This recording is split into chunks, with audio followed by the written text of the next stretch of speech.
Second chances should be stronger than secrets. Or at least, that was what Taylor chose to believe, and had spent the last 6 months practicing.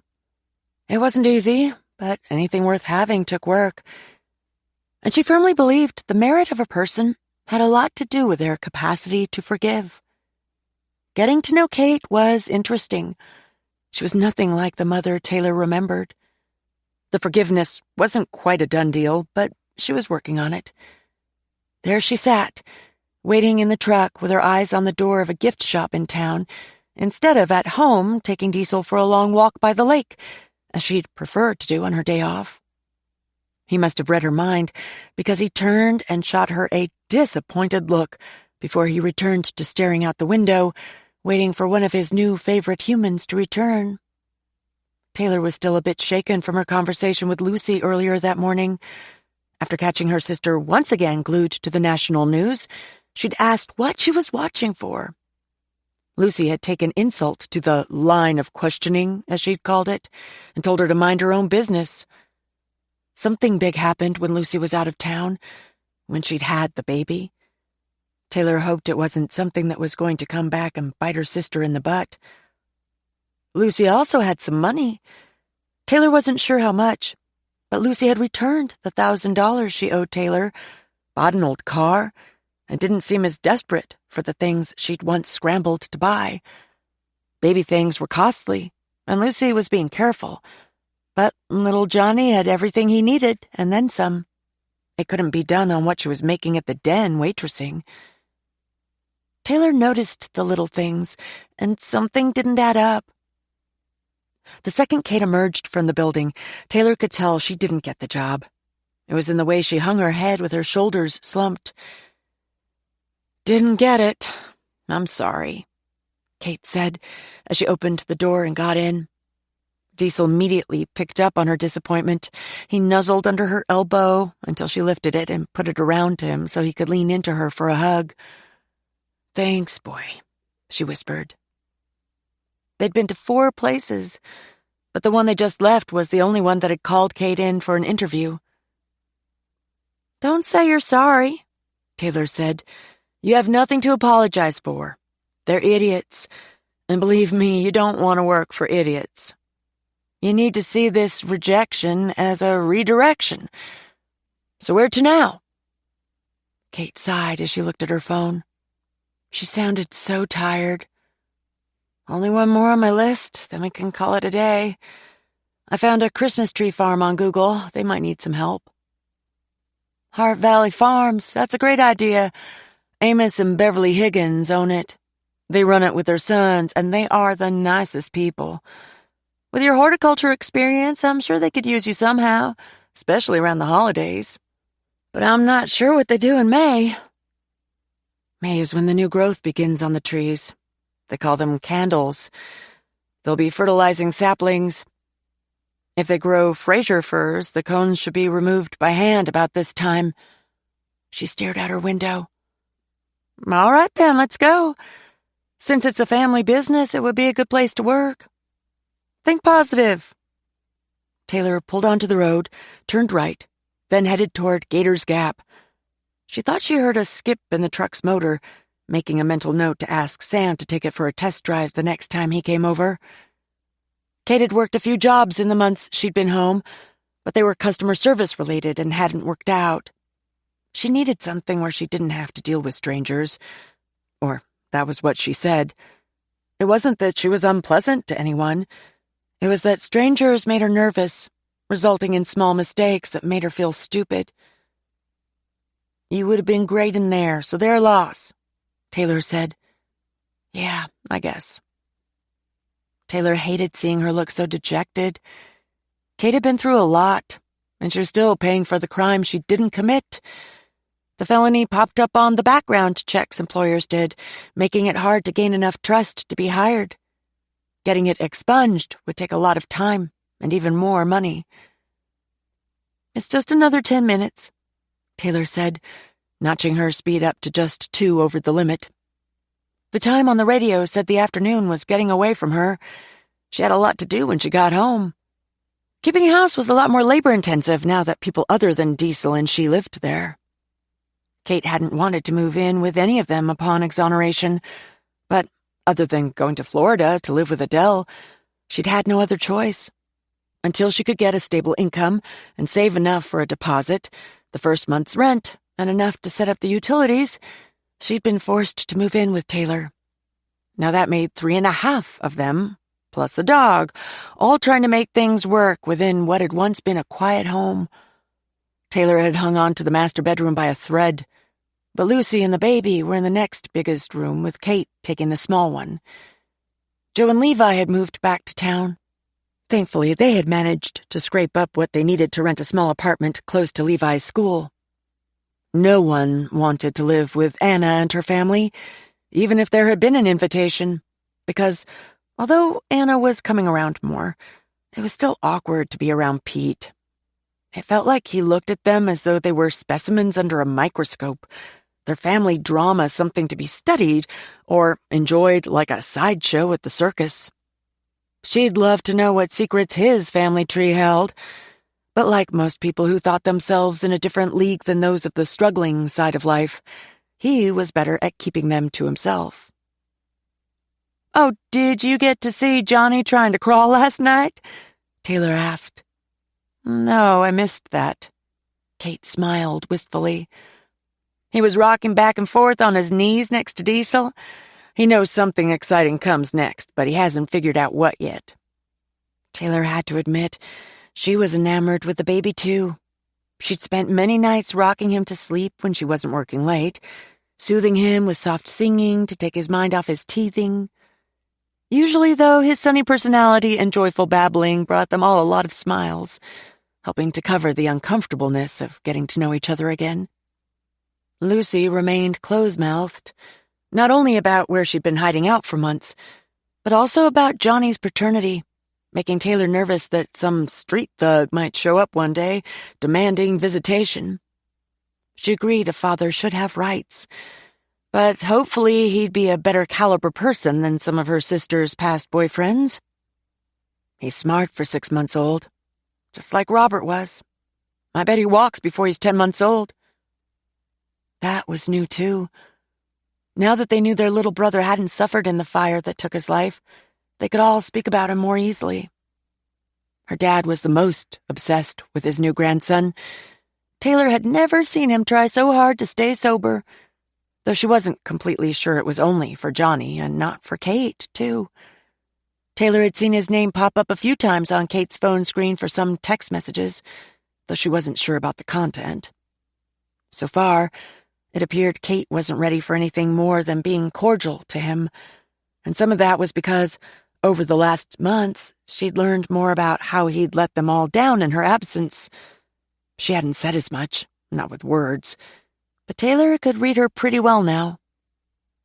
Diesel was taken with Johnny, too, and wanted to be near him all the time. He laid close to him for protection, and even hesitated when it came time for him to leave to stay with Sam on weekends, not sure whether he should leave or not. "Here we are," Taylor said. She drove alongside the mile of farm fencing until they got to the big gate, then turned in. "Amos and his sons grow the nicest trees in Georgia. It's Amos' dream to have one of his trees on display in the White House before he dies. They've taken 3rd place in the national competition 3 years running. He and the boys are obsessed with winning." "Well, it's pine heaven around here, so they probably have a great chance," Kate said. "Yep. So far, a farm in North Carolina is their biggest competition, but Amos is going to win this year, you watch. He's got a lot of support. Everyone in town loves him and his wife, Beverly. They do a lot for the community, especially veterans. Oh, I just remembered, last year, Beverly opened a small shop in her barn to sell trinkets and a better setup for the coffee and hot chocolate. Maybe they'll need you there." "Maybe, but I'd rather work on the farm. I enjoy the open air and working with plants and trees."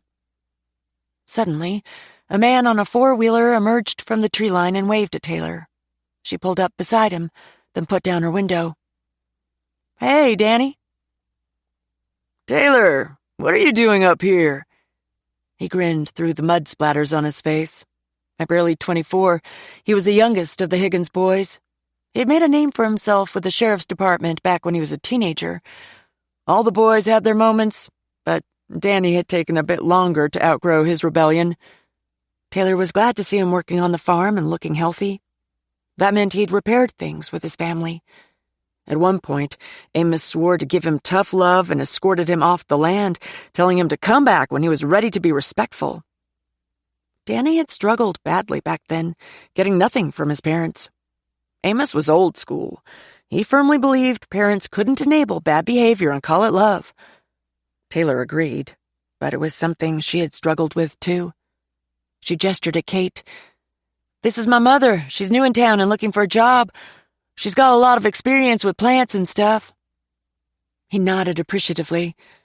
"Gotcha. I don't know if we're hiring. That's not my area, but I need to check on them anyway. No one's answering my calls, and I sent Carlos to bring me some gopher traps. I'll lead you up there." Taylor waited for him to pull out in front.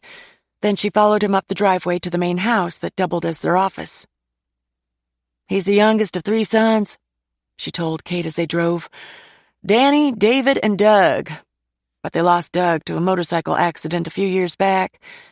Beverly still hasn't recovered from that. He was a good one." "You never recover from the loss of a child," Kate said, "no matter how old they were when they passed." Taylor's eyes were still on Danny when they got up to the house. He jumped off the ATV, screaming, then ran around a small truck parked in the driveway. "What's wrong with him?" Kate asked, leaning closer to the front window. Diesel's hair rose on his back and he started barking. "I don't know, I can't see him. Diesel, no, hush!" Taylor parked behind the truck and cut her motor. She wasn't even out her door before Danny ran toward her, his face pale with shock. Diesel quivered with nervous excitement. "Call an ambulance! Quick! David's been shot!" Danny yelled. Kate climbed out of the truck, seeming confused. Taylor beckoned for her to get back in and to hold on to Diesel. "Stay down and call emergency. Tell them we've got 1 man down, gunshot wound at Heart Valley Farms, up at the home office. Don't get out of the truck." Taylor pulled her gun from the glove compartment, then shut the truck door. When she approached David, it was obvious an ambulance wouldn't be needed. He stared at the sky, eyes blank, unmoving. He'd been shot in the forehead. Danny cried out, dropping to his knees beside his brother. "No! No, no, no, David! No!" There wasn't anything Taylor could do for David, but she needed to see if the killer was still there. "Danny, you stay with your brother, but don't touch him again. I'm going in." The rest of her day off had officially been canceled. Chapter 2. Taylor had secured the scene the best she could by the time Sheriff Dawkins and Sarge arrived, with Grimes and Penner as backup. She'd found another victim in the garage, then one more in the house. She had cleared every room. After confirming no one else was there, she'd backed out and closed the garage door, then stood guard and waited. The sheriff pulled in, lights and sirens blaring. Behind the police tape Taylor had pinned around the best she could, Kate held on to Diesel. She looked worried. She and Danny, along with a smattering of family members and employees, stood watching. The ambulance had left, no passengers to take with them, and the coroner was on his way. A forensics team from Alpharetta was also en route. Taylor had covered David's body with a blanket she kept under her truck seat. A few feet from him lay a pair of men's slippers, seemingly discarded in a hurry. Amos' wife Beverly was on her way home from a supply run to Atlanta, but they hadn't told her what awaited her. Taylor hoped no one there would be cruel enough to tell her before she arrived, but even Danny didn't know there were 2 more of his loved ones dead inside. "What the hell is going on?" The sheriff belted out as he got out of his cruiser and slammed the door. "Grimes, Penner, you keep them out." He pointed at the people huddled together, then joined Taylor next to the body. "It's bad," she said. "A triple. I didn't want to say it over the radio. First victim down from a shot to the head. She sounded professional, but she was quaking inside. This was the worst crime she'd ever seen happen in Harts Ridge. And to a good family at that. The sheriff and Sarge squatted next to the body, then pulled the sheet back. "Son of a bitch," the sheriff said. "It's David. This is going to kill Beverly and Amos." "Not Amos," Taylor murmured so the crowd wouldn't hear. "He's already dead. Shot execution style in the garage. Danny doesn't know yet. I kept him outside with Kate." Slowly, the sheriff stood. His eyes found Danny's first. Then he looked away and locked on hers. She saw confusion, sadness, and a flicker of rage. Amos was a good friend of his. He and his wife went out for dinner with the sheriff and Diane often. Sometimes they even vacationed together. Their oldest son had gone to college with the sheriff's daughter. "Who else? You said a triple. Please don't tell me it's Beverly." "No. She's on her way home, but she only knows there's an emergency. It's a male? I can't tell for certain, but I think it might be Carlos, Danny's best friend. Danny doesn't know that either. I didn't let him enter the house." "Damn it," the sheriff said, shaking his head. "Let's go look. Where's Weaver? He needs to be with us." He glanced at the slippers, and then at David's feet, which stuck out of the bottom of the sheet. They were clad in worn work boots, mud-caked on the bottoms, showing that only a short time ago he was living, breathing, and putting in a good day's work. Now he was just dead. "So the slippers aren't his," Sarge said, following the sheriff's visual line. "They belong to Amos," Taylor said. She'd never get the vision of his bare feet out of her head, or the expression of panic frozen on his face.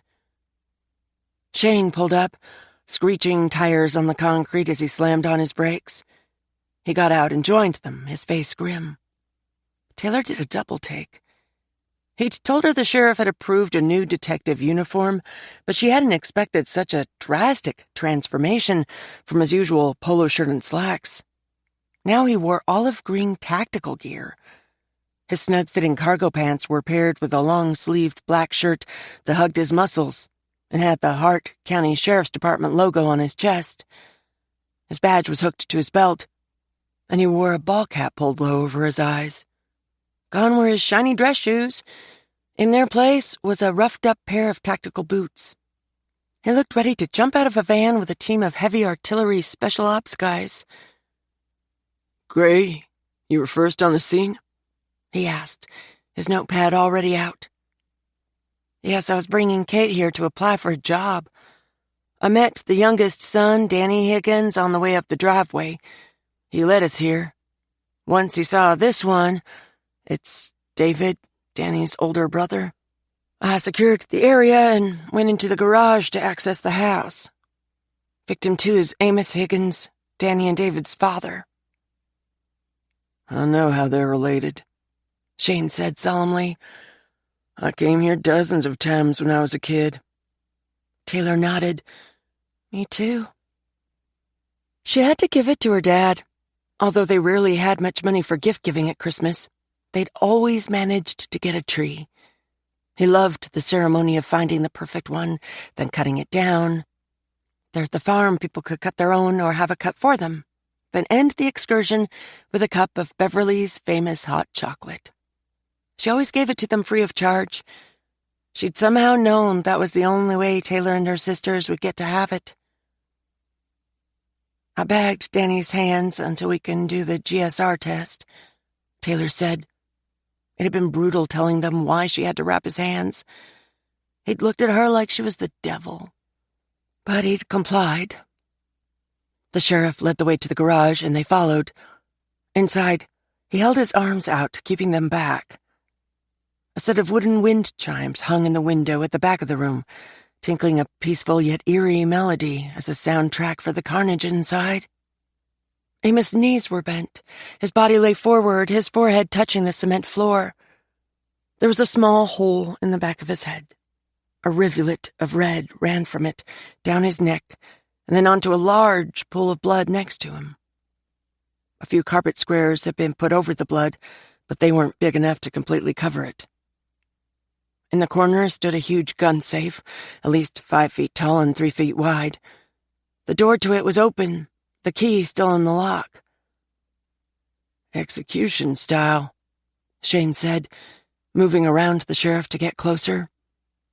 "Couldn't even look him in the eye when the son of a bitch killed him." "This just ain't right," the sheriff said. "Amos never hurt a soul. Was the kindest man I know. He would have given the shirt off his back for anyone who needed it." Taylor could hear tears in the thickness of his voice, and it cut her to the quick. She had to swallow hard to get past it. "Large caliber handgun," Shane said, peering at the entry point. He turned to Taylor. "Did the other son hear gunshots?" "Yes, but he said he figured it was someone hunting. They hear shots all the time out here." Shane grimaced. "Look for casings." Taylor saw one casing on the floor next to a stack of firewood, only 2 feet from Amos' body. She pointed at it. ".25 automatic," she said. "The one on the driveway was from a .44. "2 different killers," Sarge said. "Leave it for the team to collect." Items in the garage were in disarray, showing either a scuffle or someone working in a hurry. They scrutinized the area from where they stood, careful not to disturb any DNA that could be collected. "Let's go look at the third victim," the sheriff said. "Yeah, I want to get in there before forensics," Shane said, starting for the door. He passed out black plastic gloves before opening it. "If y'all are coming, be careful. Glove up and don't touch anything you don't have to." They followed, entering the kitchen. The body was just inside, sprawled on the floor next to a shattered cell phone. Another shot to the back of the head, though this one left a huge hole. Taylor felt sure it was Carlos. She'd seen him around town with Danny a lot. The dark hair and lean body, combined with the fact Danny said Carlos hadn't returned from the errand he'd sent him on, had added up. "He ran in to call for help," Shane said. "They got him before he could dial." The sheriff bent to pick up a casing. "This one's from a .22 Magnum rifle, so that's 3 guns. Must be 3 suspects." Taylor surveyed the kitchen, noting items on the floor that had probably been knocked off the countertop. On the dining table was an open laptop with stacks of paperwork around it. A chair was pulled out like someone had gotten up from it abruptly. Shane took the casing from the sheriff, dropping it into a clear evidence bag before scribbling on it. "Know anything about this victim?" "I'm pretty sure it's Carlos Rodriguez, Danny's best friend," Taylor said, then explained her reasoning. "He's married and has a baby. They brought him in as a field supervisor when his construction work dried up for the winter and he needed to provide for his new family. At least that was the gossip around town. If Taylor didn't get the juice herself, she could always depend on Dottie in dispatch to fill her in. More than she'd like, to be honest. Taylor wasn't a fan of rumors." "Could he possibly be involved in a gang?" Sarge asked. "Why do you ask? Because he's Mexican?" She glared at him as she answered his question. "No, he's not involved in gang activity. From what I hear, he's a good family man now." 3 different guns means 3 suspects. Sarge raised his eyebrows. "You sound a bit sensitive today, Gray." "You said now, that he's a good family man now." The sheriff turned to her. "What are you leaving out?" Taylor fought to keep the annoyance out of her voice. "I just mean he settled down. He and Danny used to get into some small-time trouble, teen stuff." When she glanced at Shane, he looked sympathetic. He knew that when it came to her townspeople, she was protective and, yes, sensitive. It would take a monster not to be upset that a man, his son, and his son's best friend were gunned down in cold blood, even if they weren't friends. Okay, then give us your best shot at what you think happened here, Sarge said, putting Taylor on the spot. She hesitated, getting her thoughts in a row so the three men didn't shoot her hypothesis down from the get-go. We haven't investigated enough to know who the suspects might be or what the motive was for sure, but from what I can tell, it could have gone like this. A suspect or multiple suspects snuck into the garage to rob the safe, thinking no one was home. Amos was inside. Taylor's theory was cut short by the sound of a high-pitched scream outside the house. Beverly, the sheriff said. Let me go. When he hurried out, Taylor followed. Beverly and Danny had somehow made it past the deputies into the garage. They stood over Amos' body, eyes wide and disbelieving. Danny held his mother, supporting her when she went silent, then completely limp. Just outside the driveway, a news van from an Atlanta station was setting up. The first of many, most likely. For Pete's sake, the sheriff said. What an astronomical shit show. Get them out of here. Chapter 3. Taylor felt like a complete jerk, but she had to do her job. After they'd pulled Beverly away from her husband, Kate had stepped in to help calm her down. But even after an hour or so, the poor woman was still incoherent and couldn't even form a complete sentence. Her interview would wait until morning, but Danny had to be questioned while everything was fresh in his mind. He was first on the scene and could hold vital clues, even if he didn't know it yet. Shane was lead, but he requested her help. The move was probably to make up for how he'd betrayed her months before, but it was one she was glad to take. She wanted to be a part of getting the filth who had murdered 3 good men in cold blood. Did you handle a firearm at any point yesterday? Shane asked. No, it's not usually a tool we use when working with Christmas trees, Danny said, his tone sarcastic. You should know you did the gun residue test. Not only on me, but also on Jenny and Mom. I mean, come on, guys. Did you have to do that to them? Standard procedure. Okay, close your eyes and think back to the exact moment you saw David lying there. What else did you see? I've already told you at least 4 times. I don't know what else to say, Danny said. Taylor saw exactly what I did, only seconds later. He looked exhausted, eyes red-rimmed and skin as pale as paper. Please refer to her as Deputy Gray, Shane corrected. This is an investigation, not a neighborhood cookout. His scolding was uncalled for, but Taylor kept her mouth shut. For each interview, Shane had his technique and she had hers. Sometimes he was the bad guy, and sometimes he was so nice it was nauseating. Fine, but why did Deputy Gray have to take my clothes? Of course you're going to find David's and Pop's DNA on it. I bent over them both. Is that a crime? No, it's not, Danny. Taking her clothing is police procedure. What about the gunshots? Can you pinpoint what time you heard them and how many? Shane asked. No. Sometime this morning. I didn't even think twice about it. We hear gunshots around that area all the time. Hunting and target practice. It's like background noise to me. He slammed his hands on the table. Can you tell us who all knows about the safe in the garage? Taylor asked, her tone much gentler than Shane's.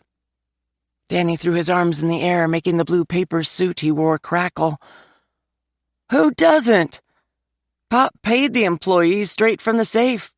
They line up in there every Friday.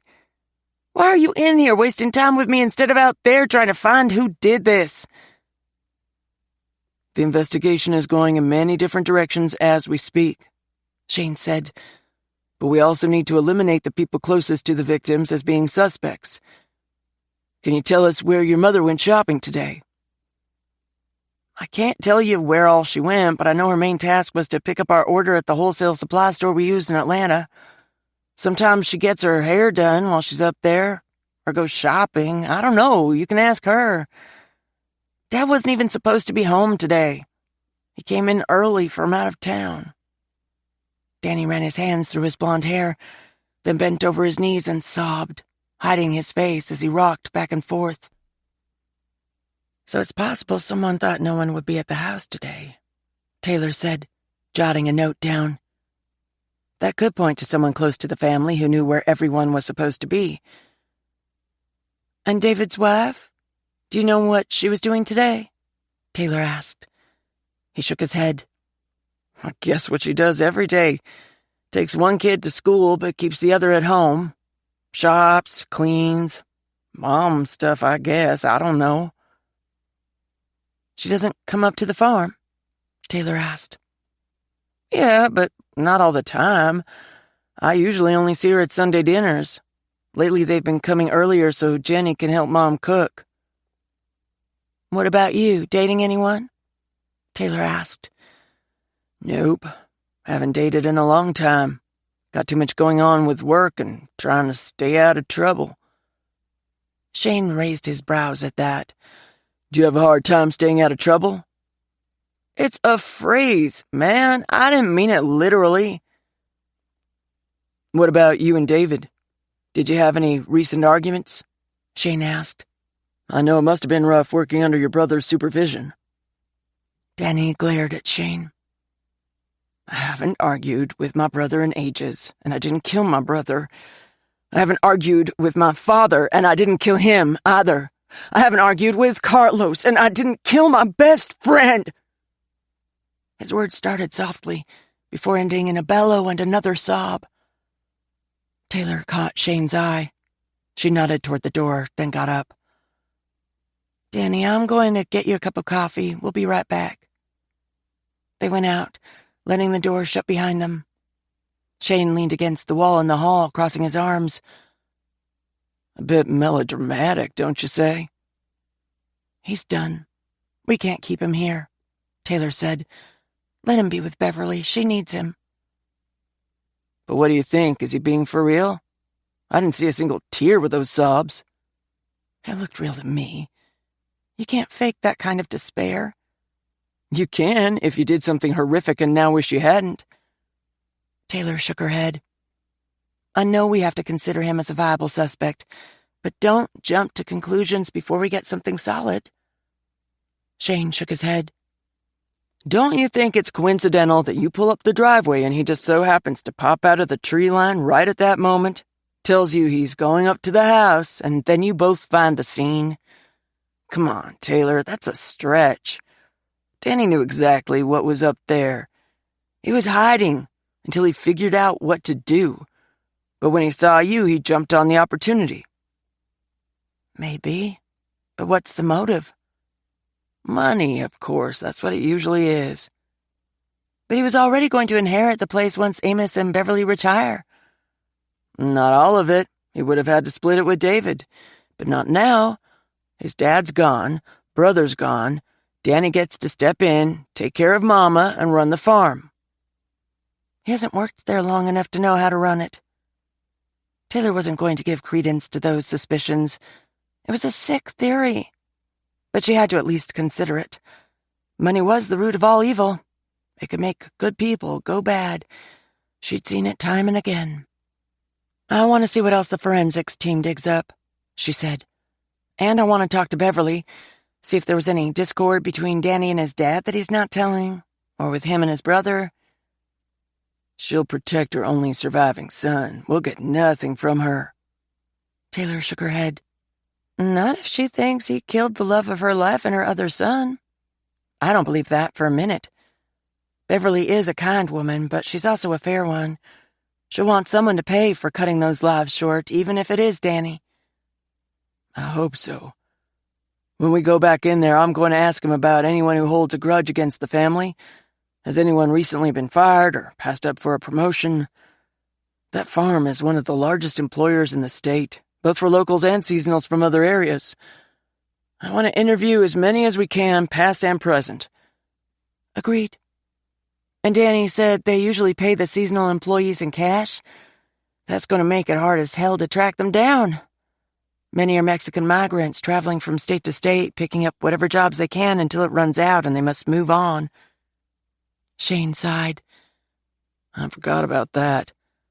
We're going to need an interpreter. And for all we know, this could have been done by some random stranger passing through, Taylor said. Nope. Someone passing through wouldn't know about that safe in the back of the garage. True, but lots of people know that farm is raking in cash and they'd need somewhere to hold it.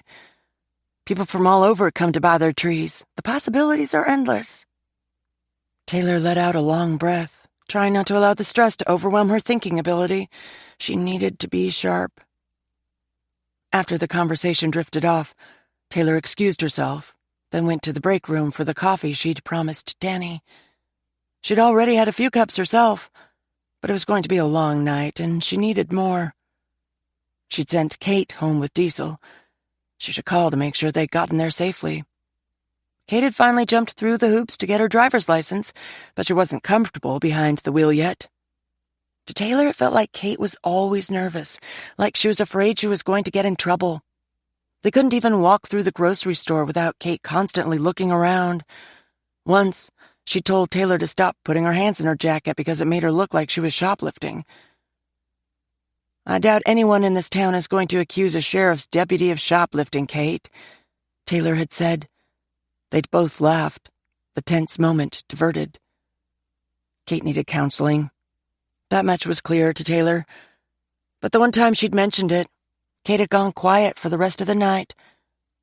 The next morning, she'd asked Taylor if she felt safe there with her, and said if she didn't, she'd find somewhere else to go. Kate didn't have anywhere else to go. Joe didn't have room in her new apartment, and Anna's place wasn't an option. Kate didn't seem interested in rekindling her relationship with Jackson. They were awkward with each other, so that was a dead end. But it didn't matter because Taylor felt safe enough around Kate, and the subject had been dropped. However, it didn't feel like a mother-daughter relationship. Not to Taylor. Lucy and Anna were having a harder time than Taylor was. Lucy never trusted anyone, so that wasn't a big shocker. Anna was standoffish at best, and her kids acted frightened around Kate. Joe was more at Taylor's pace, cautiously optimistic that it would all work out, but not being too friendly yet. Levi? Well, he was just Levi. He had embraced his newfound relationship with a grandmother he hadn't known he had. It was nice having him around as much as possible to smooth out the rough edges. It was all so complicated. Taylor lifted the coffee pot to find it empty. She fixed up another filter and slid it in, cussing under her breath. The men at the station only knew how to drink it. They rarely made it, acting as though it was a woman's job. "Hey, Gray," Penner said as he burst through the door. "Hey yourself. What's it looking like up there?" Taylor leaned against the counter to wait for the coffee. She didn't want to go back into the interview room without it. "Not good. Word has spread. There must have been 200 people standing around out there. I had to threaten them with a disturbing the peace citation if they didn't disperse. The rookie helped, and most have cleared off now. The forensics team is only about halfway done. I bet they're there until midnight." "It takes as long as it takes," she said. "What did you find regarding surveillance? Anything more than cameras on the fields?" "Nope. You'd think that Amos would have at least put one at the front gate and one at the house since they do business from it. But I guess his only concerns were the critters wiping out his trees. The rookie is going to do another sweep of the property tonight just to be sure, but both Jenny and Beverly said that was it." "Does Kuno know you're still calling him the rookie? He's got more than 5 or 6 months under his belt, doesn't he?" Penner laughed. "Yeah, he knows. Told him he's the official rookie until a new one comes in." "From what I hear, he's banned you from wanting to pick his wife's brain about writing a book. Thinks you're trying too hard," she teased. Taylor hadn't met her yet, but Kuno's wife Emily was a writer. She published a novel centered around a woman and a dog. Word was she'd made a lot of money off it and was working on a series now. Penner laughed. "You just wait. One day I'll have my name on the cover of a true crime novel." "Gotcha. Anyway, didn't you know David? You're about the same age." Penner nodded. "Yep, he was a grade ahead of me. I knew him, but we didn't hang out. He was a nice guy. Played basketball and football. That's a shitty way to go out. I know his wife, too, Jenny. They were high school sweethearts. Man, I'm glad I didn't have to see her." "Yeah, it was bad. She got there right before I left, so I had to give her the news. Sucks. Thank God she didn't have the kids with her." Taylor felt for Penner. No one wanted that task, especially him. He was more comfortable writing up blotters for the town paper than he was informing kin of deaths or investigating murders. "Did you tell her to come here as soon as she could? Weaver wants to talk to her before we finish tonight." He nodded. "I did, but I don't know if she will. She was with Amos' wife, and they were holding each other pretty tightly." "I can't even imagine what they're going through. What a nightmare for the entire family. Poor Danny is back there sobbing his guts out. He just wants to go home and be with his mama." "Oh, that reminds me," Penner said, lighting up. "Jenny said there's a truck missing. It belongs to Amos, but Carlos was driving it. It's gone." Taylor slapped her forehead. "Of course.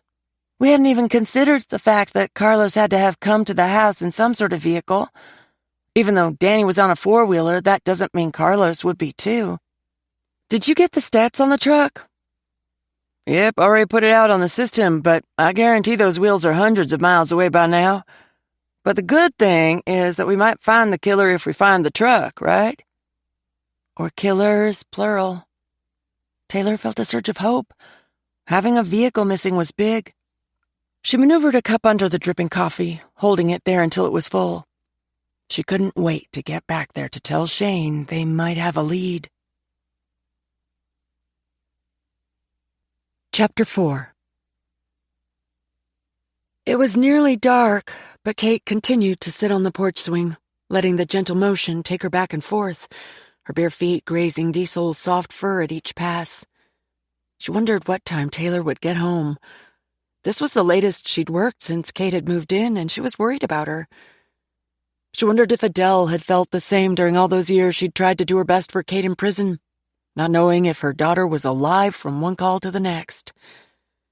Jackson had reached out to Adele in desperation, which had to have shocked her socks off. Kate wasn't the one her parents had thought would end up in jail. Jackson had raised their suspicions, and they'd tried to call out his future. Never in a million years had they thought the daughter they'd brought up in a nice home, put in a good school, and had all the bells and whistles of a normal life would be the one who carried her stack of meager belongings into a cell, crawled up on the top bunk as her surly cellmate had ordered, then spent the next 20 years trying not to lose her mind. Kate had to give it to Adele, though. Her mom had stepped up to be the only human on the outside connecting Kate to the life she'd known before, her lifeline.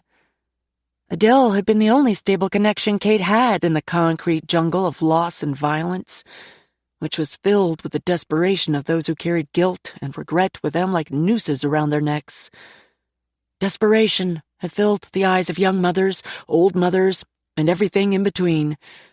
Many were there only for doing whatever it took to feed their children. Some had been talked into crimes by the men they thought loved them, but who'd tossed them aside as soon as they received their sentence. Thousands of women had acted as drug mules. So many hearts broken, and futures shattered. Kate hadn't known what to expect when she'd arrived at the women's prison. The constant drama had surprised her. It felt like everyone around her got their period at the same time. The women had always competed for sink time and their share of the limited supplies of pads or tampons. The love affairs, too.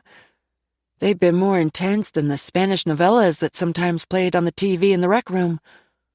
The relationships would start sweet, almost childish, with friends setting one another up, then love notes being passed back and forth. Soon, though, it progressed to intense obsession, which always went hand in hand with jealousy and cheating. God forbid a long-term couple had to be split up by one getting released. The one left behind moped around for months, looking forward to letters and waiting for phone calls, until it all dwindled away. At that point, the one left behind usually sank into a deep depression, at least until she found someone else to fill her hours. Kate hadn't been involved in that nonsense. She hadn't been gay when she arrived there, and a few lonely years hadn't turned her, though she didn't judge anyone who chose differently. She'd stayed out of the drama as much as possible, meaning other people's relationships as well as thwarting every pass she got herself. Years ago, she'd heard some of the prisoners had an ongoing bet, with a cache of hoarded chocolate as the prize, for anyone who could tempt her into a love affair. That had sealed the deal. No one would profit from her private life. Some women had husbands, boyfriends, or so-called fiancés. Those who visited and those whose only contact came through words scratched out on letters from a men's prison to theirs, full of empty promises about the new life they'd lead once both were free. Kate had thought about Jackson often. She'd hoped that with her out of the picture, he'd put the booze aside and step up to be a good father. The few times they'd had contact, that was what he'd said he was doing. He'd sent her money almost every month, too. Not a lot, and she hadn't wanted it, but it had come in handy to get her a few necessities she couldn't live without. And she hadn't needed much. Too much comfort would only remind her of what she'd lost. She'd spent most of her time in her bunk. It had been her only safe place for years. Her oasis, before she had enough clout and trust to earn her way into the dog program, then the nursery to work on the prison's growing food program. Her quiet ways had also earned her the respect of her peers. There'd been a few times in the beginning when she'd been approached by someone with a reputation to prove, looking to jump her for no reason at all. Each time, Kate had stood her ground, fixing them with a steely glare and daring them to make a move, which would give her an excuse to exile some of her internal anger at the injustice done to her. Something in the set of her shoulders and the steel in her eyes had always diffused the situation. Eventually, she'd started to make friends. She'd been picky about who she let into her circle of silence, but the first one just sort of happened. Gwendolyn, or Gwendy, was paralyzed from the waist down. She'd been transferred in after receiving a life sentence for killing her husband in a failed murder-suicide. The shot to her head hadn't killed her. Instead, it had traveled in a downward trajectory right through her neck, exiting from her spine on the other side. Her husband had been a champion bronc rider who had taken home the buckle, but when she'd caught him in the saddle with a rodeo cowgirl, the girl had escaped, but he hadn't been able to get his pants up fast enough. Considering her circumstances, Gwendy had a fairly optimistic attitude. Assigned to be her pusher for the first month, Kate had assisted Gwendy with getting to the canteen for meals and to pill count for her medication. Gwendy had been able to do it herself for the most part because the buildings were handicap accessible. During winter, when the snow piled on the ramp outside, it had been harder to get her chair up it. It had still been Gwendy's responsibility to be there at pill count.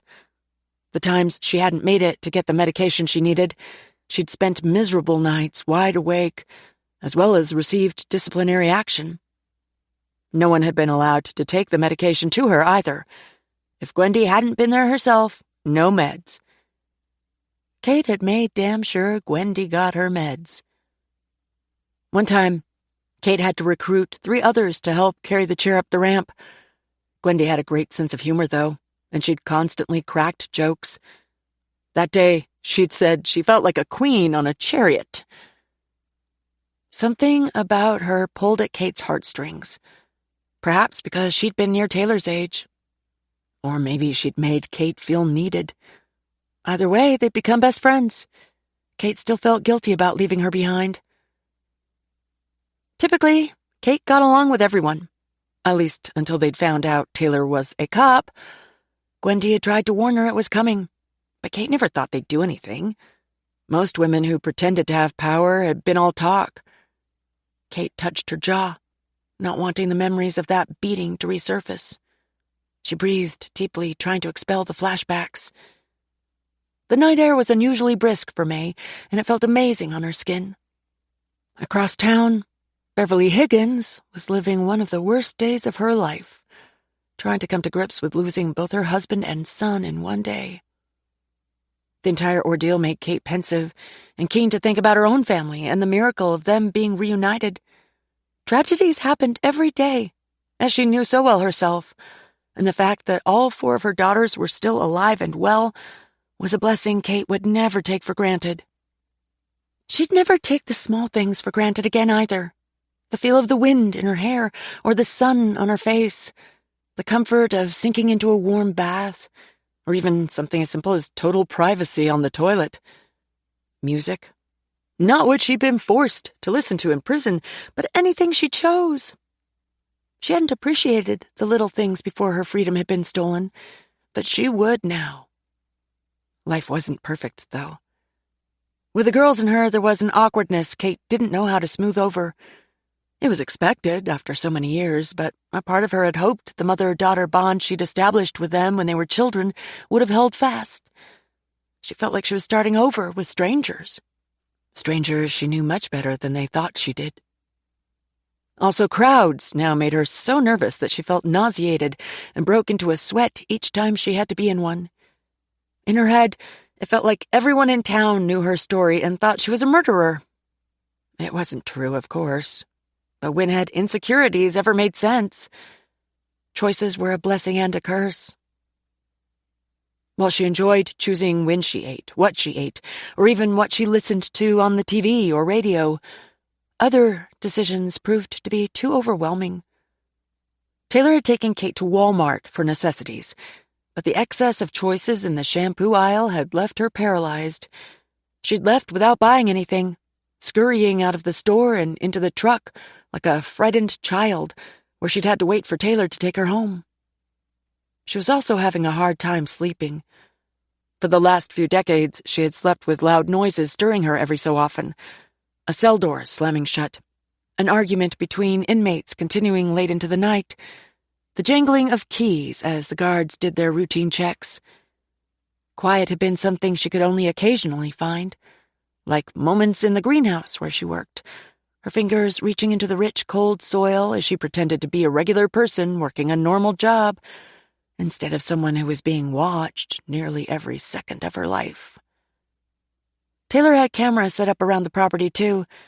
She said it was something she'd done recently, because she felt like someone had been snooping around. But they'd showed up at about the same time Kate did. Coincidence? Kate didn't think so. Inhaling deeply, she forced her shoulders down, then willed herself to relax and stop thinking about it. But late at night, when the house was quiet, it was all she could think about. She'd toss and turn for hours until she could no longer make herself lie there. Then she'd get up and slip out the door, or at least the sounds of the night brought her comfort. If Diesel were there instead of with Sam, he'd follow her, suddenly alert and on guard as he slipped into the role of her protector.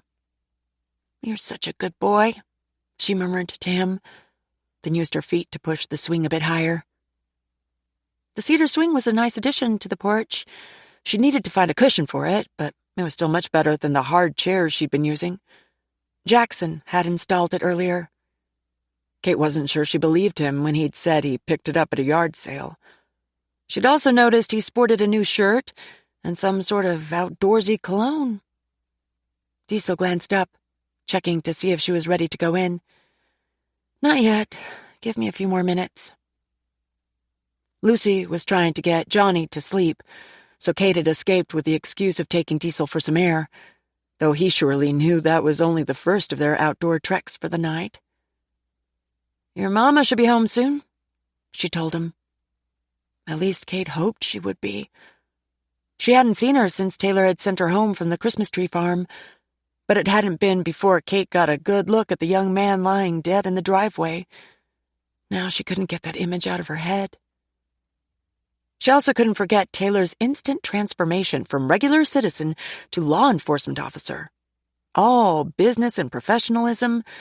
She'd not hesitated to jump out and put her safety at risk for everyone else's well-being. It had been impressive, but it wasn't surprising. Kate's most selfless daughter, Taylor had always given everything she had from the very depths of her soul. sometimes to her own detriment. Even as her mother, Kate didn't know whether she'd ever be able to make Taylor believe that it wasn't her responsibility to carry everyone else's burdens or fix everything. Lucy had filled in the details about their childhood after Kate had left them. It hadn't been a big revelation that Taylor had taken on a protective role in Kate's absence. Even as a child, Taylor acted like a mother hen toward her younger siblings, always making sure everyone had what they needed. As her mother, though, it was disheartening to realize Taylor wasn't pursuing a personal life. Sure, she had a career she excelled at, but what about love, marriage, children of her own? There was more to life than just work. From what Kate could tell, Taylor had 2 men in her life who were just waiting for a sign that she was interested. Shane and Sam were both good catches, completely different from each other, but Kate could picture Taylor with either one. Shane was quiet, but he had a way about him that made her think he'd always be able to handle anything. He seemed protective of Taylor, even if she didn't see it. Sam was boisterous and affectionate, an overgrown boy in a man's body, but still capable and dependable. One man was tall, dark, and handsome, while the other was a golden boy. Either would make pretty babies with Taylor if that was something she wanted. Which was why Kate needed to find a job quickly, to get out of the way so her daughter could have one less person to worry about. Then there was Lucy and Johnny. It might be a while before they could make their own way in the world. Lucy hadn't changed much over the years either. Kate's youngest child would always be somewhat of a free spirit, bypassing the norms of society in the search for something. What that something was, Kate has no idea. Lucy might be the most damaged from not having a mother, but she wasn't completely turned off. She talked to Kate, though not about anything important. She'd put a boundary up. But what Lucy wasn't expressing worried Kate. There was bound to be pent-up feelings she needed to get out, but she kept them locked up inside herself instead. Kate wondered why Johnny's father wasn't in the picture. Lucy wouldn't even discuss him, so it must have ended badly. Because Lucy had never seen what love between a couple was supposed to look like when she was a child, Kate figured the description of love Lucy held somewhere deep inside was something dramatic and chaotic, probably painful. Then there was Jo, who'd become a mother when she'd been barely more than a child herself, a teen mom. Her son Levi didn't have a father to speak of either. He was at the age now where he desperately needed one. Anna's kids did have a father, but Kate didn't consider what Anna and Pete had to be a normal relationship, though she tried to pretend otherwise. There was some sort of underlying uneasiness there, which Anna tried to hide. Kate would never get over the guilt of what she'd done to her children. First, they'd been unwilling participants in a toxic home environment. Then they'd lost their mother and brother in one fell swoop. She hadn't wanted to leave them, and it hadn't been her fault, but as a mother, it still felt like there'd been something else she could have done. In hindsight, she should have stayed involved in their lives from prison. Maybe they'd be healthier adults now if she had. When the screen door creaked, she glanced over. Lucy had slipped out the door, carrying 2 mugs. "Hot chocolate," Lucy said, handing a mug to Kate before she sat beside her. "You shouldn't be out here alone with a crazed killer on the loose." "Oh, I'm fine with Diesel. He watches out for me. Thank you for the cocoa." "Don't get too excited. It's instant," Lucy said softly. "I finally got my little booger to sleep. He fought a valiant battle, but I won." Kate smiled. "It will get easier. Once he's walking, he'll be so tired from all the activity that he'll conk out early every night without a fight." "I sure hope so. This is getting ridiculous. If Taylor isn't here, he gives me fits.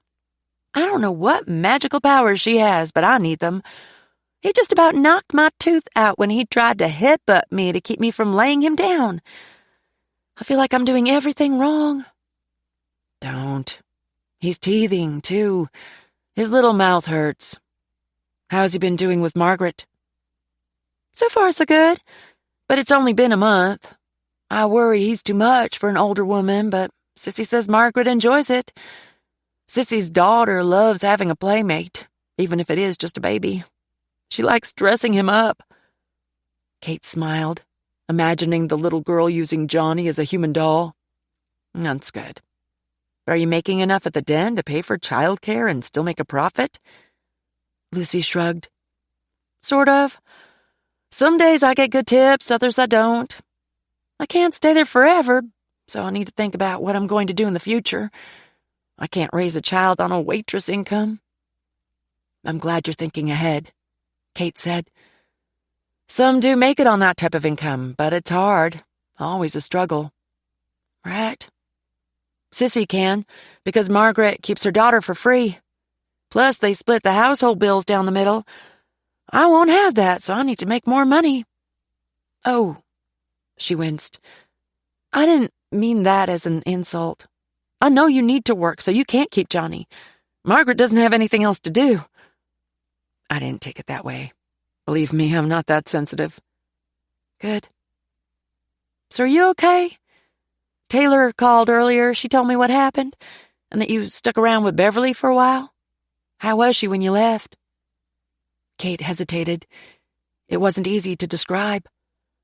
"Not good. She asked me to come back tomorrow to help her get through some of the arrangements." "That's strange, considering she just met you," Lucy said. "I think it was because I was the calmest one there, probably since I don't know her family. She said her sister, Pauline, who is hard to deal with and will try to take over, will be there. She wants me to be a buffer." Lucy nodded. "That's the South for you. Meet you one second, and the next you're their best friend. Are you okay with doing that?" "Yes, I'm fine. Feels good to be useful for a change. After this is over, I'm going to ask her for a job, too. I'd like to work out there." "I'm sure you'll get it, too," Lucy said.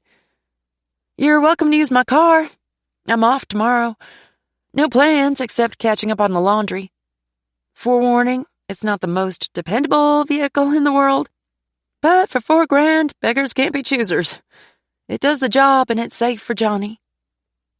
Shocked that Lucy would let her use the car, Kate thanked her, touched at the offer. "Hey, have you talked to Joe today?" "No, why? Is something wrong?" Kate was instantly anxious.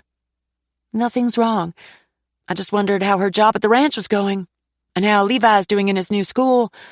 That's a big change for a kid his age."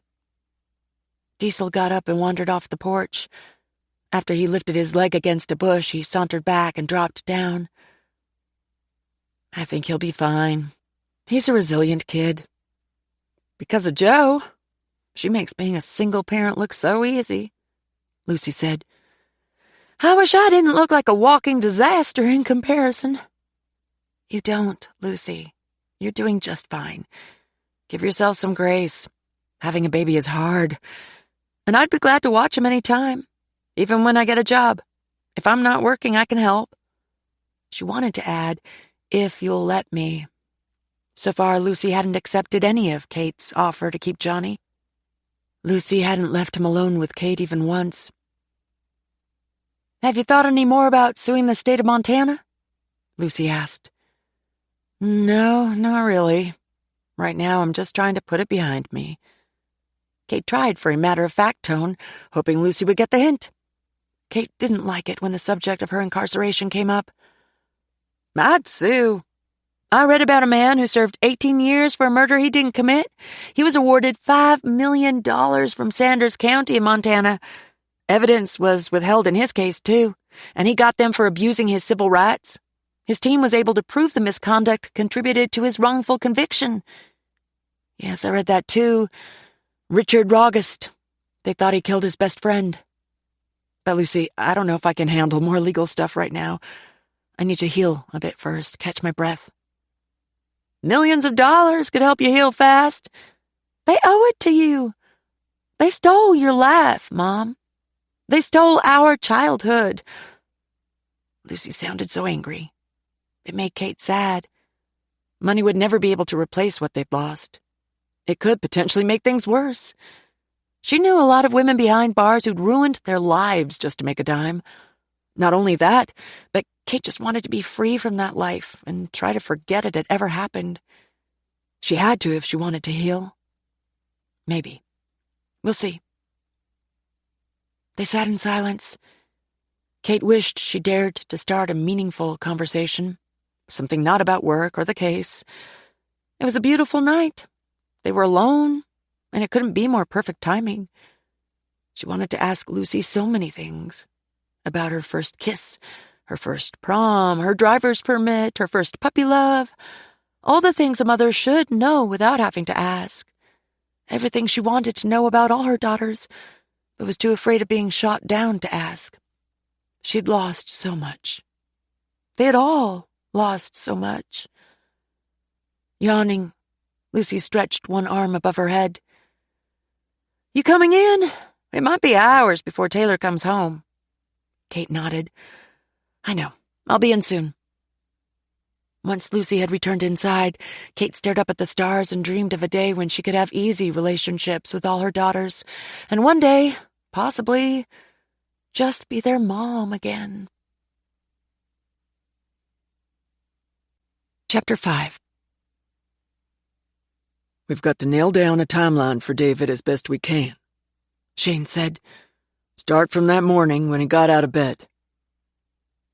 They were recording the interview, which Taylor would then transcribe into notes later. For now, she wanted to watch Jenny's expressions and mannerisms. I got up at 7 to get Nora ready for school, Jenny said, her tone low and extremely slow. David was still outside, which was usual for him.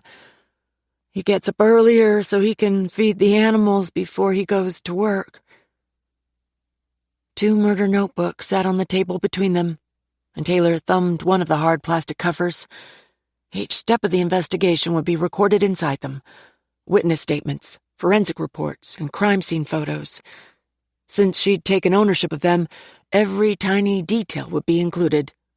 She knew from all the research she'd done over the years that sometimes a cold case was solved years or decades later because of one tiny name or note scribbled in a murder book by the initial investigators.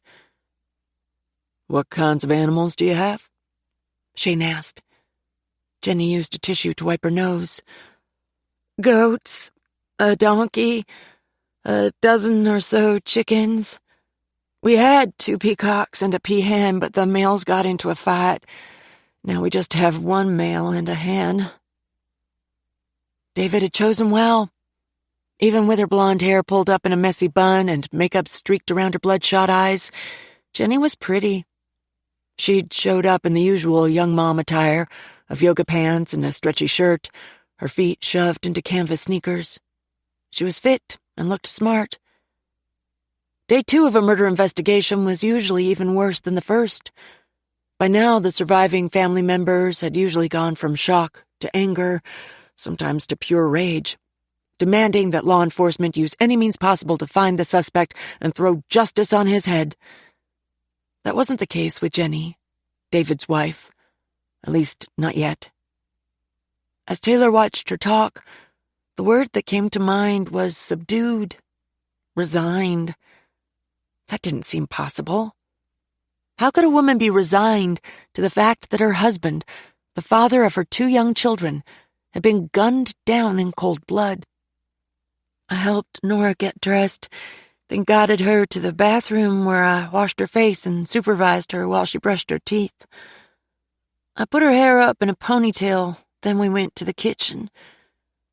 She sat at the table, and I'd just started fixing her some instant grits when David came in. How did he seem to you? Shane asked. Fine. The same as always. He kissed Nora on the top of the head then, before he sat at the table. I served Nora the grits, then fixed him eggs and toast while he joked around with Nora and asked her about having a boyfriend. How old is Nora? Shane asked. 6. But he always joked that she was his girl and could never date anyone, Jenny said. A fresh round of tears welled up her eyes, overflowing to trail down her cheeks. Oh, Okay. Did he say if he had to do anything different that day, meet anyone new? Jenny shook her head. No. He said Amos would be coming back from out of town early. They planned to go over the monthly report that afternoon. He said something about labor and production. I don't really remember. Was he nervous about the meeting with Amos? Taylor asked. Tense, maybe? Jenny looked up. Well, maybe. But he always dreaded their monthly meetings, especially the last year. Amos was putting more on him, giving him more administrative responsibilities. He always said, I'm not going to be here forever, and you have to figure this stuff out. The last few words were barely audible over the sob Jenny released. I know this is hard, Jenny, Shane said. But did he say that kind of stuff in front of Danny? Jenny nodded behind her tears. And how would Danny react? Was he jealous? Taylor wanted to kick Shane under the table for leading the witness. They're brothers, Jenny said. There has always been some sibling rivalry there, but Danny knows he can't handle that kind of stuff. Danny is great with his hands, and he's getting better at supervising the workers. But he's not one for managing the books or dealing with our mass quantity customers. Is that your opinion, David's, or was it one Amos held? Shane asked. Everyone knows it. We tease Danny all the time that he can't stand to be inside for more than 15 minutes before he paces a hole in the floor. He hates to be in the office, and it was understood by all that David would take Amos' role, and Danny would take over David's role in the management part. But the company would be split down the middle regarding profit? We assumed so, but Amos never came out and said that. I do know it doesn't go to either of them until after both he and Beverly are gone. Shane scribbled a note, then glanced up. Does your husband have a life insurance policy? Jenny gave him a cold stare. Yes. After Nora was born, Amos insisted it was necessary. I was not for it because we've been saving to build a bigger house and needed every dime. But David always did what his father told him to. Do you remember how much the policy pays out? Shane asked. No, I don't. Please forgive me if that wasn't the first thing on my mind when I saw my husband's crumpled body in the driveway with a bullet hole through his head. The tension rose between them. Take us through the rest of the morning before David left, Taylor said. She had to get them back on track. There wasn't anything else. He ate, put his dishes in the sink, then he and Nora left, Jenny said, turning her body in the chair so she pointed more toward Taylor. Oh, he took her to school? Shane asked. Yes, he always did, so I didn't have to get Ella out of bed. She's a night owl. If I don't let her sleep late, she's grumpy all day. Next year, I know I'll have to start getting her up earlier to prepare her for kindergarten, but I'll cross that bridge when I come to it. Did he call you or text you from the time he left home until after he dropped Nora off and got to work? Taylor asked. No. He would only do that if it were really important, because he knows when he leaves, I only have about an hour or so to clean up and take a shower before Ella wakes up and has to have my total attention. Shane nodded. Okay. Have you and Danny ever had any sort of relationship? Taylor visibly winced. He'd sure brought that one out of nowhere. Jenny stared at him coldly for a second or two before answering.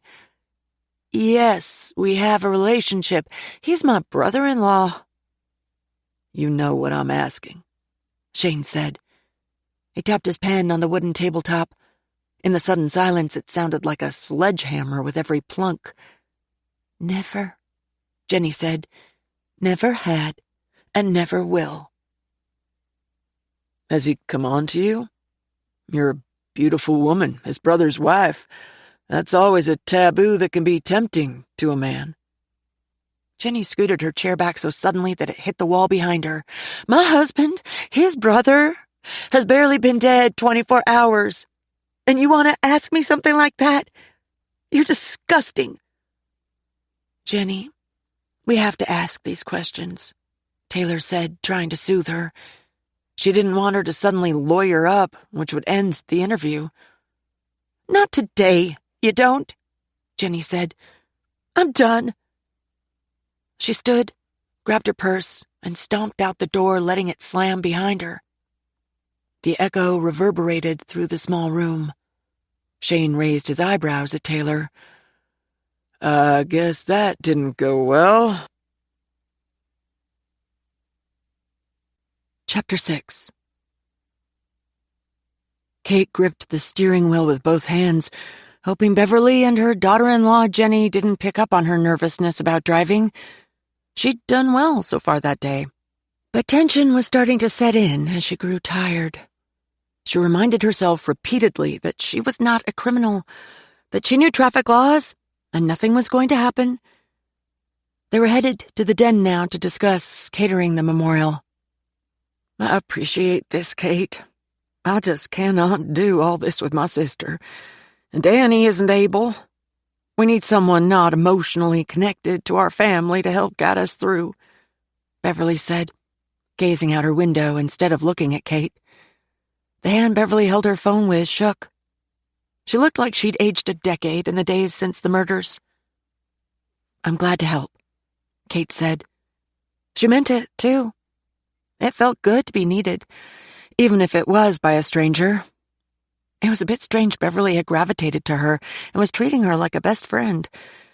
But people did weird things during tragedies. Jenny, the daughter-in-law, sat in the middle. She barely said a word since Kate had picked them up and taken them to the funeral home to make the decisions for the burials. Because Amos had been a good planner, there wasn't much to decide, but everything still had to be confirmed. It looked to Kate like the hardest part had been picking out the caskets and deciding what photos and poems they wanted in the funeral programs. Mundane little details, like whether to use flowers, doves, or even tractors as decorative items, made it feel surreal. They had chosen to go with fir trees on the covers, an ode to their lives on the farm. They'd moved on to discussing a memorial website where friends and family could pay their respects online and could order a memorial tree planted in Amos and David's honor. The meeting had stuttered when the time to decide between burial and cremation came. Beverly had insisted on burial for both Amos and David, but Jenny claimed she and David had discussed it, and he said he would prefer to be cremated. But we've already got a place for him in the family plot, Beverly said. He'd want to be next to his dad. No, he'd want to be with me. If he's cremated, I can take him with us if the girls and I ever leave this town, Jenny replied. Not to be crass, Jenny, but you might eventually remarry. You're so young. I will never marry again, Jenny said, her voice tinged with heavy emotion. They'd remained civil, but it was tense for a bit. The funeral director had stepped out of the room to let them have a private discussion. After Beverly broke down in sobs, Jenny relented. Kate pulled into the parking lot of the small restaurant. After she glided into a spot, she cut the motor. I can't go in there, Beverly whispered. Me neither, Jenny said. There are too many cars out here. They'll all want to talk to us. Kate glanced from Beverly to Jenny. They weren't budging. Okay, I'll go in and tell Mabel we're here. I'll see if she'll let you come in through the back door. She started the car again. After she drove around back and parked, she got out and walked around to the front door. Kate had been to the den a few times with Taylor, and once with Lucy. But she didn't like walking in alone. The door opened just as she approached. 2 deputies walked out it, then held the door for her. She hadn't met them before, so she only thanked them and went in. Hi, Kate, Sissy called from behind the bar. You bringing Lucy in with you, I hope? We've got a crowd for lunch today. No, I'm here to talk to Mabel, Kate said. Okay, I'll get her. Let me fix you a glass of sweet tea first. Sissy quickly grabbed a glass and dunked it in the ice bin, then held it under the tall tea canteen spigot. She perched a lemon on the edge, then brought it over and put it in front of Kate. "Thank you," Kate said, sliding onto the only open bar stool. "You're welcome. Lucy told me you were helping Beverly and Jenny with the funerals. That's so nice of you." "Well, I wasn't busy, and Beverly wanted someone not attached to the family. It's nothing." Sissy leaned over the bar. "Between you and me, everyone is scared. We aren't staying open past dark until this is over. I can't believe this has come to our town.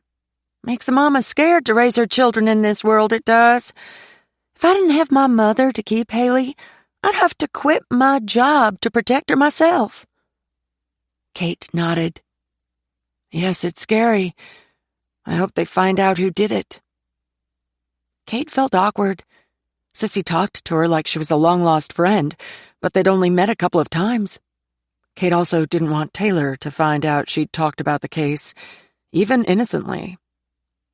"Let me tell Mabel you're here," Sissy said, then disappeared into the kitchen. Relieved, Kate took a long swig of tea, then winced at the sweetness. She'd never get used to the syrupy taste. "You must be Lucy's mom." She searched out the voice, spotting a handsome guy at the end of the bar. He wore a short-sleeved shirt with a fire department emblem on the left side of the buttons. "Yes, I am." "Finally came on over from Montana, huh?" he asked, winking conspiratorially. "Glad that all worked out in your favor." Kate froze. He acted like he knew something, which made her want to throw up. Taylor had assured Kate that no one in town knew her story. "Sorry, I didn't get your name," she finally said.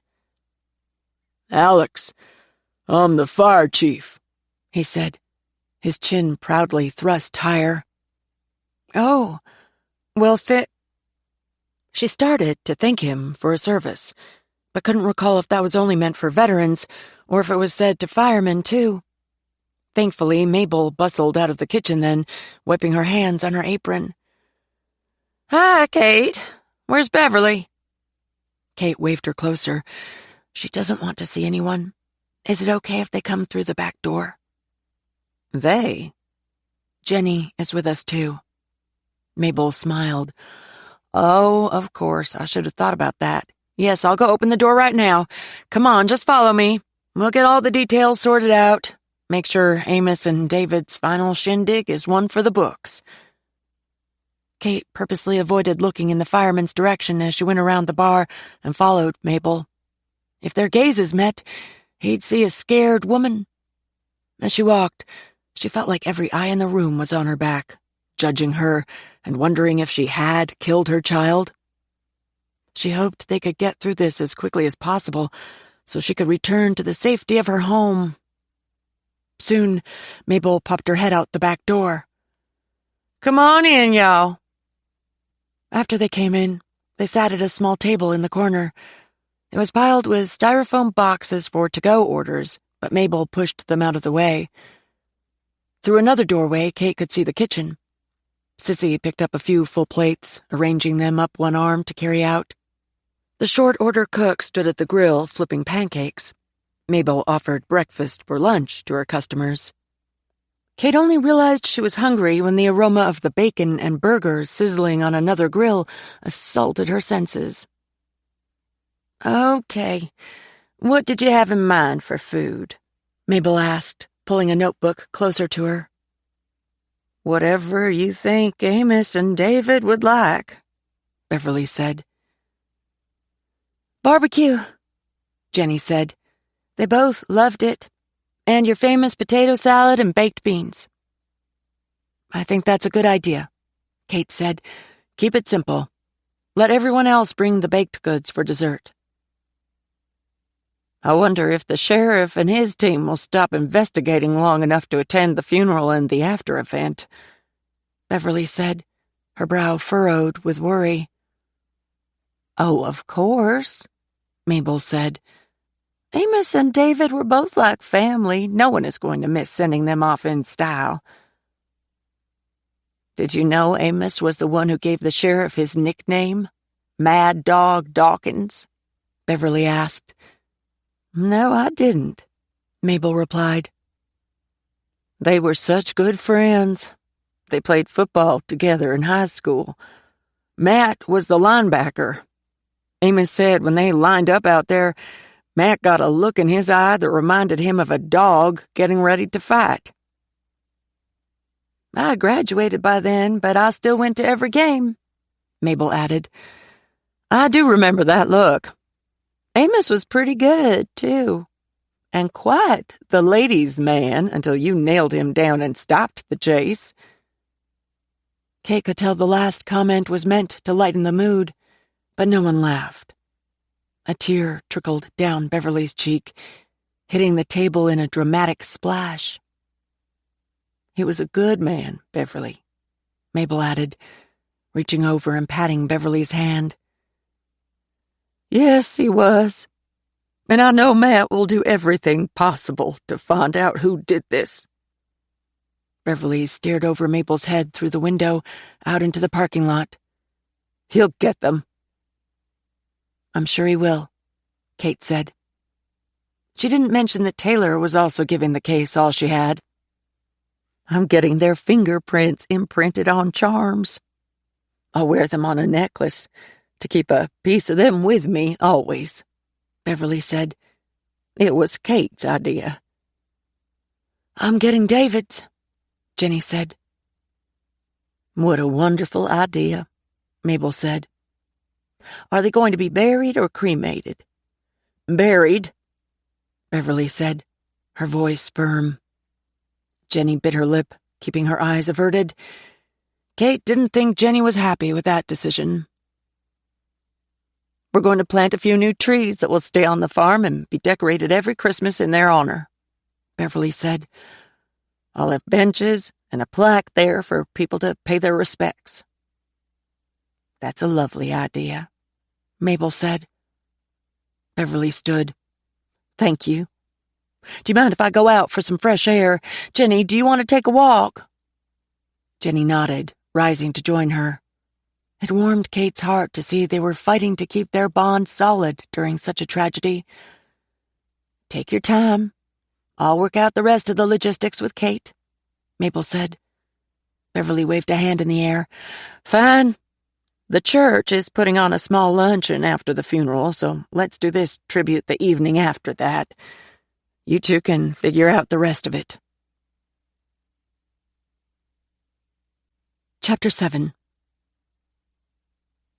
Dying was imminent for everyone, but no one wanted to face that truth. Yet it was never clearer than at a funeral, with grief thick in the air. Considering the struggles and pain that most people had to deal with to get by in life, Taylor thought some would be more welcoming about seeing it all done with. To finally rest in peace, as people said. Not like this, though. Not with people being brutally struck down for no apparent reason. May 17th would forever be branded in her mind and in the townspeople's as the day of the Hart's Ridge triple murder. She felt sorry for anyone who had a birthday or anniversary that fell on the date. At the front of the church, the three sisters from the Dixie Dillards band harmoniously sang Can the Circle Be Unbroken? Taylor was amazed at the way they blended their voices perfectly in melody to the organist playing behind them. Amos would have wanted the old-fashioned Southern funeral expected for a man such as himself, and whether David would have wanted it or not wouldn't matter. Kate had told her about the differences in wishes between Beverly and Jenny. Taylor felt sympathy for both women. She was glad they'd ultimately agreed and were able to have the services together, so Amos would not be separated from his son. At the wake, there would be a huge cookout with pulled pork, barbecue, and hush puppies brought in by Mabel and her crew, and plenty of potluck dishes brought by everyone else. A bonfire, a Southern bluegrass band, and a ton of fireworks would round it out. A few kegs of beer and some moonshine would surely be there, too, for the last celebration of two of Hart's Ridge's finest. Taylor just hoped people would have sense enough not to drink and then get behind the wheel. She sat in the back of the church, in the second-to-last pew, with her dad and sisters, chosen for the vantage point of being able to observe almost everyone. Levi was with them too, looking so grown up in his new suit. Joe had an even bigger fondness for Amos than Taylor had, and her sister also had somewhat of a crush on David long ago. Joe had been devastated at the news. She constantly bugged Taylor for updates on the case, which, of course, she couldn't give. Anna had chosen to leave her 2 kids at home with Pete, saying they weren't old enough yet to understand death. Taylor didn't think that was true, but it was just as well. She didn't have time to worry about anyone else. While paying her respects, she was simultaneously doing her job, but she also couldn't stop her gaze from continually straying to the 2 caskets at the front. It was still a shock that something so awful could happen to such a good family. Speaking of family, it had made Taylor proud that hers had shown up. Her dad had even pulled his old suit out for the occasion, and he appeared to be clean and sober. Cecil was there, looking smart in a perfectly pressed suit. He sat on their pew, as Taylor had insisted, but so far she hadn't seen him or her dad speak to each other. So many of the town's finest had gathered. Della Ray sat next to her daughters, using a fancy linen handkerchief to swipe at her eyes. Sissy, Margaret, and Mabel sat on the same pew, with a few of the other kitchen staff from the den. Sissy's little girl, Haley, played quietly, distracted by the coloring book and crayons in her lap. A few townspeople had nodded to Taylor as they passed by, like Horace Hedgepeth, the pig farmer, and Boone. She'd heard Horace talk to Boone about how big he was getting as they walked in. "You're so big that it looks like you ate your brother," he'd joked. The joke was on him because Boone didn't have a brother. She hoped Horace would behave himself for the service. It was a funeral, not a pig-picking. Dottie from Dispatch was there, quietly sobbing from the moment she walked in and sat. She and Beverly were friends from way back in high school. Taylor hoped the girl filling in for Dottie could handle any calls that came in. She was a part-timer while she attended college for a degree in criminal justice administration, but she had little experience. With any luck, nothing major would be called in while most were away. It would be a great time to commit a big crime, since most of their force was otherwise occupied. Hopefully, though, the town's criminals would be too dumb to think of it. Since family and friends had come in from several other states, Taylor didn't know everyone there. No one immediately stood out as suspicious, but she still wondered if the killer were in the room with them, listening to the fond stories about Amos and David from their loved ones. Mostly stories about Amos, who she was learning was even more of a legend in Hart County than she'd already thought. So far, 3 of his old buddies and 2 brothers had spoken about him. They talked about his sense of humor and the way he had always been there if anyone needed him. Another friend came up and spoke about Amos' charitable ways and his recent activities to help the needy. Now Amos' sister Gladys was up there. Her chubby chin quivered as she talked about their childhoods. Currently, she reminisced about when she'd been bitten by a copperhead snake and her big brother had carried her through 9 acres of woods to the nearest house. Amos was starting to sound like a saint. So far, David paled in comparison to his father. That was something to chew on. Could David have had enemies that no one chose to speak up about? Taylor heard a beep. In her peripheral view, she caught someone scurrying out the door. Across the back wall, uniformed first responders from Hart's Ridge formed a line. The town's finest, all solemn and respectful. It included the sheriff, the sergeant, and the rest of the deputies. Then there was Alex and his firefighter crew, both paid and volunteers. Several times already she'd seen 1 or 2 go out the doors, pushing through the dozen or more people who stood in the foyer, because there were no seats left. She presumed they'd left to check their radios for emergency calls. In the most peculiar of situations, Kate sat in the front pew between Amos' widow Beverly and her daughter-in-law, David's widow. Danny sat on Beverly's other side. After Gladys finished, an elderly Mexican man slowly made his way up the aisle to the front, turning to observe them. 16 years ago, I came to Georgia to look for work. We were down to our last $5 and an empty gas tank with 4 children to feed. He started. It wasn't the farm's peak season, so he didn't need to hire anyone. But Mr. Higgins gave me a job anyway, and then helped us find an affordable place to rent. Amos was my first friend in this town, and he remained one until the day he died. I will never forget his kindness. Beverly dipped her head close to Kate's, whispering something. Taylor wished she could hear what was being said. Over the last few days, Beverly had clung to Kate like she was her lifeline, asking for help in organizing all the arrangements, from the funeral to the graveside gathering, including the open celebration afterward at the farm. Taylor still couldn't figure out how that had come about, but Kate said it had something to do with the stoic way she'd comforted Beverly at the scene. Pauline, Beverly's sister, sat several people down from them. Even from the slight view Taylor had of her, it was easy to tell she was put out at having been demoted in status because of Kate. The woman sat stiffly, her nose raised so high that she would drown if it rained. Preacher Haddon was an old-school minister and didn't believe in wasting the opportunity of some people visiting his church for the first time in ages.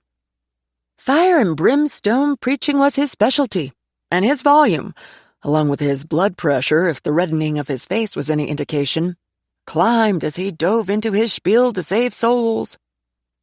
Taylor wondered if he'd invite them up to the altar. If so, what would they do? Gather around the coffins? The Southern way of using death as an opportunity to win souls had never sat well with her. Obviously, it didn't with Danny either, because he stood and went to the podium. Impatiently, he gestured for Haddon to move over. The room fell deathly silent. No one upstaged a preacher at a funeral. Danny looked terrible. Pity washed over Taylor. He wasn't ready to take either place, not his dad's or his brother's. It was a lot of pressure, and he didn't seem like he was holding up well. He cleared his throat before lifting his chin. My dad laughed easily, and he made others laugh, too. He and David were 2 peas in a pod. My dad and my brother liked to go hunting together, fishing, too. Even to Charlotte to watch the races. I used to be so jealous of their relationship. I know I should wish at least one had survived, but at this moment I don't. I'm glad they are together for one last adventure. In my heart, I've no doubt they are entering the gates of heaven as we speak. As good as they were, they have to be. People nodded. A few murmured, Amen. I also have no doubts, Danny said, his voice low and fierce, that we will find out who did this. We won't stop until we do. A few people turned to glance at Taylor and her team, who were behind her. She felt her neck flush, hoping he was right. It had been 3 solid days of following leads and interviewing people, from farmhands to family. She alone had probably talked to at least 100, but nothing had helped clarify the case. She and Shane had divvied up their list, as well as handed over the least important ones to Penner and Kuno. The sheriff hadn't wanted to bring the state police in for help, so they'd found a bilingual college senior to translate as they questioned the Mexican segment of the farm, or at least those who hadn't fled yet. Many feared anything to do with the legal system. They had taken off as soon as they'd heard about the murders.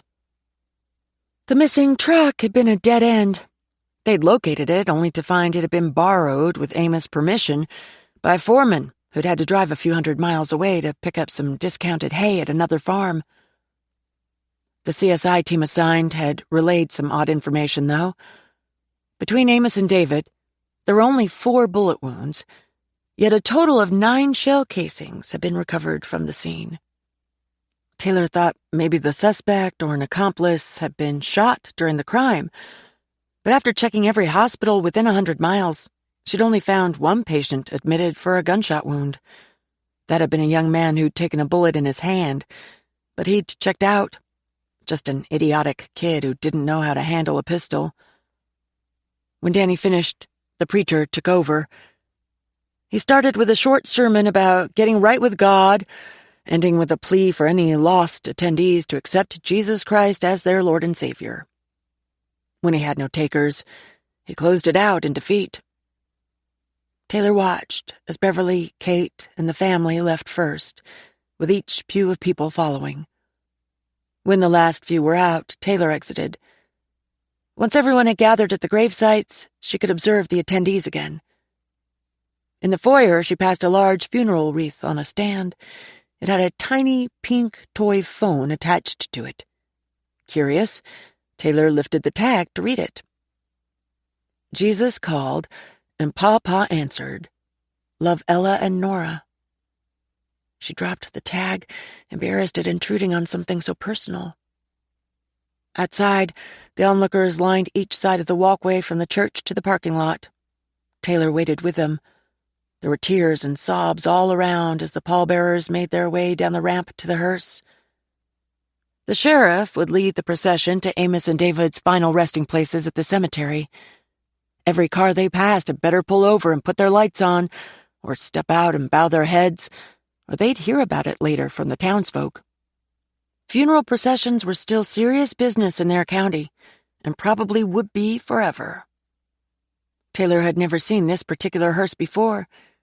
She guessed the funeral home had acquired a new one. A young man she didn't recognize stood outside the car.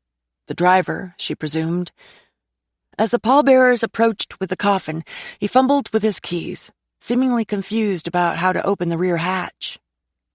Danny and Beverly waited too, flanked by Kate and other family members.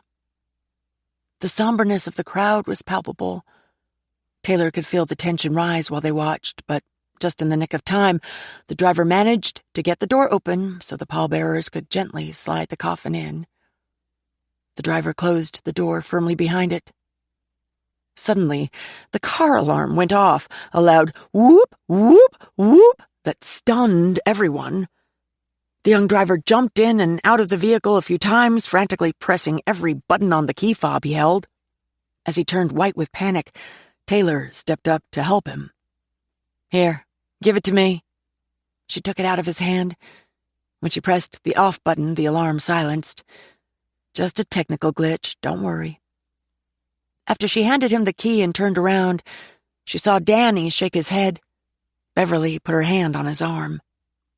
It is just like your dad to do something like this, Danny, she said, then smiled slightly. When he smiled back, she chuckled, which made him laugh. Gradually, the giggles moved through the crowd until all Taylor could hear was laughter. Tears of sadness turned into tears of mirth. Apparently the driver didn't know what to do. He seemed taken aback, as though everyone had lost their minds. Okay, Dad, you got us, Danny said loudly toward the hearse. People nodded and laughed. Finally, the driver got into the car and shut his door. The click hushed the crowd. Everyone began to disperse after Beverly led the way to the family car. Taylor hoped the graveside ceremony wouldn't have any surprises. Chapter 8. The days after the funeral passed both excruciatingly slow and shockingly fast. Before Taylor knew it, they were a week out from what the town now called the Christmas tree murders, with no primary suspects to note. The funeral, graveside attendance, and the celebration of life cookout for Amos and David had all gone as well as could be expected, at least until a few of Amos' old buddies started shooting their guns in the air as a final send-off. The sheriff had just shook his head and said to let them do what they needed to. Luckily, no one had been hurt, though it was a miracle, considering a few barrels of moonshine had been carted in after the church ladies retired to their homes for the night. Taylor and Penner had stayed until the last person left, just to make sure no other tragedy could happen. Despite some of the high moments, the events had been heavy with grief and disbelief. Taylor had gone back to the investigation with a renewed commitment to find the murderer. It's crazy, Shane said. With the way Amos did business, the suspect pool is massive. I think we've interviewed everyone at least once, she said. They had cleared out the canteen, setting up tables in formation to lay out every piece of evidence they'd found. Food was either being called in and ate at desks, or outside when they had a chance for a break. Though she and Shane were leads, this was an all-hands-on-deck investigation, and they had permission to make anyone help if needed. Beverly had been the hardest to interview. Thinking about it made the blood rush to Taylor's face. Sometimes it was tough to make people realize that detectives had to start with the closest family members in a homicide investigation, then work their way out from there. The poor woman hadn't given them much to go on, other than providing the current employee list. That had been helpful. Although, as they'd suspected, many had taken off either because they didn't have the papers needed to work legally, or they didn't trust law enforcement and feared being accused. Finding those to question them would be a slow process. They'd assigned Deputy Kuno the task of tracking down as many of the seasonal workers as possible. They also had Amos' itinerary from the trip he'd just returned from, but nothing had jumped out so far.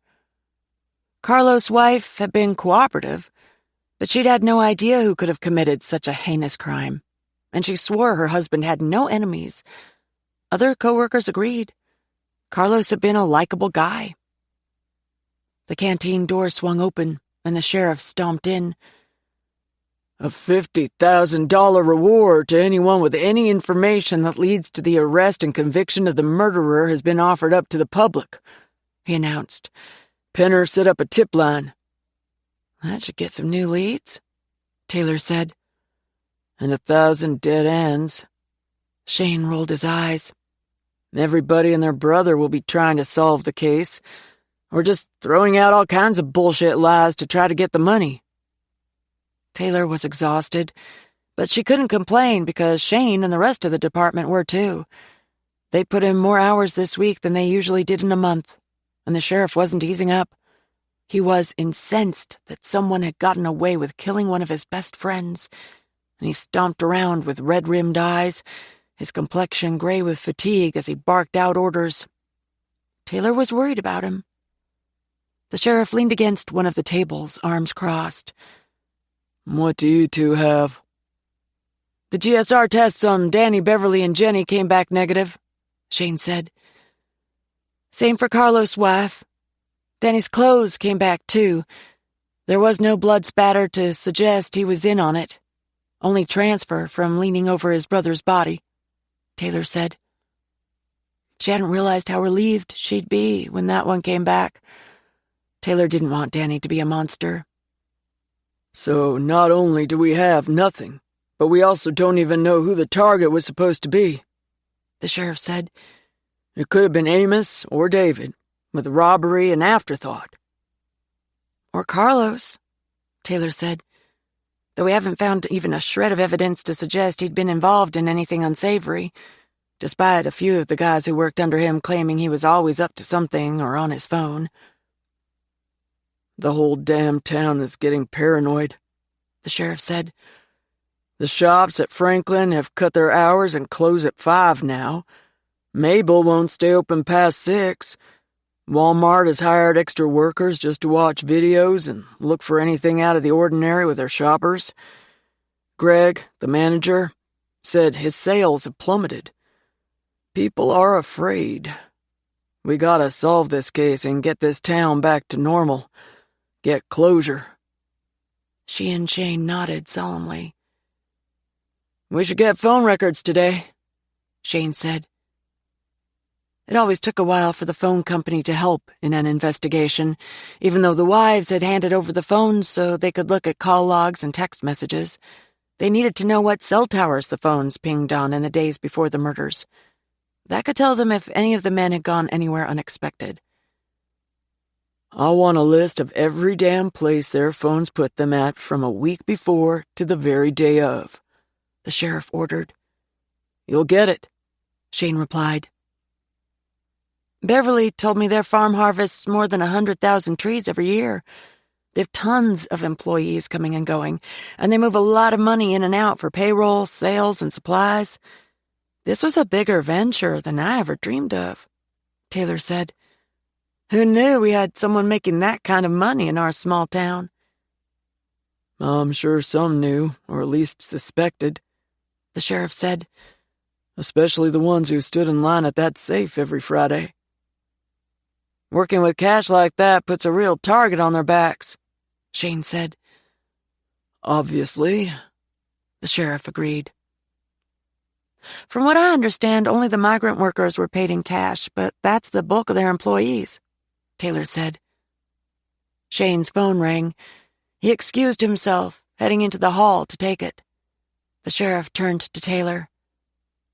I don't have to tell you how important this is to me. I know. Amos was your friend. He sure was. Hell, the whole damn town loved him. We gotta make this right, get justice for him and David. And Carlos, too. I don't want you doing anything else but supporting Weaver on this.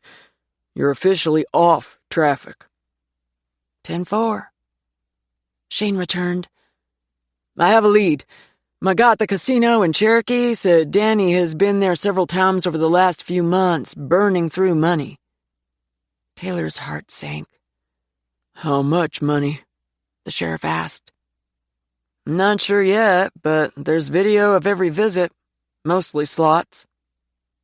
Tell him we want the footage, the sheriff said. Already did. He's emailing it to me. Great lead, Weaver, Taylor said, but let's not jump to conclusions. It's a big leap from playing slots to killing your dad and your brother. It's been known to happen. Mark Godot. Remember him? He killed 9 people. Before he went on his killing spree, he'd been heavily in debt with a casino. I don't remember that one, Taylor said. But Danny isn't a cold-blooded killer. That's what they thought about Godot. He was the kind of person you'd sit next to at a bar and buy a drink. Clean-cut, attractive. His neighbors said he was a nice guy who worked hard. He was often seen tending his yard with his wife. That's called a psychopath, Shane said. Come to find out, he had done prison time earlier in his life, but had been granted clemency. Got out and started a quiet life with his new wife, then decided he couldn't help himself, the sheriff said. Danny has a record, too, Shane said. Small stuff from a long time ago, Taylor said. No prison time. That doesn't mean he hasn't done some bad stuff, just means he didn't get caught. I'll call the judge, start working on a search warrant for his place. Does he still live in the studio apartment on the farm? The sheriff asked. Yep, Taylor nodded. I'll send Kuno out there while you have Danny here for another interview, the sheriff said. You two get to work. Chapter 9. Kate stood with her arms crossed over her chest, shaking her head at Jackson. He looked proud of himself as he practically pranced around the monstrosity he'd pulled up in. It's a Chevy Express, extended cab. She's got a lot of miles, but she's clean as a whistle. Come on, Kate, look inside. He opened the sliding door, throwing his arm out in a grand, sweeping gesture. First of all, Jackson, providing me with a vehicle is not your responsibility. I'm not your wife anymore. And I don't want to hurt your feelings, but it looks like the epitome of a kidnapper's van. A white box with dark tinted windows. I've seen that one in every bad movie. She laughed. Nah, kidnappers are smarter these days. They come at you flashy, with all sorts of fancy stuff. I know this isn't the sexiest ride, but it didn't cost me anything except that old camper I had rotting back in the woods. Even trade. He was like a little boy in a candy shop. Despite her reluctance, she smiled. According to Anna, he had made a complete transformation since Kate had returned home, though Taylor wouldn't confirm or deny it.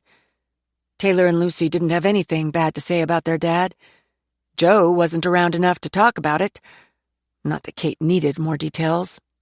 She was already disappointed that he hadn't come through for the girls to give them a decent childhood. They were both guilty, so she couldn't throw stones. To appease him, she went to the van and ducked her head in. It was in good shape for the miles and age. There was only one saddle seat in the back, with the rest open space. If she were a caterer, it would be perfect. "I won't be able to afford the gas on this thing," she said. "Sure you will. You'll only be using it around town. It's not like you'll be road tripping in it. I wouldn't advise that." "I don't even have a job yet, Jackson. I can't pay you for it." "I told you the guy did me a favor by hauling off that old camper. The van was a bonus. You don't owe me a penny. Not only that, but the girls also said they were going to pitch in and pay to get it registered and insured for the first 6 months. Just until you get on your feet." She turned to him. "They know about this." "Sure do. Kate, we're a family." Kate headed back to the porch. After she sat on the swing, she said, "Jackson, I think you and I need to have a conversation." He took a seat in a lawn chair against the window. "I know what you're going to say," he said. "It's going to take time." She shook her head. "I divorced you more than 10 years ago. You signed the paperwork, too. If you think we are somehow going to rekindle our relationship, then I need to stop you right now. I'm not the same woman you married. 20 years is a long time, and I do not intend to be part of a couple ever again. I've been alone too long, and I don't mind it." "You don't know that right now, Kate. You're still reeling from what happened to you. You have trauma." He studied his hands. "Don't you remember how good we were together? We had some fun times."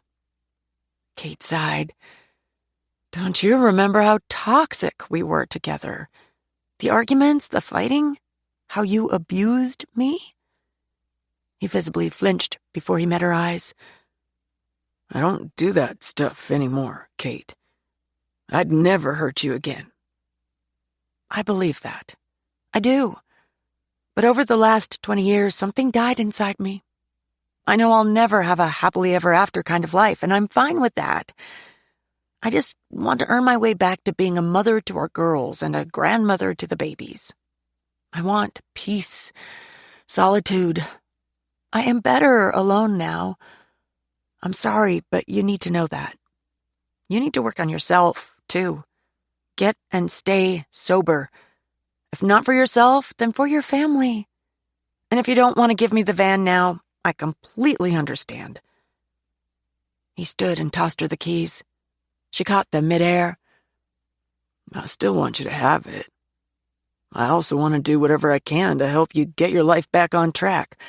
No strings attached. Just friends. Can we at least be friends?" When he opened his arms, she went into them. They embraced, but she pulled away quickly. "Friends. And thank you, Jackson. I'll accept the van until I can get something else on my own. Then I'll give it back."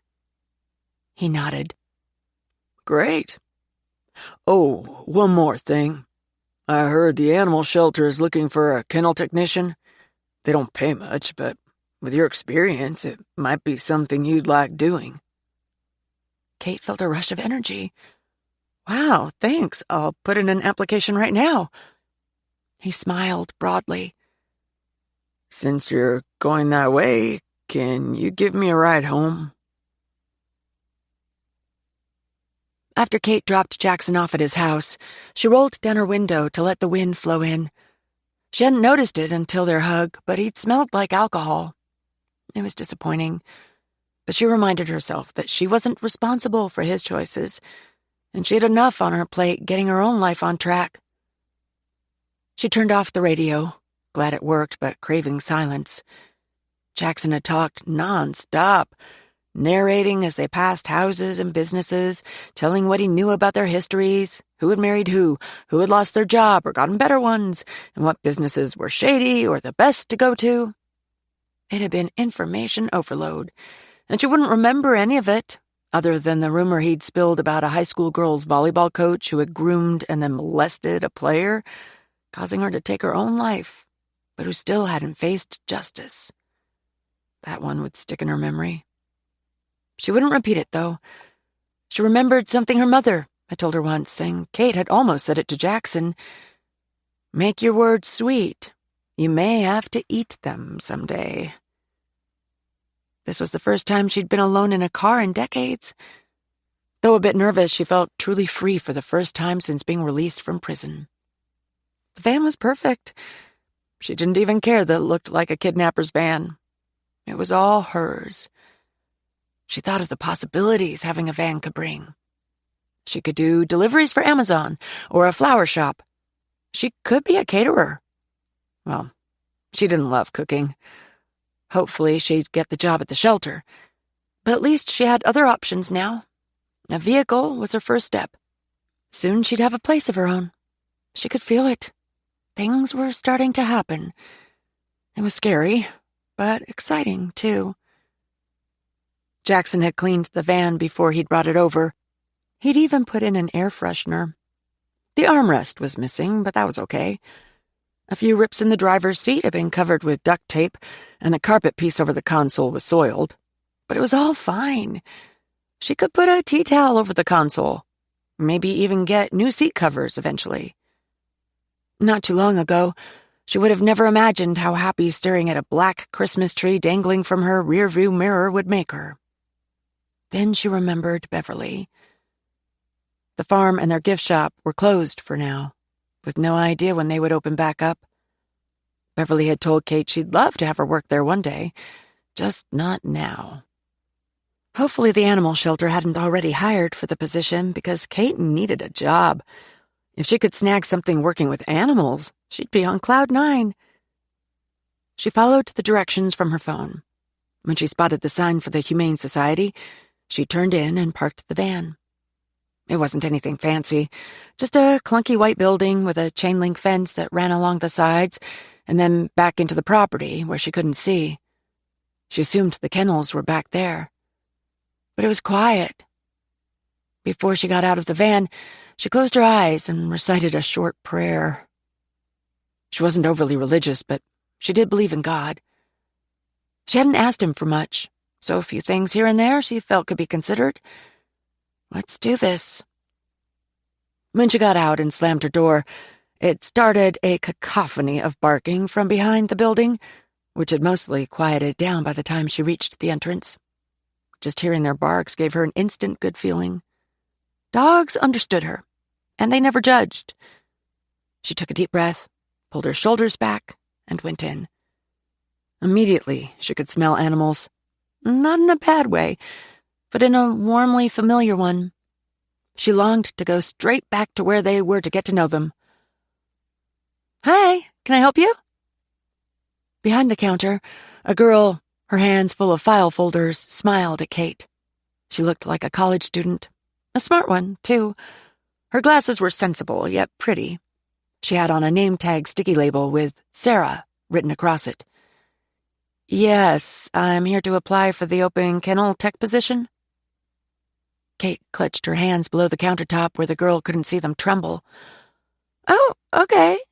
You can apply for that online. Here's our card with our website address on it." She picked up a card and held it out.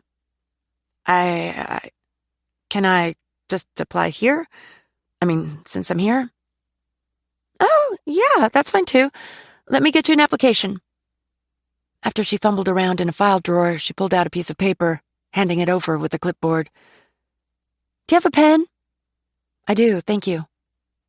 "You can sit over there to fill it out if you want to." She pointed at a few chairs set up against the wall. Another young woman came in from the back hall. She started telling the first girl about a festival that was coming up, but said she didn't know if she could go because of finals. Kate sat, pulled a pen from her purse, and began filling in the questions. The first parts were easy. Name, address, phone number, etc. But she felt her anxiety start to build when she got to the section about previous employment. Technically, the jobs she held in prison were actual jobs, though. She put them down, expanding on the duties she'd held as a dog trainer. Then came the dreaded question. Have you ever been convicted of a felony? She held the pen poised over the paper. If she marked no, she would be lying, but based on her experience with dogs, she might get the job. If she marked yes, she probably wouldn't get the job, especially with the fresh-faced young girls they had working there. They needed to be protected from bad elements, from negative influences. Kate needed this position. More than that, she wanted it, badly. Covertly, she studied the two girls. They had their entire lives ahead of them, probably had no past baggage to hold them back. They had no idea how lucky they were. Quickly, Kate finished filling everything in, signed it, and rose to return it. The second girl saw her coming, retreating out of the front area. Here you go. Kate handed it over to Sarah. Okay, great.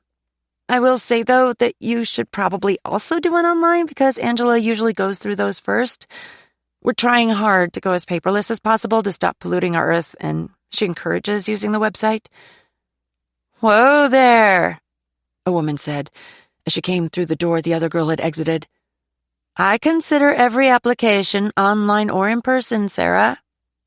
Sarah looked embarrassed. Oh, I'm sorry, Angela. I thought you preferred online. If it's convenient, Angela said, frowning at the girl. But online isn't always available to everyone. I don't want to miss out on any good applicants by only choosing from that pool. She came to the counter, then held her hand out. Hi, I'm Angela Zimmerman, the director. Kate shook her hand. Catherine Gray. I applied for the kennel tech job. Angela picked up Kate's application and started reading. I see you have experience in dog training. Why aren't you doing that now? I just moved to Harts Ridge to be near my daughters. Right now, I need a stable paycheck. If I go back into training, it will take a while to build clientele. Angela nodded. True. She read a bit more, her expression changing. When she looked up and locked eyes with Kate, she knew it was over. I'll just show myself out, Kate said, backing toward the door. Wait. I want to talk to you in my office. Follow me. Kate felt sick to her stomach, wishing she didn't always have to be so damned honest. Angela showed her into a small room that held an old-fashioned metal desk and a few chairs, all shoved between several tall metal filing cabinets. Take a seat, Angela said. Kate sat. Do you go by Catherine? Kate, actually. I'm sorry about Sarah up there, Kate. She's majoring in environmental science and her parents were hippies back in the day. Still are. Kate chuckled. No problem. What were you in prison for? Angela asked, getting right to the point before she sat in the chair behind the desk. Arson and murder, but I was recently exonerated, Kate said, nearly choking on the words. She could feel the heat running up her neck to flush her face and ears. Angela sighed. Who died? My son. I'm so sorry. Thank you. But I can't give you the job just because I feel sorry for you, Angela said. She set the paper down in front of her. Kate tried to keep the quaking inside her still. I don't want you to. I want you to give me the job because I'm good with dogs. I work hard and I keep to myself. No drama, complaints, or asking for extra time off. I'll be here when you tell me to, do what I'm supposed to, and cause you no stress. That sounds great, but you wouldn't be training dogs here, Kate. This position is not a glamorous one. You'd feed them, make sure they have water, and clean up crap all day. Maybe give baths. Once all that's done, then you'll help walk the dogs and rotate them out in the play areas if there's time. Sounds perfect to me, Kate said, holding her breath. Angela studied her for a moment, then stood and headed toward a black box in the corner. When she fed the application into it, Kate realized it was a paper shredder. Her heart sank. When it finished, she turned toward her. Kate held her breath, not sure what to expect. If you work with me, You come with a clean slate. Nobody needs to know your past because you'll only be judged on the present," Angela said. Kate couldn't believe it. She felt hope tentatively stir in her heart. "I'd like that," she murmured. Angela put her hands on her hips, exhaling a long sigh. "We have a free vaccine clinic this Saturday at Tractor Supply. I need some extra hands." Kate bit her lip so hard she tasted blood, anxiously waiting to hear more. "Consider it a trial run. Do well, blend smoothly with the rest of us, and you'll get the job. If you aren't a good fit, no hard feelings, okay?" Kate nodded, still holding her breath. "Deal then. Get some rest beforehand and dress in your oldest jeans. It will be messy. You can show yourself out." She turned and walked out of the office, leaving Kate staring after her. Thankfully, the tears held off until Angela turned her back. Chapter 10. Taylor ate the last chunk of country fried chicken, then sopped up the gravy with the remainder of her biscuit before popping it in her mouth. Under the table, she felt Diesel's muzzle land on her knee and heard him sigh with longing. She discreetly passed a stray morsel to him. When she pushed her plate away and leaned back, she looked up to find Sam watching her with a grin. "What?" Nothing. I just like to see a woman eat. One who doesn't pick at her food like a skinny bird." "She can cook, too," Lucy said, "especially chili beans." "I know, I've had them," Sam said, making Lucy gasp dramatically. Joe laughed. "Oh, we need to hear details. When were you here for Taylor's chili beans?" "Y'all, stop," Taylor said. "Anyone for banana pudding?" Kate asked. "Full disclosure, I'm not a banana pudding kind of girl, but I did my best. I know it's a southern thing, so I hope it tastes okay. I used the Paula Deen recipe." "Me?" Levi said, raising his hand high in the air. "A small bowl," Joe warned him. "The sugar will keep you up all night." "None for me," Taylor said. She already felt like a bloated seal. Sam obviously thought she was a hog, too, so she was sitting dessert out. "But you've seriously outdone yourself on everything, Kate. Thank you for doing this." "You're welcome," Kate said. "Yes, thank you," Sam said. "I haven't had a meal like this since I went to Cracker Barrel with Pop a few months ago." Kate laughed. "Good to know my cooking compares with Cracker Barrel food since I'm so rusty. But you might want to hold that compliment until you taste the pudding." "I'll scoop," Lucy said, getting up from the table. "That way I won't have to do dishes, which means I might have time for a bath before Johnny wakes up for his before-bedtime energy surge." "I don't mind cleaning up," Kate said. "Makes me feel useful." "I'll help," Joe said. Taylor was so tired she could barely keep her eyes open. The sheriff had insisted she take half a day off after he caught her at the department after midnight 3 days running. He'd sent Shane home, too, told them not to come back until 8 o'clock the next morning. Shane and Taylor had picked the case apart repeatedly until it felt like a never-ending loop. Her brain needed a break.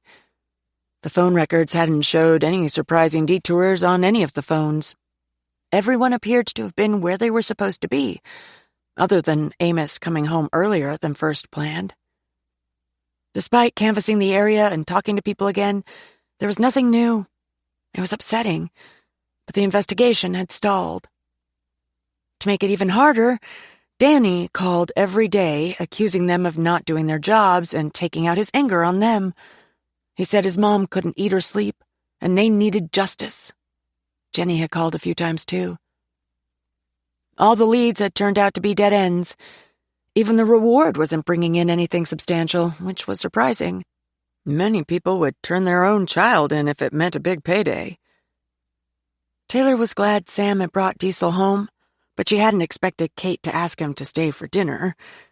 Kate, Lucy, and Joe seemed to adore him. and he treated them as though they were belles of the ball, so it wasn't any wonder. Diesel was funny. When she and Sam were together in the same space as him, he was so happy and frolicked like a puppy. It was good to see him that way, and Taylor wondered if that was how he was at Sam's house. "Well, I have some good news," Kate said. Taylor blinked to clear her blurry eyes. "Oh? What is it?" Lucy hollered from the kitchen. "Wait for me." "Is that why you bought groceries and cooked tonight?" Taylor asked. She'd also noticed Kate was in a better mood than she'd ever seen her in. Kate nodded. "Yes, my little celebration might be presumptuous, but I couldn't help myself. I wish Anna were here, but I can call her tomorrow." Lucy returned, balancing the small bowls of pudding. She handed them out before taking her seat. "We already know about the van," she said. "I know you do, and I wanted to thank you for helping with that. It was very kind. I'll be sure to thank Anna, too.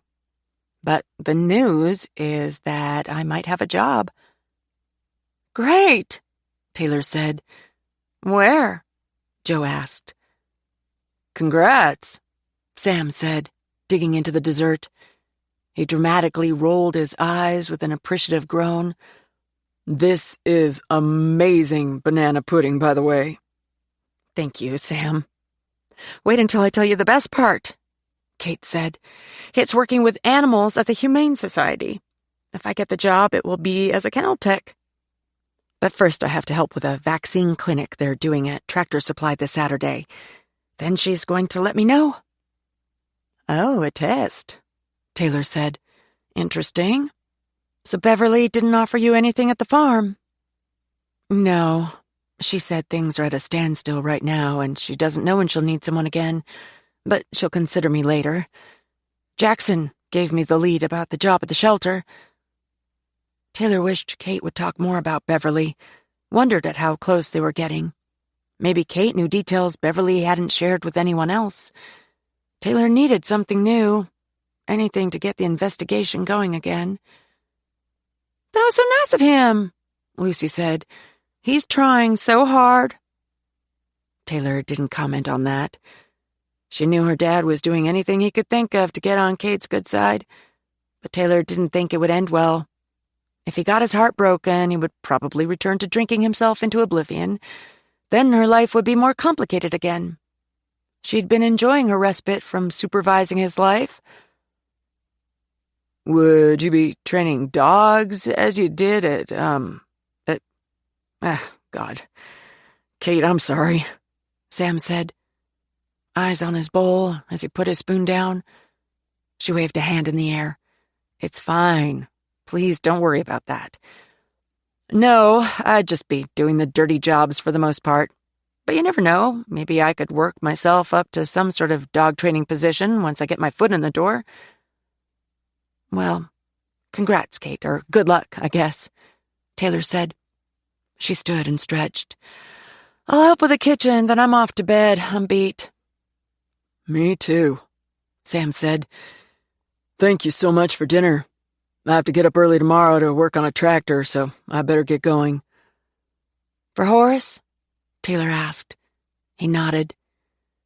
"Make sure he pays you. He's been known to skip a bill or two," she said. "Taylor, you see Sam off and take Diesel out while you go," Kate said. "Joe and I have kitchen duty under control." Taylor wasn't going to argue. "Levi, if you're done, get your homework out and start on it, please," Joe said. "When we get home, you need to get right in the shower." Levi groaned. Taylor and Sam headed out, Diesel following them. "Want to sit for a minute?" Sam asked. She didn't. She was exhausted, but he looked so hopeful that she nodded. "Just a minute or two. I might try to do some work before I take a shower, see what I can dig up." She planned to do another deep dive into Danny's and Jenny's social medias. Amos and David didn't have any. Beverly did, but she only ever posted about the Christmas tree farm.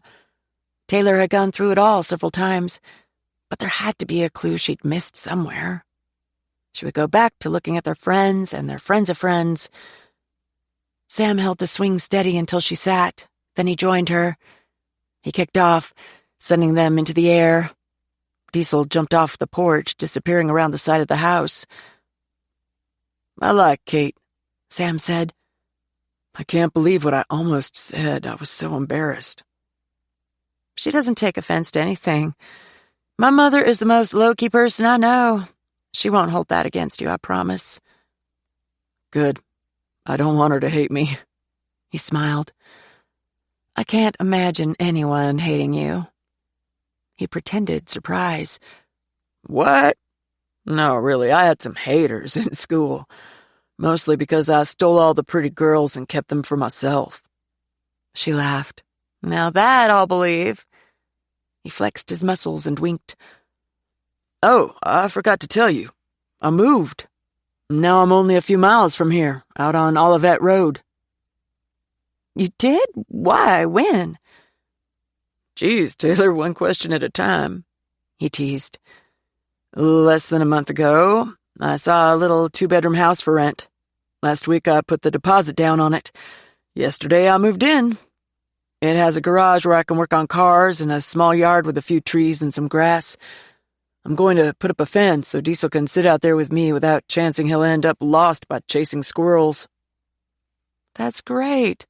I'm sure he'll love that. Yeah.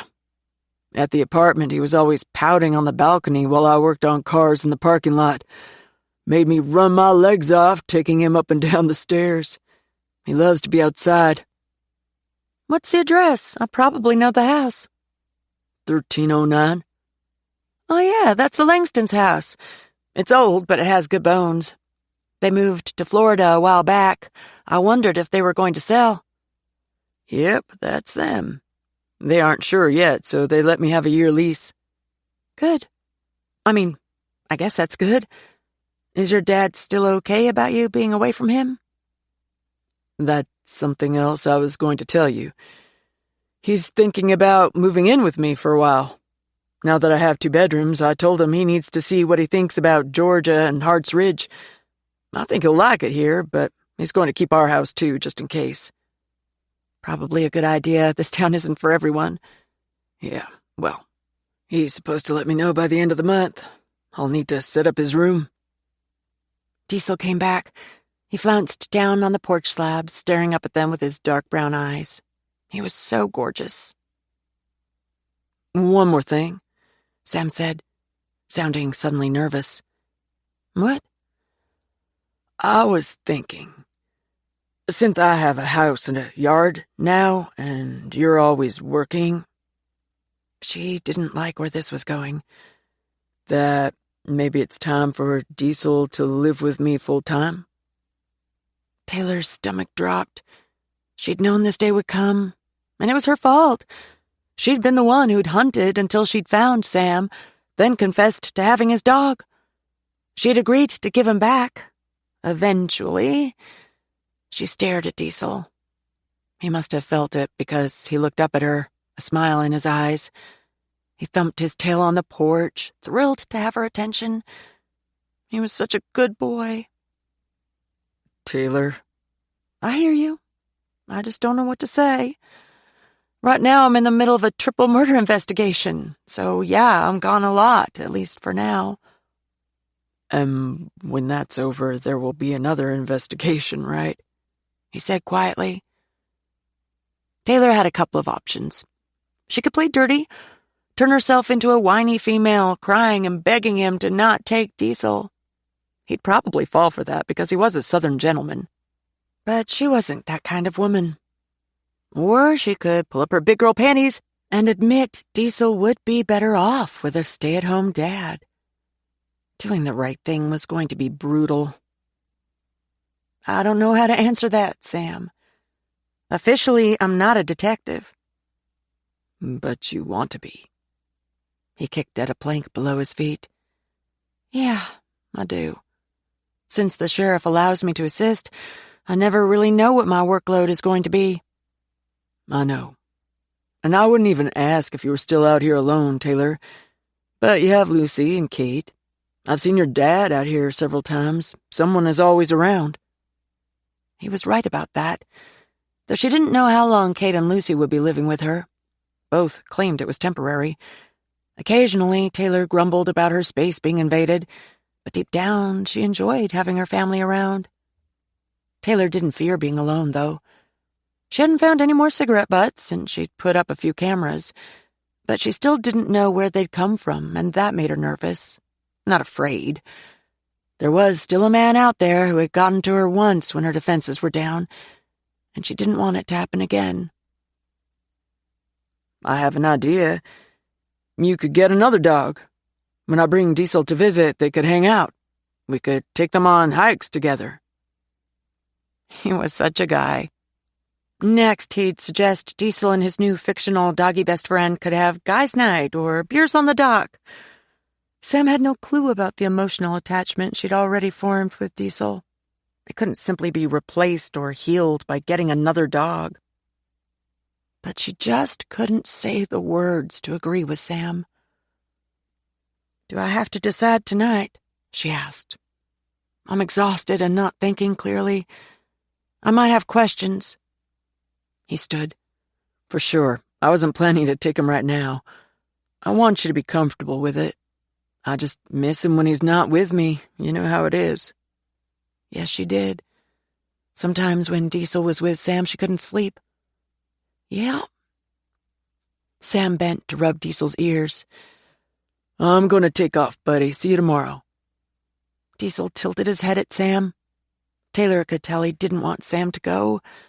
She felt a ripple of guilt at what they were doing to him. "So, see you tomorrow?" Sam asked. The air between them felt heavy and sad.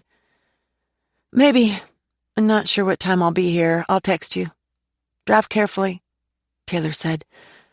"That curve a mile from here has seen some tragedies over the years." "Gotcha." He nodded, then went to his Jeep and climbed in. The screen door opened and Lucy stepped out. She came to the swing and sat beside Taylor. Sam took off. "Ouch. I heard the tail end, no pun intended, of your conversation. You okay?" "I guess. I don't know. But I need to get to bed. I'll digest Sam's request tomorrow when I've had some rest." Lucy put her hand on Taylor's thigh. "Wait. Can you give me a few minutes? I have something important to talk to you about." Another wave of fatigue washed over Taylor.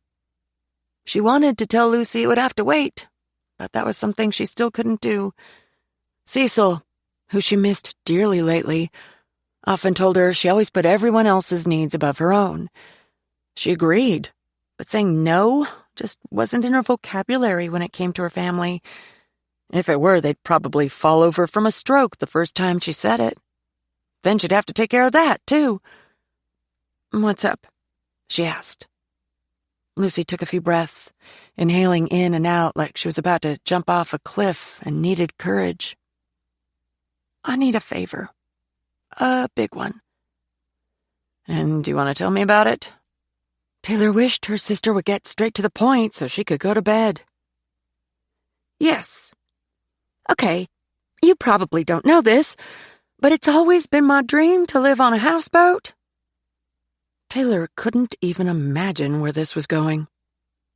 "I found one, but I need you to buy it for me," Lucy said. Taylor laughed. "No, I'm serious. I need you to put the boat in your name," Lucy said. "How am I supposed to buy you a boat? I can barely keep up with my bills. I think I have maybe $1,000 in my savings account." Lucy smiled smugly. "I have the money. I just need it to be in your name." Alarm bells started ringing in Taylor's head. "You have enough money to buy a houseboat. Is that what you're telling me? If you do, Lucy, then you'd better start telling me how you got it. Are you in trouble?" "It's not a lot of money, Taylor. The houseboat is used and very old, but it's nice. I already looked at it. It's perfect for Johnny and me." Taylor felt a headache starting behind her right eye. "Let's skip over the money part right now. We'll circle back to that. Why would you think living on a boat with a baby is a good idea? You do realize that a boat is usually on water, right? Or is this boat on land? It's on water. I know it sounds dangerous, but the boat is at a marina. Not the fancy one up at Harbor Light, but the one they call the Redneck Yacht Club up on Beaver Dam. I met a couple there who live on their boat with their teen son, but they were there when he was a toddler, too. There are security measures I can put in place to keep Johnny safe, and the slip rent is so cheap. There's also a little park there for Johnny and a bathhouse in case I need it. Taylor had never heard Lucy sound so enamored by anything. She was off and running, babbling like a child telling Santa everything they wanted. She continued. I'd call it vintage, but it's clean as a whistle. They kept it covered any time it wasn't in use. It's a My Yacht tracker, 34 feet, with a 25-horsepower Yamaha motor and an upper deck for sunning. The utilities run on gas or electricity, but it also has solar panels. It's furnished. There's a kitchen and a stateroom with a queen-sized bed, plus the dining nook can be made into a bed. Kitchen has an oven and microwave, and there's a full bathroom with a tiny tub, too. Even has a nice little covered porch with chairs and a table. You have to see it, Taylor. Staterooms. Well, that's what they're called, but they're tiny. How much is this fantasy boat? $22,000. Speechless, Taylor swiveled to stare at Lucy, eyes wide with shock. Now you've got my full attention. Lucy, how the hell do you have that kind of money? You're going to tell me right now so I can figure out how I'm going to get you out of whatever mess you've gotten yourself into. You don't need to worry about how to get me out of any messes, Lucy said. This time, I figured it out on my own. The money is mine. I earned it, fair and square. How did you earn it? Taylor didn't trust her. Lucy had never made any significant money in her life. None of them had ever had that kind of cash. They were all paycheck to paycheck kinds of people, like most Americans. The door opened. Jo came out with Levi behind her. Bye, old aunties, Levi said, laughing as he rushed past them and took a running leap off the porch. We're leaving, Jo said. Drive safe. The deer are always more active at this time, Taylor said. Jo gave her a thumbs up, said her goodbyes, and they got in her car and left. Lucy stood and went to the door. After she peered in, she returned to the swing. Look, she said. I don't ask for much, Taylor. That wasn't true. Lucy had a short memory. Taylor was going to have to question her carefully if she wanted to get anything out of her. If you have the money to buy the boat, you don't need credit, so why do you need to put it in my name? For safety. In the past, I'll admit I've run around with some questionable people. I would rather have the boat title and the slip rental agreement in your name. That way no one can look me up online. For safety, now that I have Johnny. I don't want to go back to that life. Is that life how you got this money? No, Taylor. I told you, I earned it. There was only one way Taylor could think of where Lucy could earn that much money. The thought sickened her. Lucy, please tell me you didn't... Whoa! Lucy said, quickly interrupting. If you are thinking I was prostituting, you need to back up. I'd never do that. Taylor let out a long breath, feeling her shoulders relax. Okay, but listen, Lucy, all these secrets we all keep, they are killing this family. Can't you see that? At some point, you're going to have to trust someone. I want to help you, but I can't while you continue to be so evasive. Lucy hung her head, staring at her feet. You want to tell me, Taylor said. I can feel it. You'll hate me. She didn't look up. I'd never hate you. Lucy raised her head, locking eyes with Taylor. I sold Johnny. Chapter 11. It was shocking how 3 little words could turn the world upside down. In the past, Lucy's problems had never been solved, but they'd been dealt with. But this one hit Taylor with the reality that anything Lucy had ever done before was nothing compared to her confession about selling her child. Taylor struggled for something to say, but Johnny's sweet face swam in her mind. Lucy had given Taylor so much trouble over the years, but this was unforgivable. "You better tell me what you mean by that," she finally said, doing her best to keep the anger from her voice. Lucy began to lay out a story so unbelievable, yet so detailed, that it had to be true. All Taylor could do was hang on for the ride because now that her sister had decided to talk, the dam had burst. "I was only going to be the dog walker," she said.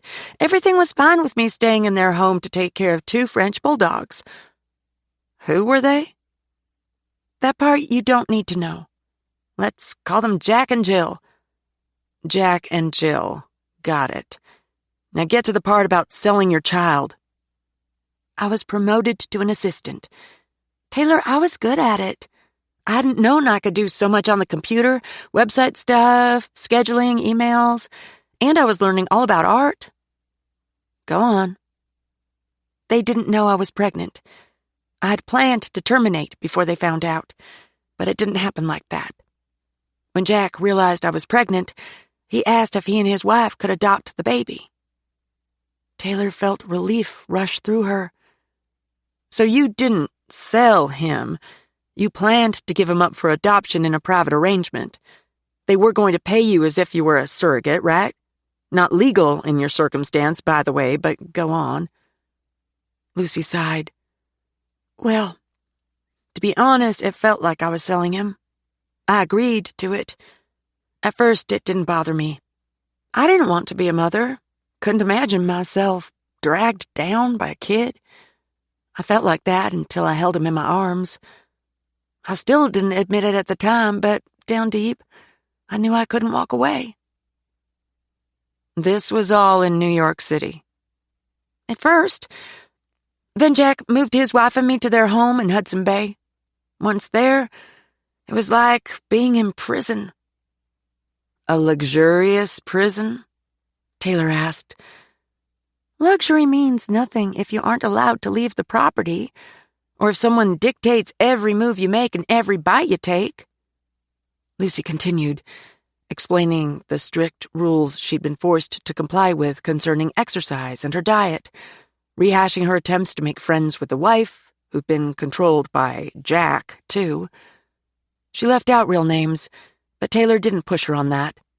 For one, she was getting information about one of Lucy's exploits, so Taylor let her talk.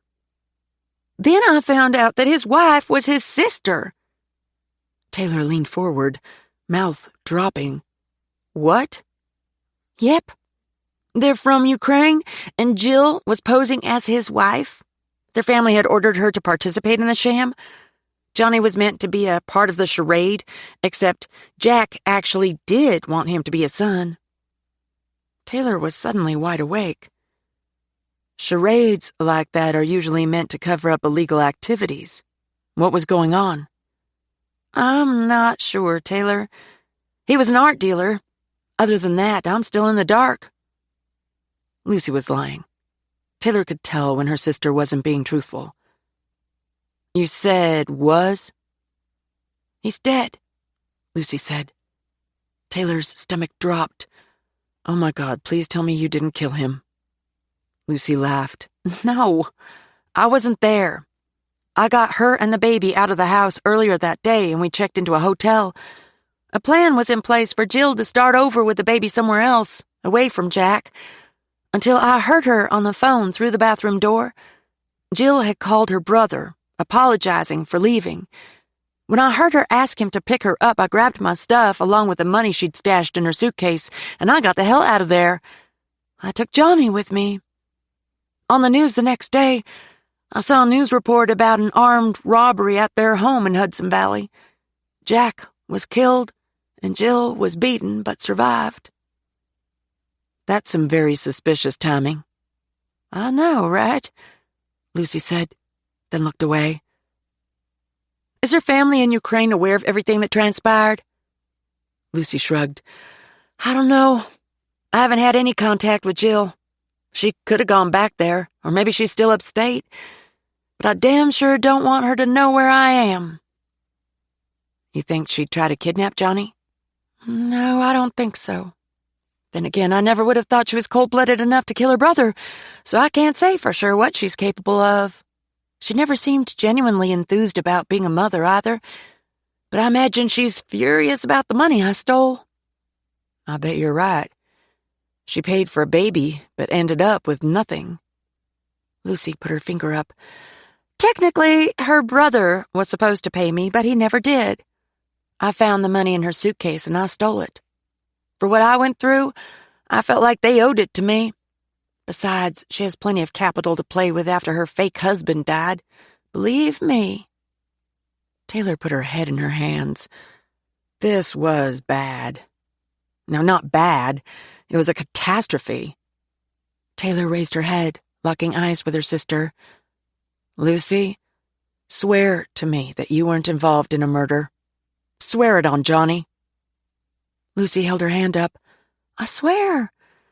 I've screwed up a lot in the past, but I'd never take someone's life. I had nothing to do with it. Everything I told you is just my hypothesis about what happened. I don't know anything for sure. Still, I'm afraid that if Jill's family in Ukraine pressures her, she might try to find me. Did you tell her about Hart's Ridge? Taylor's mind spun, wondering how to best protect Lucy and Johnny. No, absolutely not. She doesn't even know my real last name. Her brother supplied my phone, so it wasn't linked to me. But she could use your fingerprints to find you if it occurs to her to try. It'd be easy to lift some from your old room in their house, Taylor said. You have a record.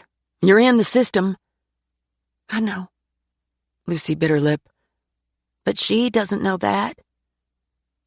Lucy, you do not need to live alone on a boat.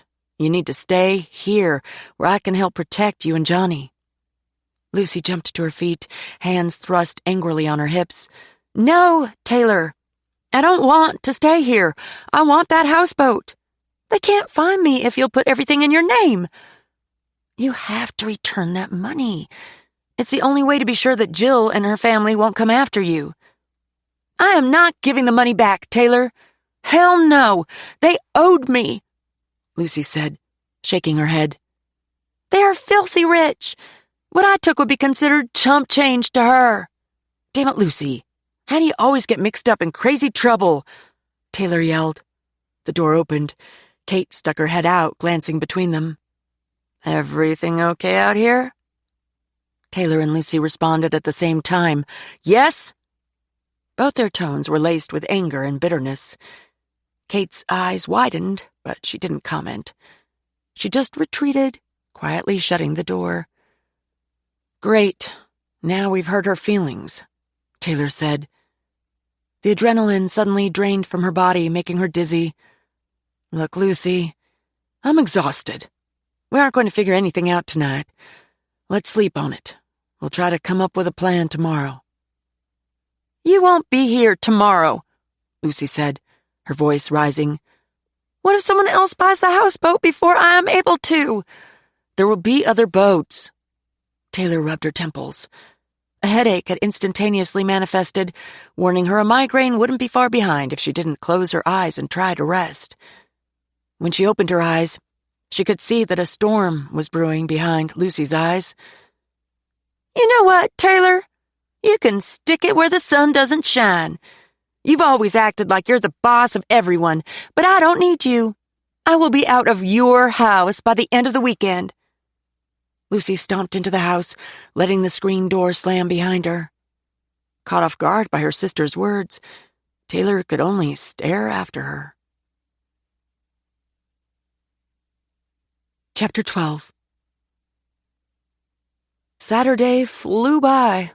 From what Kate could tell, the vaccine clinic was a huge success. A lot of people in and around the county couldn't afford to take their animals to vet clinics, and they appreciated the discounted rate and ease of not having to make an appointment. With Angela overseeing the event, the doctor administering the vaccines, and she and Sarah assisting them both, they'd efficiently finished at least 36 exams, with only one incident during that time. Sissy had brought her mother's calico cat in to be vaccinated. When Angela opened the carrier, it had freaked out leaping out of there like a jack-in-the-box before scrambling to hide under a parked car. "Kelly, no!" Sissy screamed. Sissy and the vet staff had surrounded the car, trying to urge the cat out, but it had been a 9-year-old little girl who had saved the day. She'd crawled under the car and befriended the cat, then coaxed it to come out with her.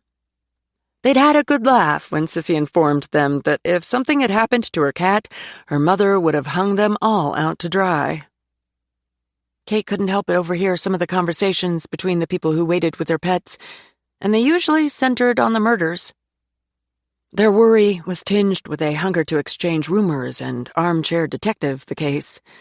Some threw out ridiculous hypotheses: jilted lovers, mafia, and other crazy scenarios. Others claimed Danny, the youngest son, had committed the murders. Their reasoning seemed to be based on Danny always being a troublemaker. Kate also heard a lot of people expressing disappointment in the sheriff's department, since they couldn't even name a suspect yet. She didn't let on that she had any connection. Before long, everyone would know anyway. In a small town, secrets were never secret for long. John Dellery, the manager of Tractor Supply, was thrilled with his decision to loan out the parking lot, because it had manifested into the vet clients coming into the store and making impulse buys. To thank them for the business, he'd ordered Subway sandwiches to be delivered for their lunches. They took turns taking lunch breaks to keep their momentum going. Before Kate knew it, it was 4 o'clock and they'd just finished with their last patient. Being busy had helped her keep her mind off what was going on at home and the tension between Lucy and Taylor. Lucy had said she was moving out, but she hadn't given a reason why. In Kate's opinion, Lucy needed to stay right where she was, especially since she was a new mother and somewhat unsure about how to be one. If she moved out, what was she going to do on the nights Johnny wouldn't fall asleep without Aunt Taylor? And how would Lucy sleep in when she needed to without Kate around to babysit Johnny for a few hours? Kate treasured those times with her grandson, quietly bonding with him away from everyone else. No one had asked Kate's opinion about the issue, so she wasn't about to weigh in uninvited. She still felt like a guest, not their mother. "Great job, everyone," Angela said, high-fiving Kate. Kate was tired, but it was the welcomed kind that resulted from a good day's work. She was confident she had the job, too. She and Angela had hit it off. Kate felt like she might just have gained a friend along with the position. They were the same age. Like her, Angela possessed a laid-back and somewhat quiet personality. She wasn't one to giggle or chatter meaninglessly as some women were prone to do. When she did speak, her words were worth listening to. Kate was the same, if not quieter, but Angela made her feel at ease. She'd assigned Kate to help calm the nervous animals, distracting them with soothing cuddles and rubs while their vaccines were administered. The tending veterinarian, Dr. Ruthie, had also expressed her appreciation for the way Kate had handled some of the more nervous animals. She'd said she could spot an animal lover right off. Kate hadn't known how to respond. She wasn't used to compliments. In prison, she'd been lucky to land the jobs she had. She'd been grateful, doing the jobs to the best of her ability, but keeping her head down. Getting attention in prison was never a good thing. Their last customer, a nice high schooler named Jarrett, was helping them take down the tent while his dog rested near a bowl of water. After the dog had received his vaccines, he'd acted a bit woozy, so the vet wanted to watch him for a few minutes. An old pickup truck pulled into the parking lot. Kate watched it, realizing it was heading toward them. "Looks like we have one more," she said, alerting the others. Sarah looked up, then groaned. "That's Weldon Gentry. He's probably bringing in some of his hunting dogs." Confused, Kate cocked her head. She thought the goal was to vaccinate as many dogs as they could in Hart County. Why were they dismayed to see him coming? "Don't pay attention to Sarah," Angela said. "She gets upset at old Weldon for the shape he lets his dogs get in, but I'm glad he's here. It's usually impossible to get him to comply with the state's vaccine laws." "Weldon Gentry is exactly the kind of local we need to get through to about spaying and neutering his dogs," Dr. Ruthie said. At least now the door is opened to where we can give out vaccines." The man parked and got out of his truck, slamming the door.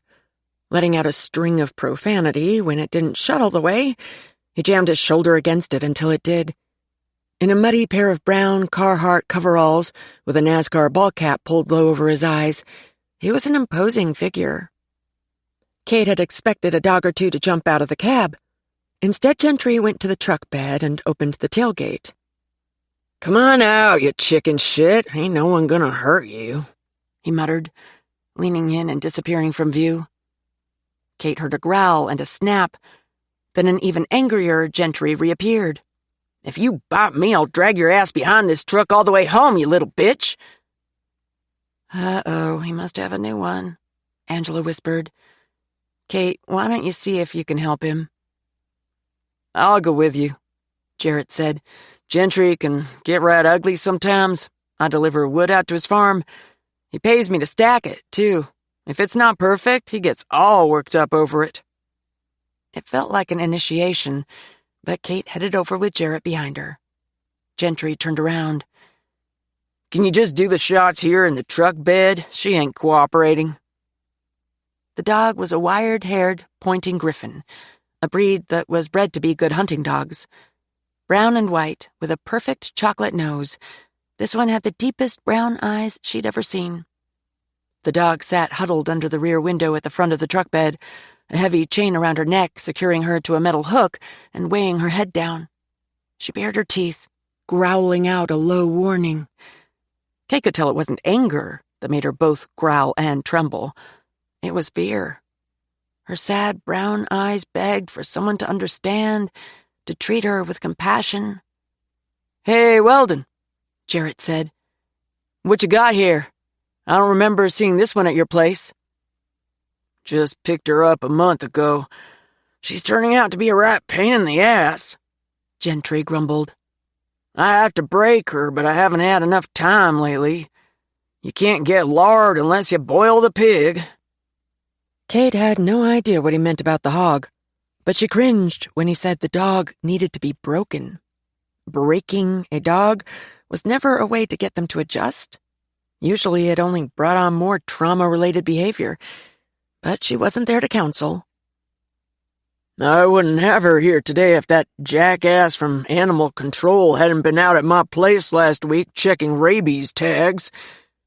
He called the dog again, but she didn't move. "Let me try," Kate said. "I'll get up there with her." "You think that's a good idea?" Jarrett asked. Laughing, Gentry motioned her forward. "Let her give it a go, Jarrett. I'm due for some entertainment. Just remember, I'm not liable. I warned you." Kate ignored his barb, climbing into the bed of the truck. The dog shrank back even farther, baring her teeth again. She growled low in her throat. "It's okay," Kate said, edging closer. After she unfastened the chain from the eye hook, she laid it down. "You sure are a pretty girl." "She damn sure ought to be," Gentry said. "Cost me a fortune because of her bloodline." "What's her name?" Sarah said. "Moxie," Gentry answered. "And she sure got some." "It's all about your energy," Kate said quietly to her growing audience. The veterinarian, Angela, and Sarah had come over too. "She's afraid. She needs to know she's safe. You can't come at her with fear or anger. Relax, then show her that you're confident and able to protect her." Gentry snorted in derision. Moxie let out a warning bark, her fur standing on end. "Come on, Moxie. We just need to get you taken care of," Kate soothed. "We don't need any dog bites," Dr. Ruthie said. "Let's just wait a bit." "I got it," Kate said. She took a deep breath, letting it relax her muscles. Then she confidently closed the distance between her and the dog, picked up the chain, and pulled it taut. Frantically, Moxie looked everywhere but at Kate. When she growled again, Kate gave the chain a little jerk and made a sharp noise by pushing her tongue against the back of her teeth. "Relax," she said. then began leading a suddenly quiet Moxie toward the truck bed opening. "I can't believe it," Gentry said. Jarrett gave an appreciative whistle. Kate jumped down first, then handed the chain over to Gentry to guide the dog down. He didn't even hesitate before he jerked it violently, pulling the dog off the truck tailgate and onto the concrete where she fell on her side. She immediately jumped up, trembling again. "What are you doing?" Kate said, glaring at the man. "You just ruined the trust I built with her." "My dog don't need to trust anyone but me." "Let's get her over here and done with," Dr. Ruthie said. Everyone else was shocked, speechless. The tent was already down, but the table and chairs were still set up. Gentry sat, took the pen and paper Sarah handed him, and started filling out the permission form. He kept the chain wrapped around his left hand. At the end of it, Moxie huddled into herself and trembled violently. Kate could see that the dog was malnourished. Although she was still pretty, her coat was dull and overgrown. She could barely see out from under the hair that grew in front of her eyes, and her claws were long, too. It was very apparent she wasn't being properly taken care of. Gentry handed over the form, holding the chain tightly, not giving the dog any slack, while the doctor readied the vaccines. "What do you think about spaying this one, Weldon?" Angela asked. "I have some vouchers, so you can get it done at a discount." He shook his head. "Nope. If she don't hunt, maybe her pups will. I aim to pair her up when she goes into her first heat." Moxie flinched when the first shot went in. Then she looked up and found Kate. They locked eyes. Kate felt her heart break because she could see the dog wasn't happy.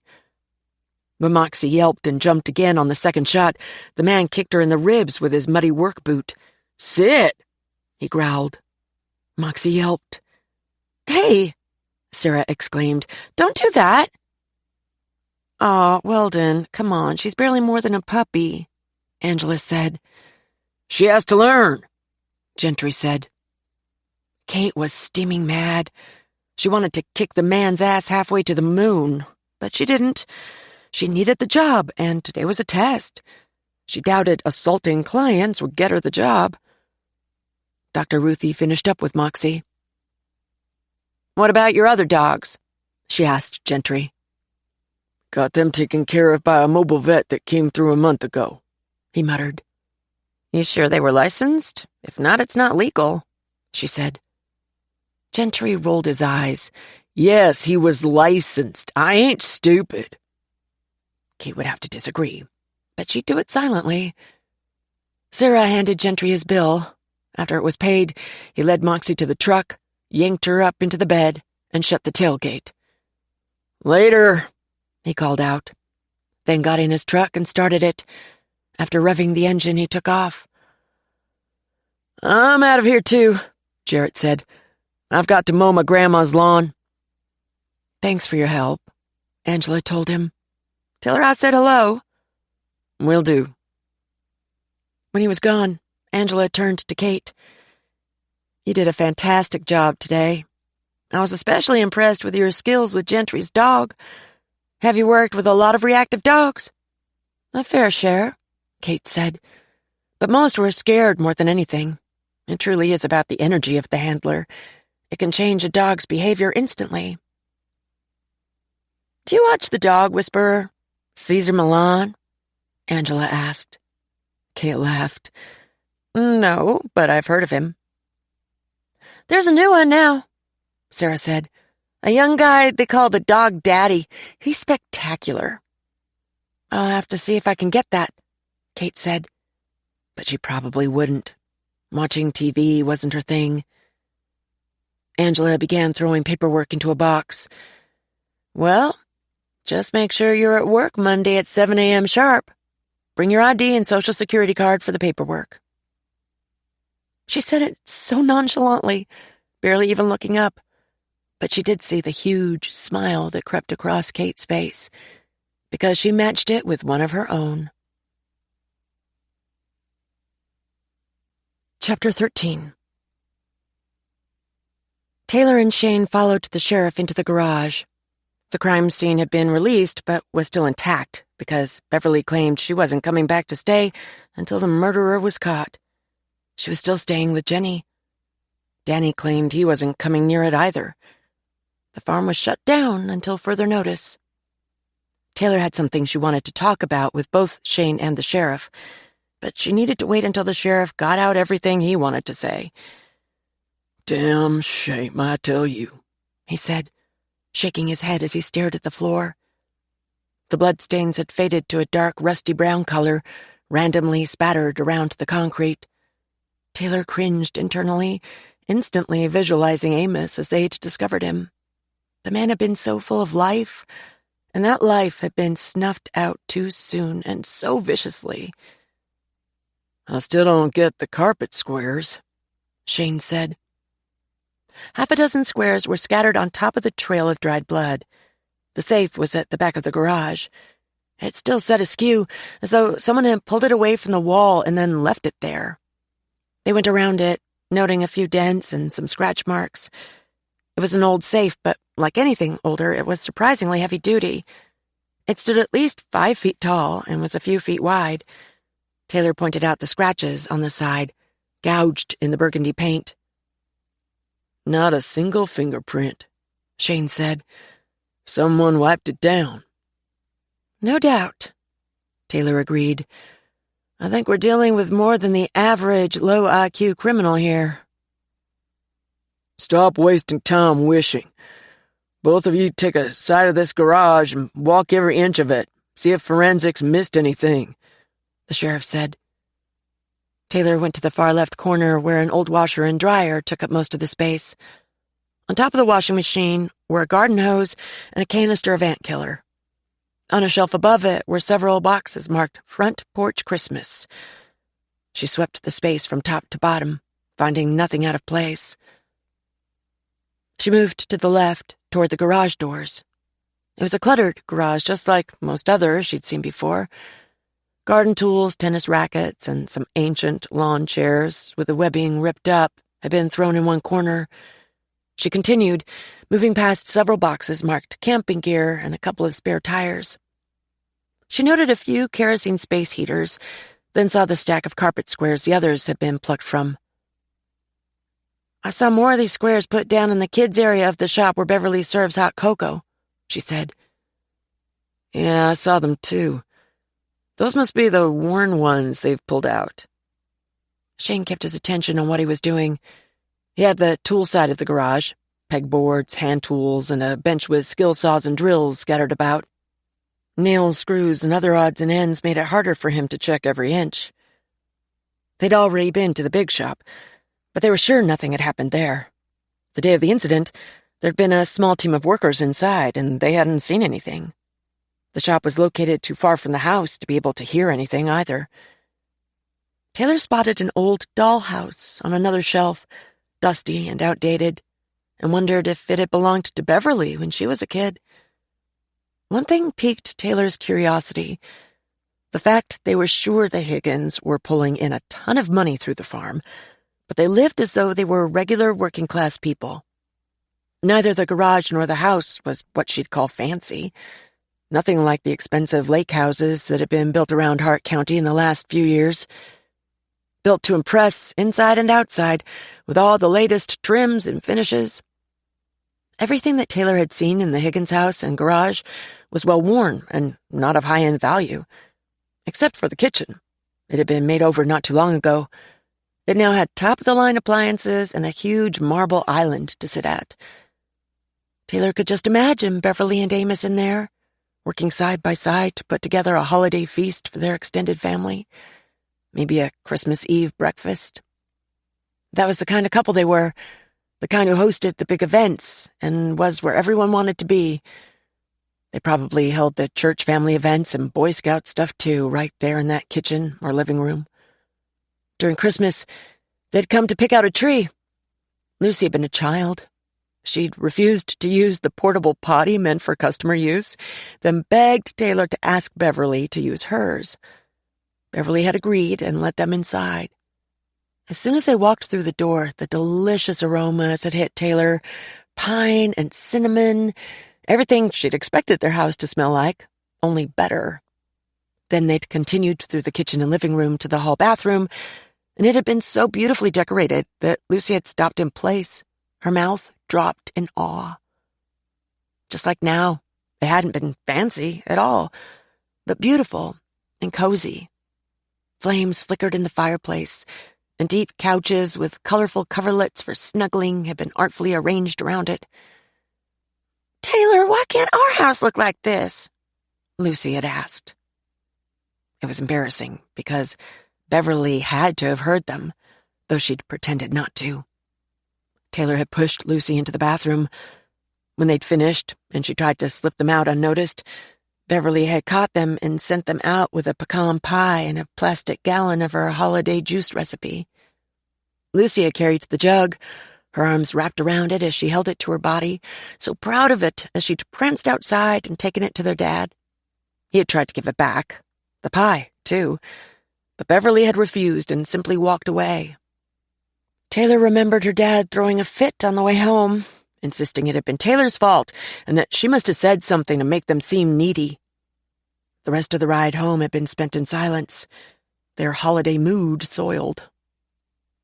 She hadn't touched a drop of that juice or the pie that year, but she'd never confessed what Lucy had said to move Beverly's sympathy.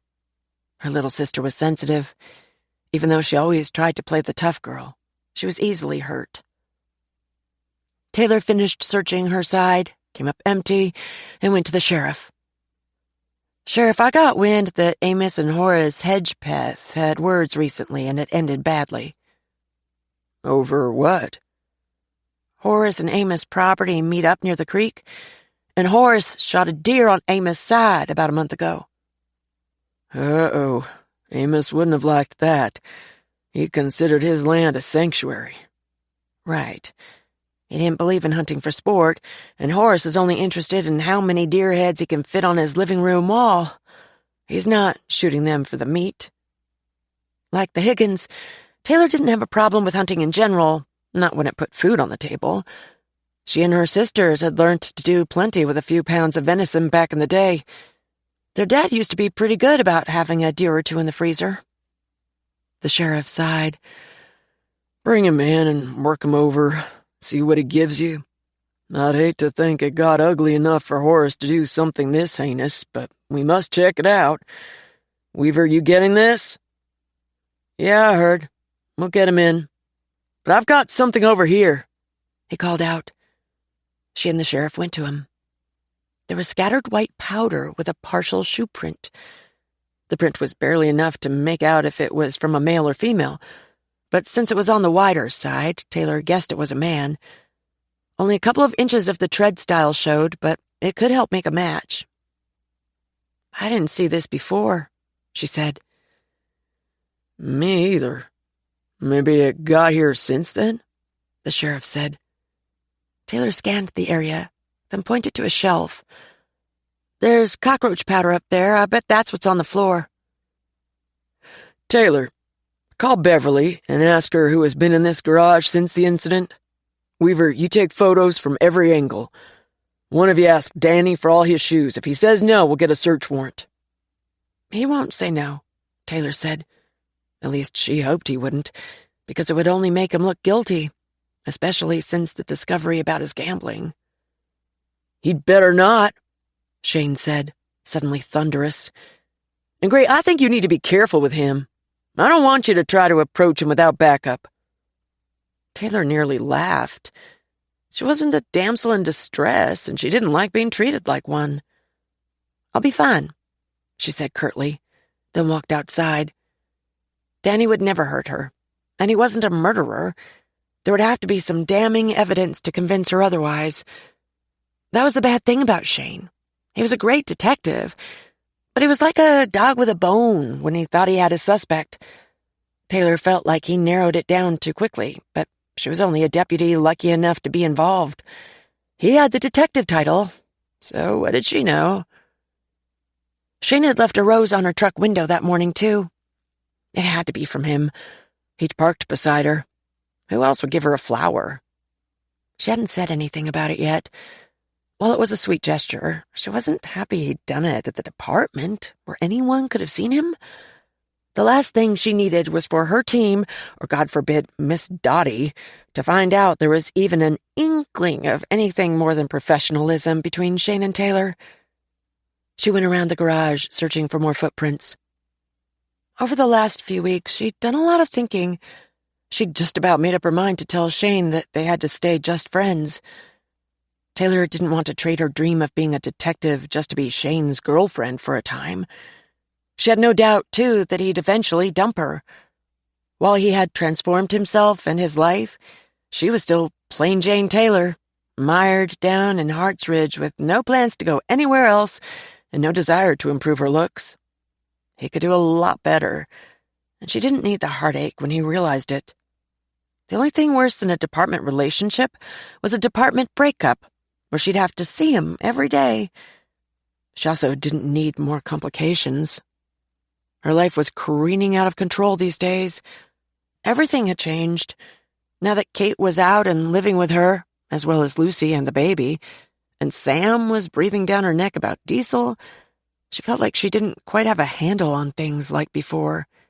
They were all pitching in to buy groceries, so that wasn't it, but Taylor felt like it was her responsibility to make sure meals were planned and everyone was as comfortable as could be. She was concerned about Kate settling into her new life, and she was worried about Lucy and Johnny for all sorts of reasons. Taylor didn't have time to be the perfect host, but she couldn't let go of the worry about it. "Taylor," the sheriff said, coming from around the corner. "I'm out of here, but you and Weaver head over to the Hedgepeth farm and see what Horace says. Don't let him get agitated because we want him down at the department. Make it happen." Gotcha. Shane joined them, his thumbs dancing on his phone while he walked. "Weaver, let Gray take the lead with Horace. He is an old country boy who doesn't take kindly to strangers. He probably doesn't even remember you were once local." Okay. After the sheriff left, Taylor got in Shane's car, pulled her phone out, and searched Horace's wife on Facebook. She scanned through the woman's posts and photos while he drove. Horace didn't use social media, so the wife was the next best option. A few pictures of a pure white baby goat were posted on the morning the murders took place. No people in the shots, just the kid and the mama, and a caption that they'd named it Comet. It was beyond cute. Taylor had always wanted to get some animals, a few goats, maybe some chickens, a donkey. Yes, definitely a donkey. She was obsessed with them. There was something about their serious countenance and the unpredictability of what they would do at any given moment. Donkeys were protective, too. They took their jobs as guardians over the livestock seriously. She'd heard many stories about donkeys stomping a coyote or two to save the goats or sheep under their supervision. Horace himself had come into the den once telling a story of such an encounter. When one of his donkeys had taken on a coyote, he'd heard it braying loudly during the night, and he came out with his shotgun to investigate. He arrived just in time to see his donkey turn and try to kick the coyote, then charge it and chase it to the fence, where it leaped 5 feet and disappeared into the dark. Taylor supposed she got her love of animals from Kate. She could see herself having a small variety of them out at her place. Kate would love it too. But animals took money, and that was one thing Taylor was always scrambling for. She couldn't ethically build the small farm she dreamed about if she couldn't afford to take care of its residents as they deserved. Maybe one day. Shane glanced over before returning his gaze to the road. "See anything interesting?" Nope. It was only 6 or so minutes from the Christmas tree farm to Horace Spread, and they could smell it miles before they got there. When they pulled in, they immediately saw a big truck backed up to a huge pile of manure outside one of the pig houses, a man standing outside with it. "What is he doing?" Taylor asked, holding her hand over her nose. "Pumping the manure from the pig pits. The liquid part is squeezed out and used on the land. I'm sure Hedgepeth sells off the solid part. They call it black gold." I'm glad I don't live on this side. With the smells coming from the chicken farms and the pigs, it must be unbearable in the summer. Agree, Shane said. But I'm sure you get used to it if you live with it all the time. They continued, driving past the long pig houses and up to the main house. They could see Horace on a tractor in a distant field. When Shane laid on the horn, Horace waved, then headed their way. They got out. While they waited, they both did visual sweeps around the house to see if anything looked out of place. It was hard to tell. Unlike Amos, who kept his property neat and orderly, Horace seemed to have some junkyard blood in his veins. There were piles of abandoned parts and machinery all over, as well as stacks of rotted firewood, old tractor tires, and a hodgepodge of other things.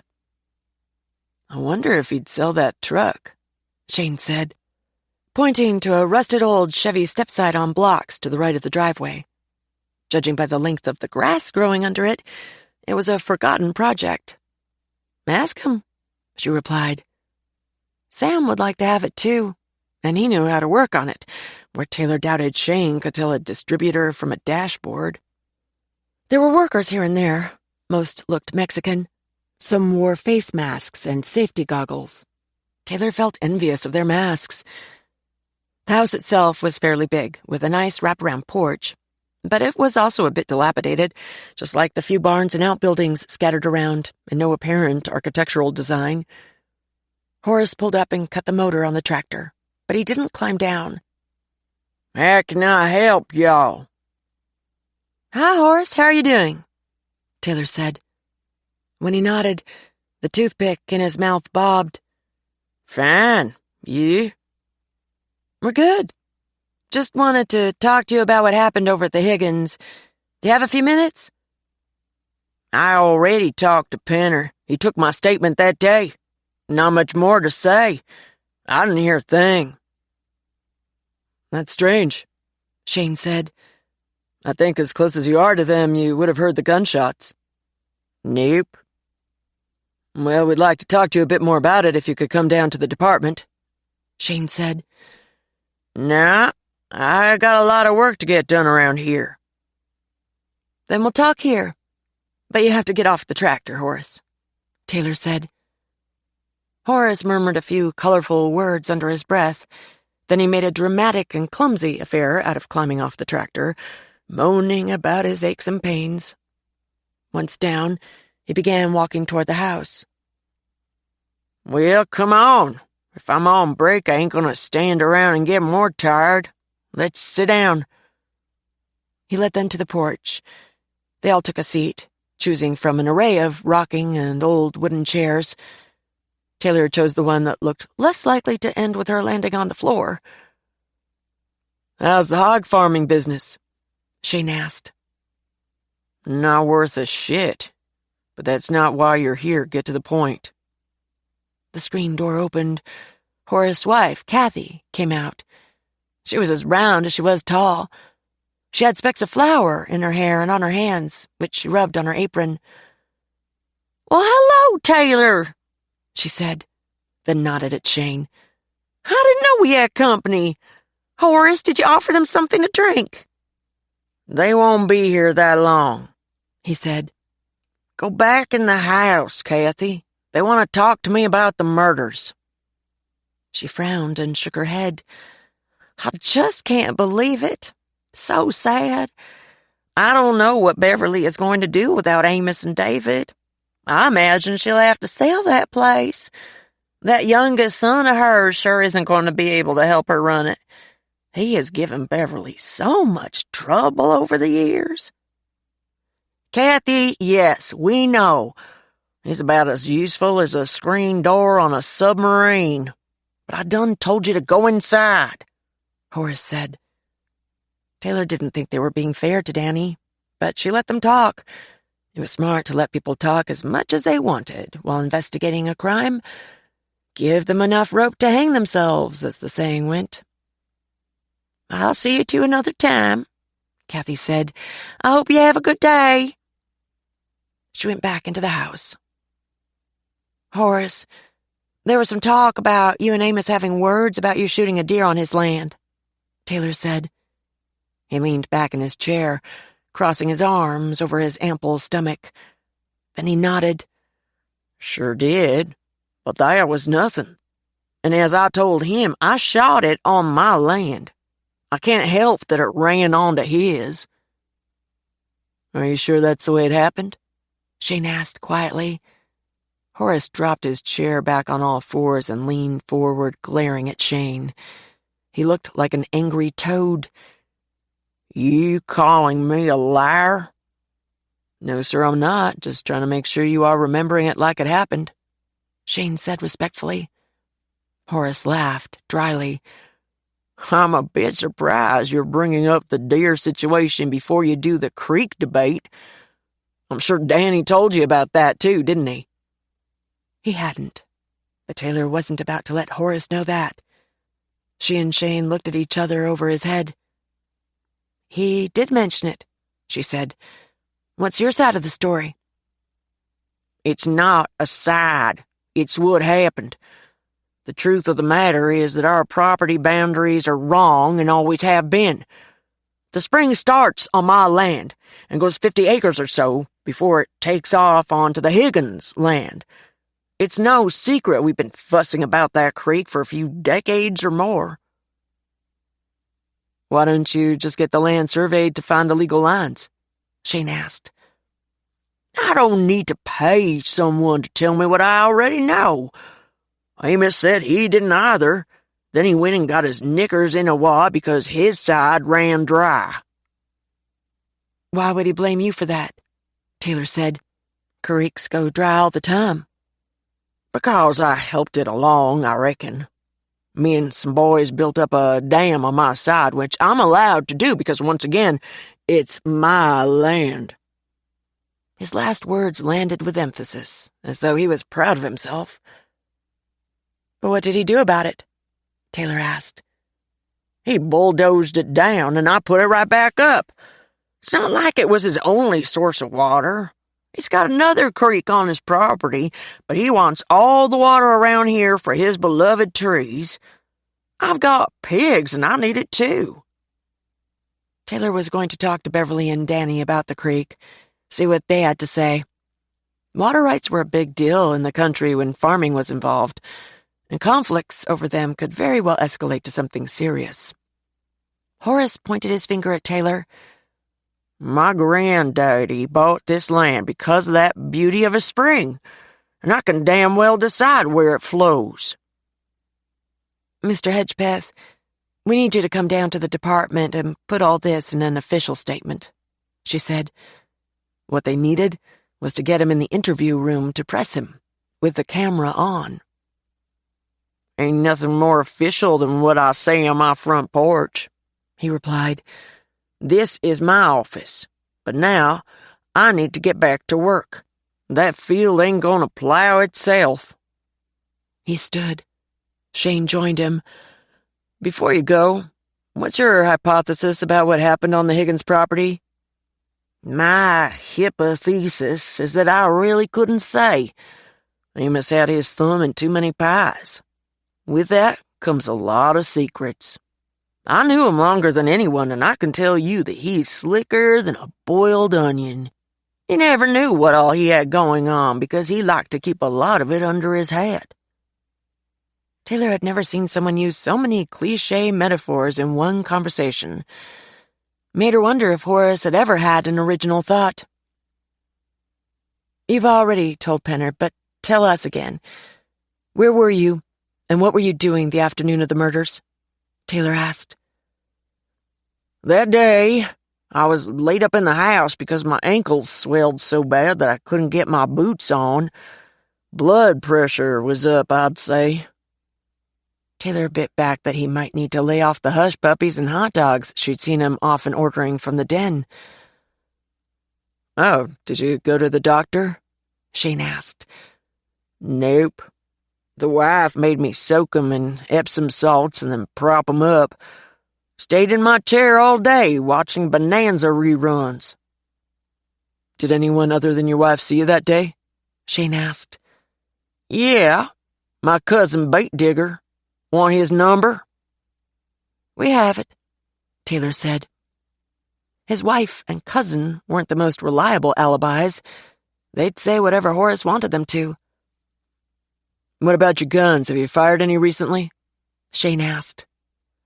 Sure have. Had a pack of coyotes out here last weekend. Shot to scare them off. Why, is that a crime? What sorts of guns do you own? Taylor asked. All sorts. What kind do you want? Could we take a look at your collection? Shane asked. You sure enough can't. Next question. He glared at Shane. Thanks for talking to us, Horace, but the sheriff may still insist you come to the department, Taylor said. You can insist all he wants. If he wants me up there, he'll have to make up the day's pay I'll miss on my tractor. He said it jokingly, but Taylor wouldn't put it past him to ask for it. I'll let him know, she said. They left him on the porch, then walked toward the car. The sheriff is going to have to come out and talk to him if he wants him down at the station, Taylor said. Horace is only going to get more stubborn. And he might lawyer up. I'll talk to the sheriff, Shane said. He looked at his watch. It's getting late. Want to catch an early dinner? Sorry, I already have a date. That grease monkey? Taylor was only joking about the date, but his tone and him referring to Sam as a grease monkey bothered her. No, it was Cecil, if you must know. And Sam's a mechanic, not a monkey. A good one, too. I was kidding, Shane said, laughing slightly. But really, when are you going to go out with me? Taylor felt like a wimp. Now was the perfect time to set him straight. But she couldn't do it. First, it would hurt his feelings. Then there was the issue about the chemistry she did feel with him. It was complicated. I played the fifth. She opened the car door and got in, looking straight ahead with a "don't ask me anything else" expression on her face. When Taylor walked into the den, every guy seated at the bar turned to look at her. Once again, she wished for the superpower of invisibility. Since she didn't have that, her uniform and badge were the next best thing. It gave her a reason to hold her head high and walk with confidence she didn't feel inside. If they only knew that every time she entered a room full of people, she wished it would swallow her up. Act your age, Taylor. She waved at Mabel behind the bar, then nodded back politely to those who nodded at her. Alex, the fire chief, looked away when he saw it was her, and she appreciated that. Her position gave her courage, but it didn't make it any easier to be fake nice. She and Alex would never be polite with each other again, and Taylor had already added him to her list of those who wished to do her harm. He was the only non-arrested person on the list. Everyone else had a vendetta because she'd slapped the cuffs on them for one reason or another. Like it was her fault they chose to break the law. Suddenly she remembered Clint McElroy, mentally adding him to the list too. Her old colleague wouldn't spit on her if she were on fire. She hadn't seen him since he'd been fired, but she'd heard he'd taken a job doing security at the hospital. She hoped that tiny bit of prestige didn't go to his head. His ego was his worst enemy. Sissy was seated at the table with Cecil. She had a towel in her hand, but she wasn't using it. Instead, she listened to him talk. Taylor wasn't surprised. Cecil had a way of drawing people in and making them want to hear what he had to say. Relationships often fail not because of what was said, but because of the conversations that needed to happen but never did, he was saying as she walked up. Hey, that's my date, Taylor said teasingly. Laughing, Sissy jumped up from her seat. Well, I borrowed him for a few minutes, but I better get back to work before Mabel catches me loafing. You can have him now. You want some tea? Taylor nodded.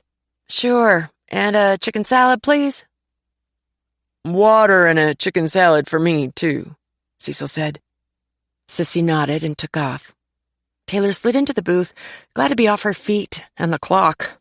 It had been a long day, with more than a few frustrating roadblocks in the investigation. She needed a break.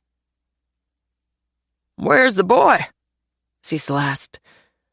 Home, I can't have him on the crime scene, so he stays with Kate or Lucy. What about Sam? Him too. She thought about Sam's request to have Diesel live with him again. She hadn't talked to him since, afraid he'd get firm about it.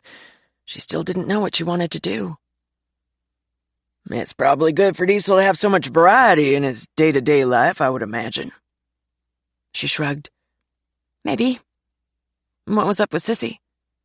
Oh, she was just needing a little pep talk. Something personal? Taylor asked. He nodded. Yeah, but she'll figure it out. Tell me what's going on with you. I feel like I haven't seen you in a year. I know the investigation has you hopping. Anything promising? Taylor groaned and leaned back. She lowered her voice to almost a whisper. Well, there's one lead I'm interested in more than Shane. Someone who had a bit of a back and forth with Amos a month or so before the killings. Cecil nodded. I'm not going to ask who. I know you won't. Also, Shane has his eye on someone very close to Amos and David, based on some of his behaviors related to money.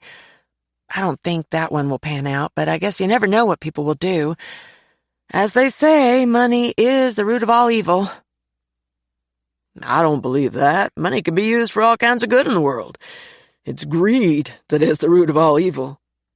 True. Anyway, I think we're getting closer. Something has to give. Someone is going to say something, or someone will slip up. I can't wait to slap the handcuffs on the coward who did this. I'm sure, Cecil said. But how are you doing? Are you holding up? I know how deep you go, like in Joni Stott's case. Are you keeping up with your own well-being? I am. Unfortunately, things at home are tense right now. Lucy took off with Johnny, and I'm worried to death about them. What happened there? She told him about Lucy's request, the boat, and her reluctance to acknowledge that living on the water wasn't safe for a baby. But she did not tell him about Johnny's dramatic beginnings. Taylor trusted Cecil, but the fewer people who knew about Jack and Jill and New York, the better. So you have a decision to make. You can either let her figure it out on her own, and she might move in and then have no contact with you going forward, or you can help her through this to get access to her and Johnny again.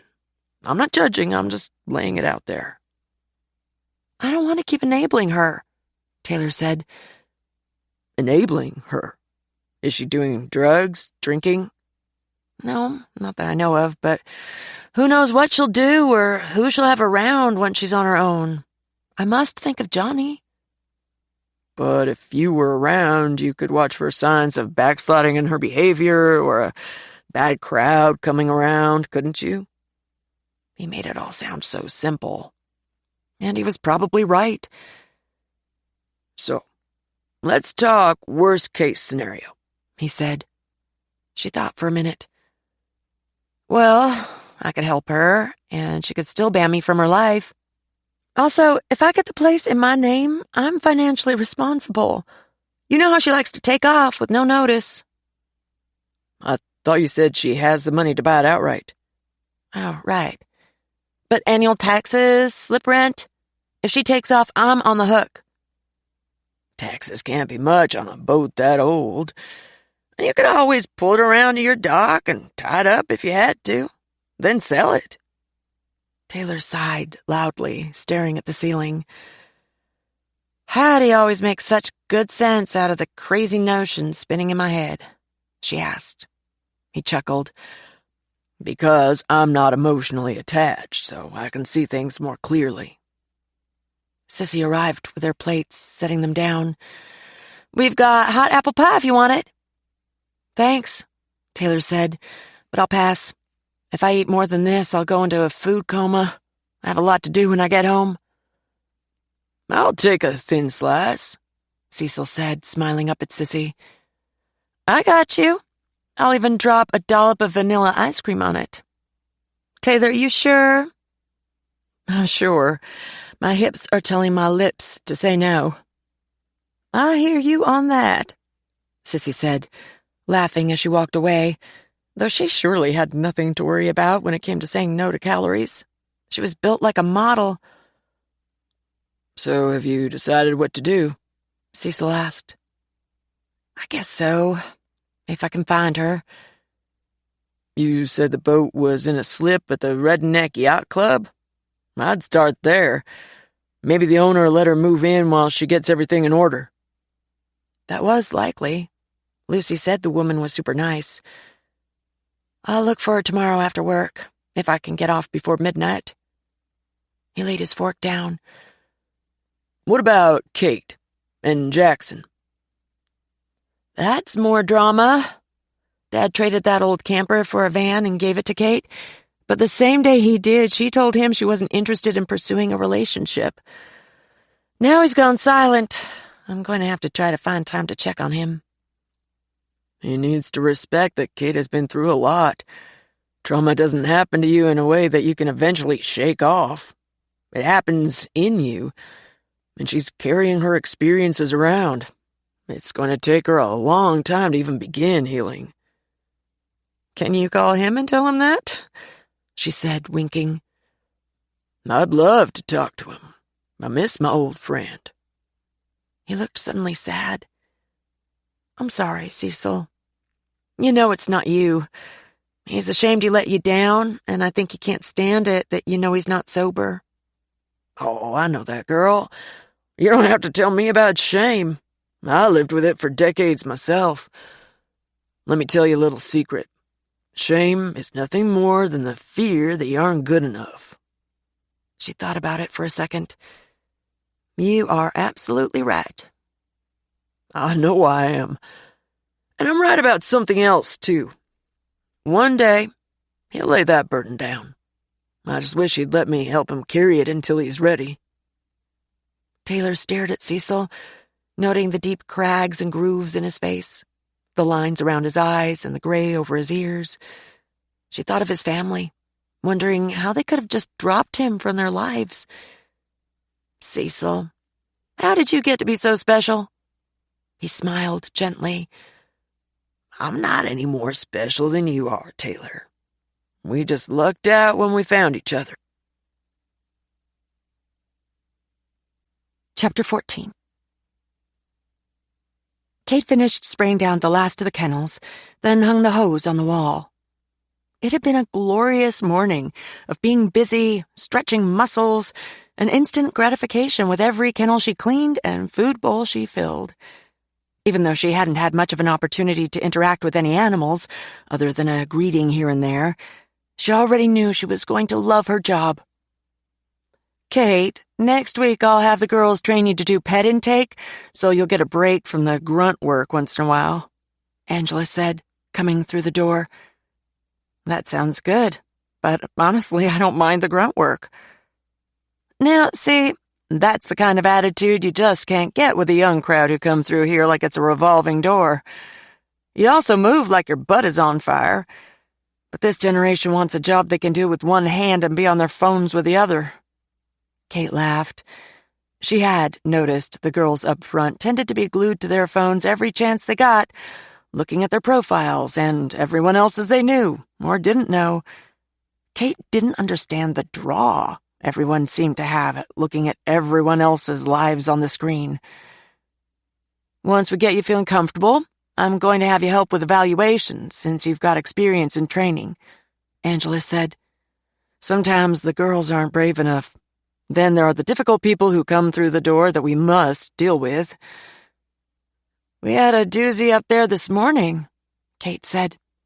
Before Angela had arrived to get her started in the kennels, she'd sat up front. Yeah? What happened? A woman brought in her 6 cats just to be desexed. Sarah explained to her that she could have gotten it done at a discount at the clinic, and the lady said she wanted it done for free. Oh, Lordy, Angela said. Was it Mrs. Hetrick? Yes, I think that was her name. Angela rolled her eyes. She is always trying to do that. She has a ton of cats and can well afford their care. I'm sure Sarah told her she'd have to relinquish them for us to do it. Yes, she did.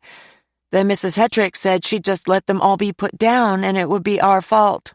Then she flounced out. Angela chuckled. She always says that, too, and she'll do no such thing. She loves her cats. I figured. Believe me, Mrs. Hetrick is a minor personality compared to others who come through here.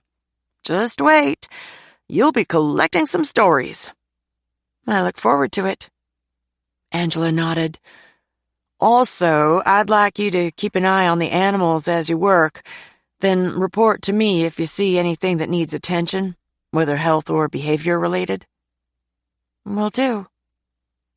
Angela leaned against the wall and took her phone out, then scanned through it while Kate filled water bowls. She finally looked up. Good job on the cleanup duty.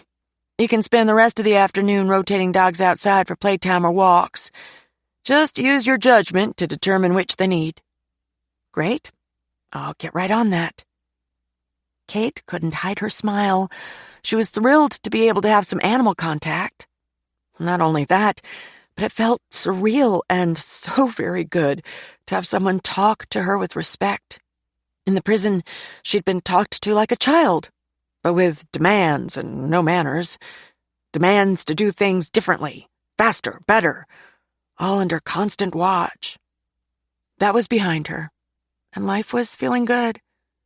Well, except for the fact that they didn't know where Lucy had gone, and Kate missed her and Johnny, and Diesel might be leaving them. Then there was the issue of Anna. Kate was worried about her. She just didn't seem happy. The girls thought it was only because Anna was living a different sort of life, in another tax bracket than they were. But Kate didn't think that was it. Her Anna was still in there somewhere under the perfect wife and mother that her husband expected her to be. Any specific order to the rotation, Angela? Angela shook her head. Just whatever works. I'll talk to you later. She disappeared. Kate went to the kennel that held Nala, a large black cane corso that had been abandoned more than 8 months before, with no interest from any potential adopters yet. She was a teddy bear, but her size was the first thing that people saw and immediately turned away from. Come on, old girl. She slowly climbed off the elevated bed she was napping on and came to the gate. Kate put the leash around her neck. She led her down the galley between the rows of kennels, then outside to a fenced play area where she immediately took the leash off. Nala looked up at her with a questioning expression. Go ahead. Walk around, play, sniff and pee all over. Slowly, Nala began sauntering around. She was depressed. Kate could see it in the way she carried herself, her expansive chest seeming to cave inward and her ears downward. Angela had told her that Nala had been a puppy when her family bought her from an expensive breeder. They thought they'd known all about her breed, including her eventual size and usual temperament, and maybe they had. The Cane Corso was known to be loyal and even affectionate, but only with their people. They didn't normally warm up to strangers, and they were mostly indifferent to other dogs. They were intensely protective, too. Once Nala grew from a cute and manageable puppy to a healthy 90 pounds and began to intimidate the family's relatives and the children's friends, it should have been a cue that they were remiss in training her. They'd been a young family with busy lives who said they had no extra time for training. Instead, they'd decided she hadn't been the right dog for their family. After the evaluation, Nala had a diagnosis of diabetes, so none of the rescue groups would take her either. Nala walked up to the fence that faced the highway. She gazed out as though trying to will her people to drive up, say they'd made a mistake, and tell her she could come home now. It infuriated Kate how people treated dogs, as they would a designer purse or a new car. After a time of trying them out, they'd discard them or trade them in for something else. Now Nala missed the only family she'd ever known. To make it worse, no one else was brave enough to give her a chance to prove she wasn't vicious. People were strange. Sarah had told her they'd once had a customer return a cat she'd adopted over a year ago, stating she only wanted kittens and would like to exchange it. Sarah had asked her what she was going to do when the new cat was no longer a kitten. That hadn't crossed the woman's mind yet. And that was the reason Kate would rather spend her time with animals.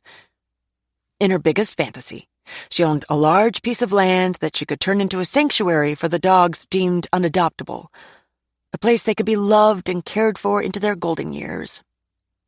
Nella returned to Kate and went into a sit, gazing up at her as if asking, "What now?" Kate looked at her watch, then dropped to the ground and patted her lap. "Now you get 5 minutes of full-on cuddling. Come on, girl." When the big dog climbed tentatively onto Kate's lap and peeked up for reassurance, Kate said a prayer of thanksgiving she was getting to be there at that moment with that dog while living her new life. Kate pulled into Anna's driveway, relieved she didn't see Pete's car. Though she'd enjoyed her day at the shelter, she was too tired to deal with being around him and how he'd make her feel. It was clear he didn't approve of Kate being around the children.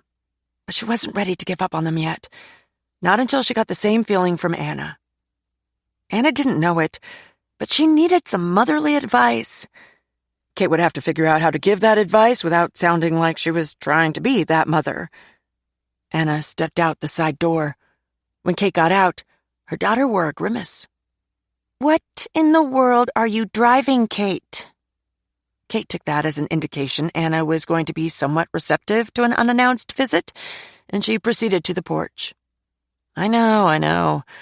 I told Jackson it looks like a kidnapper's van, but he got it for the right price. Since I need transportation, I accepted."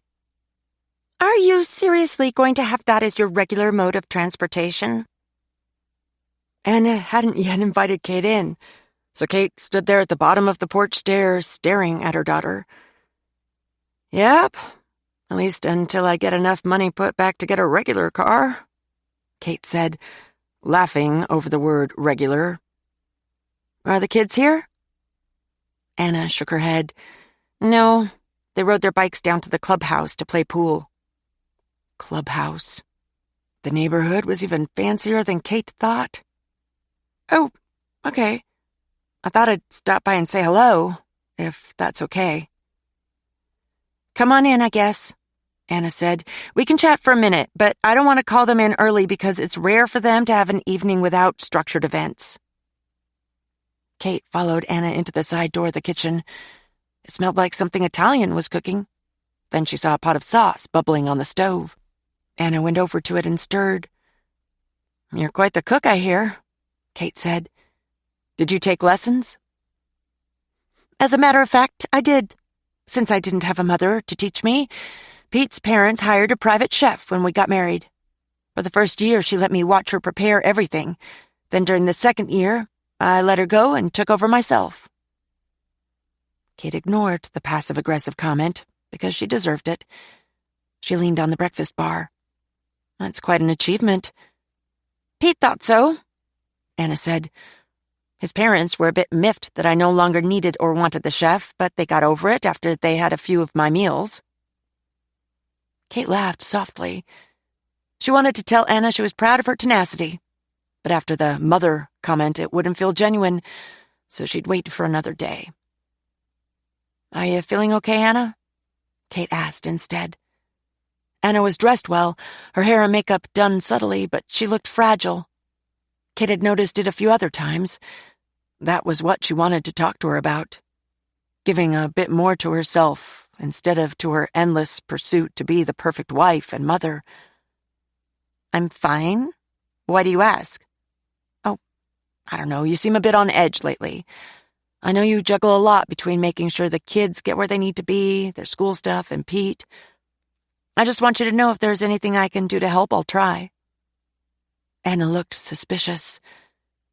"Didn't you just start a new job?" "I sure did, but I'm not working full-time yet. I have time on Wednesday and Friday afternoons." "Oh, well, no, I don't need anything," Anna said, then took a swig of white wine from a glass Kate hadn't seen until that moment. When Anna saw her look, she laughed. "Kids aren't here, so I'm starting on my 2-glass limit a bit early. Would you like some?" "No, thank you. I don't drink wine." Kate slid onto the bar stool. "Would you like a soft drink? Sparkling water? I have just about anything you could want. A glass of plain water would be nice. Kate had no idea that water could sparkle, and she wasn't eager to test it. Anna got a glass from a cabinet, then carried it to the refrigerator dispenser. She filled it half full of ice, then to the top with water. Even their fridge was high-tech. Not only did it have ice and water dispensers, but it also had a flat-screen TV embedded in the doors, which now showed the news. Her daughter had sure come a long way from her childhood. "So, do you like this neighborhood?" Kate asked. She hated that it felt so awkward to make conversation, and Anna wasn't making it any easier. "Yes, we do. There are paved trails for walking and biking, and even a small dog park." "Oh, do you have a dog?" Kate didn't remember seeing one before. "No, not yet. Pete says the kids aren't responsible enough yet. But when we do get one, we'll have a great place to play with it." "You could also do that at Taylor's house, right?" Anna shook her head. "No, too untamed. Besides, her dog is probably infested with fleas and ticks." Kate chuckled. "No, he's not. I've checked. But I guess having a manicured park would be nice, too." "Pete loves the gym at the clubhouse, too. I mean, we have an exercise room here in the house, but sometimes he likes to have company when he works out." Kate realized Anna had not yet offered her a tour of the house, even though she'd been there a few times now. She'd only seen the kitchen and living room. Like a visitor. Or a stranger. "Do you work out with him?" "No. He says he doesn't like it when a woman has muscles. But I keep in shape by walking with a few of my friends. We go 3 mornings a week, and I play tennis." "Well, you look beautiful. I don't think you have to worry too much," Kate said. Anna raised her eyebrows. "You'd be surprised at the competition around here. I swear Pete's friends keep marrying younger women all the time. It's ridiculous. And I do not want to be a statistic, nor a single mother raising 2 kids." Kate unconsciously wrinkled her brow. "Is that something you worry about, Anna? Because that can't be good for your mental well-being." Anna smiled wryly. "No, not really. I just want to continue to look like the woman Pete married, not pull a bait-and-switch as some wives do." That was concerning. Anna was going to have to face the fact that no one stayed young. Pete wouldn't stay the same either, not unless he was a vampire. Kate hoped that belief wasn't something he was telling Anna, that he expected her not to age, because that was just absurd. While most couples were first physically attracted to one another, the love for who they were on the inside should grow stronger than who they were on the outside. Beauty faded, after all. Anna slipped into some talk about the women who went to the country club events with her, who was getting Botox and who needed it. Every so often, she nervously glanced up at the clock, then back to Kate. She was hoping Kate would leave before Pete got home. Kate watched her talk, then had another epiphany. Anna was the most successful and well-set of all 4 of her daughters, but if Kate didn't know any better, she'd also say Anna was also the unhappiest. Anna could pretend all she wanted to, and probably made others believe she loved the life she'd built for herself. But Kate could see through it, and that broke her heart. When Anna paused, Kate stood and put her glass in the sink. "Well, I'd better be going and let you get back to what you need to do." Anna didn't try to stop her. "I'll tell the kids you said hello," she said. "Drive carefully." "I will." "Thanks, Anna." More awkwardness as Kate slid out the door and let it close gently behind her. It felt like an interaction with a bank teller, not a mother and daughter. She went to the van and started it, then slowly backed out of the driveway, hoping it hadn't left an oil spot, but too worried to look. It would have been nice to have had a deeper conversation with Anna, but it just wasn't time. The invisible boundaries her daughter put up glared at Kate, stopping her from putting her foot in her mouth about materialism, the pursuit of perfection, and how it could wreak havoc on one's psyche. When Kate had first gone to prison, after her family, of course, she'd missed so many things. She'd never been well off or had expensive items, but even the longing for something like a soft blanket, nice shampoo, or good jeans, It all messed with her mind those first years. Her worldly possessions consisted of a hard cot, a scratchy blanket, a flat pillow, and a few books, plus the few cheap hygiene items she could get from the commissary with the money Jackson put on her books. Sometimes there'd be enough left for a few cups of noodles a week. Sometimes not. Her most prized possessions were the few snapshots of the girls taped on the wall over her bunk. It was only after she'd lost her desire for things that didn't matter that she finally felt free. Not free of the bars or walls. She'd still been a prisoner without the freedom to live her life or the choice in how to live it. But losing the craving for owning material things made her sentence easier to bear. Then it was only the craving of feeling her children's arms around her neck or their cheeks against hers that tortured her during her long nights. That was a desire that never left her, even when beyond her reach or attention. They'd grown into adults. She'd still pictured them as little girls. Even Taylor, an old soul even as a child, who still needed a mommy. Kate shook off those thoughts, bringing herself back to the present. Materialism. She didn't want it. Nor social status or recognition. Everyone else could have it. She never again wanted to be the person who hoped to own a luxury car, a designer purse, or a big fancy house in a neighborhood with paved trails. The parts of herself that had let that kind of stuff go so many decades before were parts she wanted to keep. She'd learned the most important things weren't things. They were the moments a mother spent with her children, their arms around her neck or their cheeks next to hers. The loyalty they so easily gave and the trust that was already there. Until it was broken. Those were the things she had lost. Whether she'd ever get any of it back again was a mystery. Chapter 15. Taylor went back to the cruiser, got in, and backed out of the driveway. The next house was a few miles ahead. She was glad to be out working alone today. It gave her time to think, not only about the investigation, but also about Lucy and how to approach her if she could even find her. First, though, Taylor needed to get something fresh to bring back to Shane and the sheriff, or she might never get to work on another investigation again. She'd read once that solving nearly any crime depended on something that seemed to bear nothing related to the crime at first glance. Today, she planned to talk to as many neighbors around the Higgins farm as she could find. She'd already stopped by and talked to a few, driving more than 15 miles away, asking them to think back to that day and tell her everything they remembered. Every noise, every car, every person, anything. So far, her notes consisted of mundane things that everyone saw in the country. Mail carrier and the FedEx truck. Kids on a four-wheeler going by. Propane truck out for deliveries. So-and-so plowing their field or a neighbor walking their dog. Absolutely nothing out of the ordinary, and no strangers or unrecognized vehicles.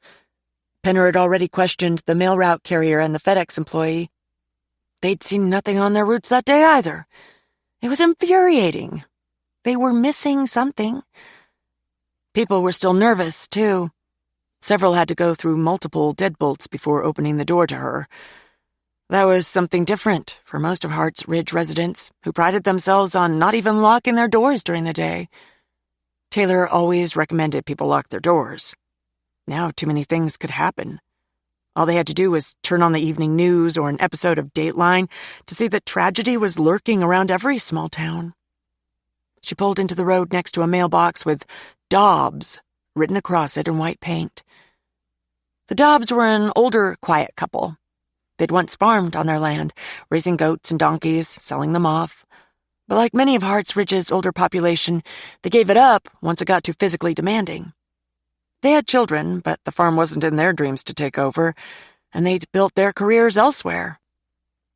Taylor saw Clarence Dobbs occasionally in town at the Den, picking up dinner to take home for him and Lynn to eat. She didn't come out much at all, and Taylor couldn't remember the last time she'd seen her. There were no more animals there, and as she drove up to the house, everything was eerily quiet. She shut off the car and climbed out, looking around to make sure no dogs were coming after her before she shut the door. All was clear, so she went up to the porch and knocked. Lynn opened the door a crack, then all the way when she saw Taylor. But her eyes were wide with worry. "What is it, Taylor? Is there another murder?" No, Mrs. Dobbs. I'm just here to chat for a minute." "Well, come on in. I've got lemonade if you'd like some. Clarence is taking a nap. Well, another one." Taylor went in, following Lynn to the kitchen. She smelled mothballs, but everything looked neat as a pin. "Sit at the table. I'm so glad you stopped by. I want to ask you all about what happened. I've been worrying myself sick over it." She shuffled to the cabinet and got a glass, then to the fridge for the lemonade.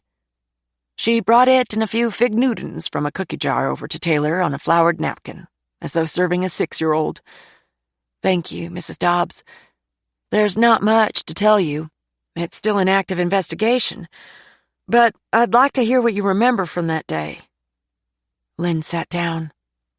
"It was just like any other day. You know, I'm somewhat of a closet detective myself. I love to watch forensic files and all that stuff on the investigation channels." "Really?" Taylor asked politely. She sipped at the lemonade. "Yes," Lynn said, nodding emphatically. "I watched everything I could find when they were looking for that Gabby girl. What was her last name? I can never remember it." Pettit? P something. Petito. Right. I said all along that she was in that national forest. They should have gone in sooner. Maybe they could have saved that girl. It's just a tragedy what that boy did. Strangled her, then claimed she hit her head. Her poor parents. It was sad. But to be fair, he had killed her long before anyone knew she was missing. Taylor wasn't exactly sure about that fact. It happened a few years ago. The details were fuzzy now, but she never approved of armchair detectives trying to second-guess the work of those on the ground doing the investigations. There was a lot that went on behind the scenes that most people didn't know. She did remember that the boyfriend committed suicide by a gunshot to the head. A cowardly but solid answer to whether he'd killed the girl or not. No one doubted it after that. "So were you and Clarence home all day on the day of the incident at the Higgins farm?" "Yes. When I heard the news, since we live so close, I knew we'd be questioned and have to recall the details. Hold on a minute." She got up, went to a kitchen drawer, pulled out a notebook, then flipped to a page. "You wrote it all down?" "Yes," Lynn said, her eyebrows furrowed. "Why? Does that make me look guilty? Like I'm trying to create an alibi? I never thought of that. Am I a suspect?" Taylor suppressed a grin. Mrs. Dobbs was into true crime, and as far away from being a suspect as one could get. "No, you're not a suspect, Mrs. Dobbs. Nor's Clarence. I'm just surprised and pleased you were so thorough." Lynn smiled proudly. "Did you know I used to work for the IRS? Our jobs depended on being thorough. Old habits die hard." She took a pen and pecked at the paper. "It's all here. I got up at 7 o'clock and fed the cat, then cleaned the litter box. Clarence was up soon after. I cooked him eggs, bacon, and toast with elderberry jam." She paused. "He doesn't know that jam is good for his immune system, but don't tell him or he won't want it again." Taylor took a bite of the fig Newton, suddenly glad she'd stopped by. Lynn was priceless. "After I cleaned up the kitchen, I made myself presentable. I don't do a lot, mind you, just a tad of mascara and some lip gloss. Pinch my cheeks to give them some color. I know we've been married forever, but I try to keep myself up for Clarence, even if we aren't leaving the house.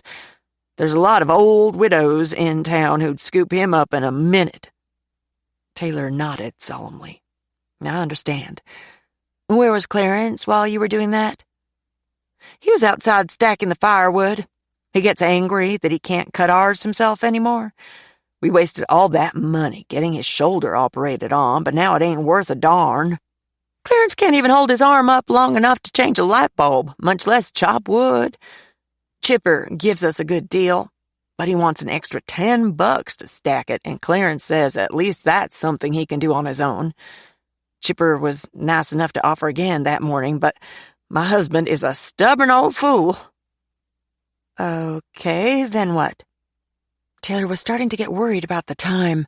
She couldn't spend the whole day there if Lynn was going to draw it out minute by minute. She didn't want to be rude, but she was going to have to wiggle out, somehow. Lynn began telling her about all the shows she'd watched, the times and plots, pinpointing every half hour of her day, as well as everything her husband did. If Taylor didn't know better, it would look suspicious.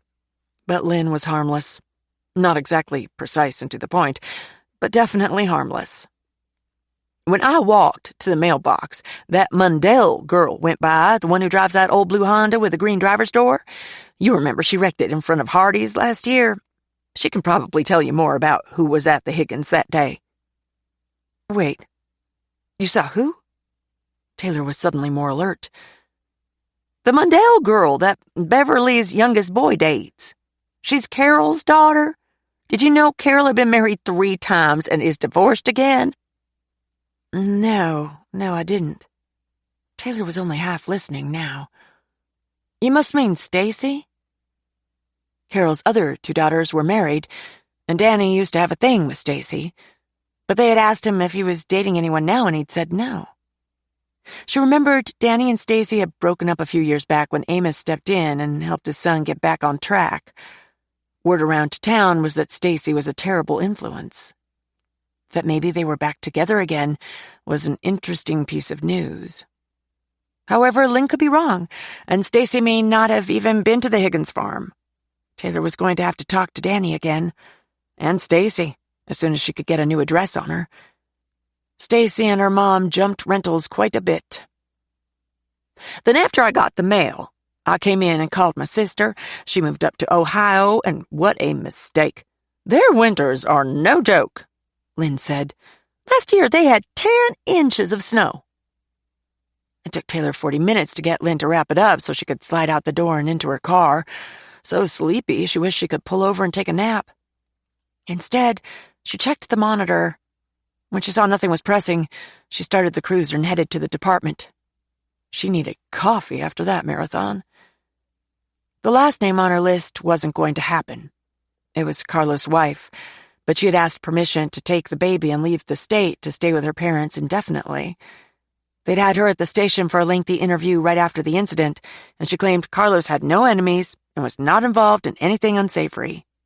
She didn't come right out and say it, but Taylor could feel her resentment toward Danny, as though she blamed him. When pressed, she said she didn't have any reason to think the crime had to do with Danny, but she didn't trust him. The drive was peaceful, and Taylor wished she had Diesel with her. She wasn't giving him enough attention now, she knew that. He never seemed to mind, though. He was as ecstatic to see her as always, no matter how many hours she was gone. The sadness he'd shown for the first few months had dried up once Sam showed up, replaced with a zest for life. Right on cue, her phone beeped. It was a message from Sam asking her to meet up at their dog park, the old ball field. He had Diesel, too. He'd have to wait for a response until she stopped, but there was no way she had time for that. First, she needed to check back in with the sheriff and Shane. Then dealing with Lucy was next on the agenda. She drove a few more miles before the phone beeped again, reminding her she hadn't responded to Sam's message. She found herself doing math in her head after glancing at the clock. Maybe a short detour wouldn't be a big deal. She'd love to see Diesel.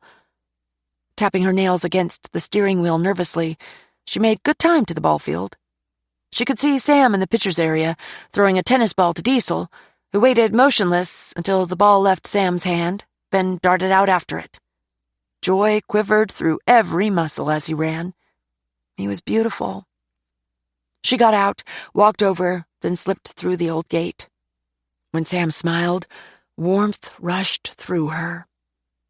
"Deputy, I'm innocent. Please don't arrest me," Sam yelled, then held his hands up in surrender. She laughed. "One more throw and I'll meet you at the bench," he called. By then, Diesel was back. He dropped the ball at Sam's feet, then practically pranced around as he waited to go after it again. Sam threw it, then headed to the bench while Diesel's back was turned. He sat next to her.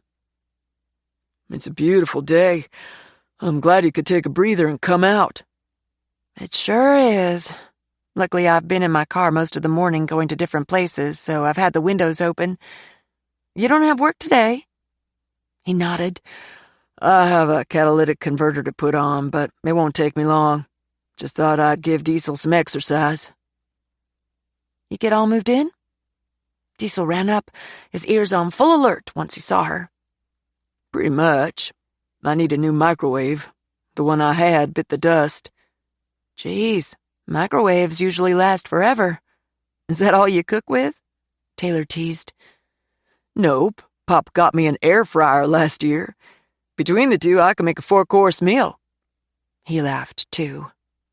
When they stopped, she looked at her phone. "I can't stay but a minute. They're expecting me back at the department." Sam got up and sat on the bench in front of her. He swung his legs over so they were facing each other.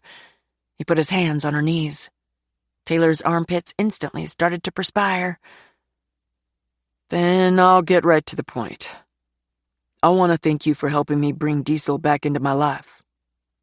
"You've already thanked me many times, but you're welcome." She hoped he wasn't going to push her on getting him full-time again. She still wasn't ready to say yes.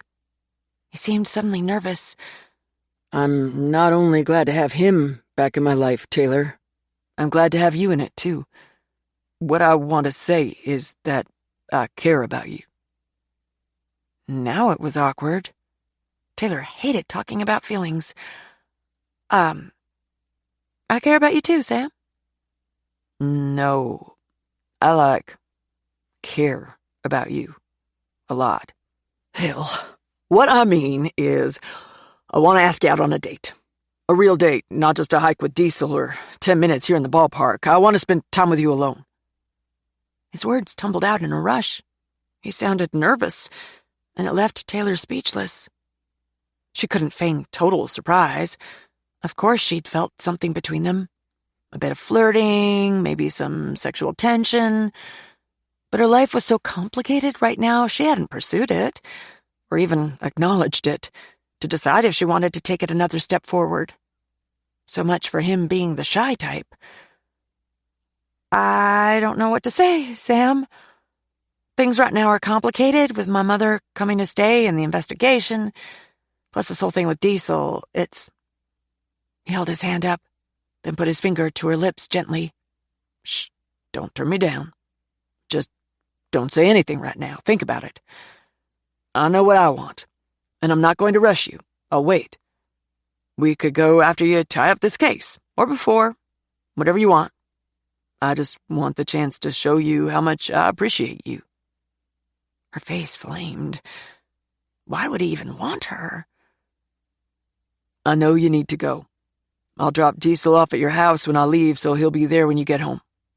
But just think about it, Taylor," he said, then got up. Yes, I need to go. The sheriff is going to be looking for me." And Shane. She didn't mention him, but he was also waiting. Suddenly, she was in her cruiser, driving away, and she didn't even remember saying goodbye.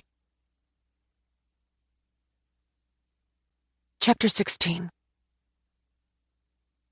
"Give me 1 second, Shane said, barely looking up from his computer as Taylor entered his office and went to the whiteboard. She took a marker and made her notes. Lynn/Clarence Dobbs, mail carrier, FedEx, Peabody's Propane, Chipper Dane, Stacy Mundell. She finished and sat down. Shane stopped pecking at the computer to see what she'd written. "We already have a statement from the mail carrier on that route. They didn't see anything out of the ordinary. Also, the FedEx guy was questioned, and the propane driver. He didn't stop at the Higgins, went on by. Who is Stacy Mundell?" Danny used to date her a few years back. Lynn Dobbs said she saw her go by when she went out to check the mail. "They dating again?" He said he wasn't dating anyone, remember? It could just be a coincidence, but we better talk to him about it. "I told you he's hiding something." She shrugged. "We'll see. I'll bring her in, too. See what she says about being out in that area, if I can find her." Shane nodded toward the board. "Chipper Dane, the firewood guy?" "Yep. He brought out a load." "Wait a minute. Shane slid the crime binder over and started flipping through it. He stopped at a page and ran his finger down it, then stopped and thumped it. "What is it?" Penner took a statement from Dane last week. He said he was out that way delivering the day before, but not the day of the murders. That day he said he was working a short-term construction job on the other side of the county. "Lynn might have her timeline confused," Taylor said. "I'll check on it again just to be sure." She made a note on her phone. When she looked up, Shane stared at her. "Let's get Danny in here again, too. We'll see if we can get him to talk about the girl without directly naming her." "I'm on it," Taylor said, pulling her phone out. She texted Danny to ask him when he could come. "He might take a while to answer. I know he doesn't want to come back up here." "Tell him he doesn't have a choice." Shane stood and picked up the binder. "I gotta go. I have a meeting with the sheriff. But close that door for a minute." Taylor gave the door a slight push, and it clicked shut. "Come around here and let me show you something," Shane said, pointing at his computer. When she went around, he moved over a bit to let her come up next to him. The computer wasn't even on. "What?" Before she could even react, he put his arm around her and leaned in, then kissed her on the mouth. It wasn't a long kiss, but it was long enough before she pulled away, both hands on his chest, before she dropped them to her sides. "What are you doing?" she said, backing up until she was against the wall and there was at least a foot of space between them. "What I've been dying to do for months now. I'm sorry, I couldn't wait another day. Taylor, we need to talk. About us." "Shane, you can't do that stuff here. If someone had walked in, what if the sheriff had seen you? Please don't do that again." She was flustered, alarmed, too. "Then when can I do it? Can I see you tonight?" "No, I have plans tonight with Lucy." She left his office before he could say anything else. She went to the restroom and closed herself in a stall as though hiding from everyone else so they wouldn't see the evidence on her face. Her heart pounded out of her chest.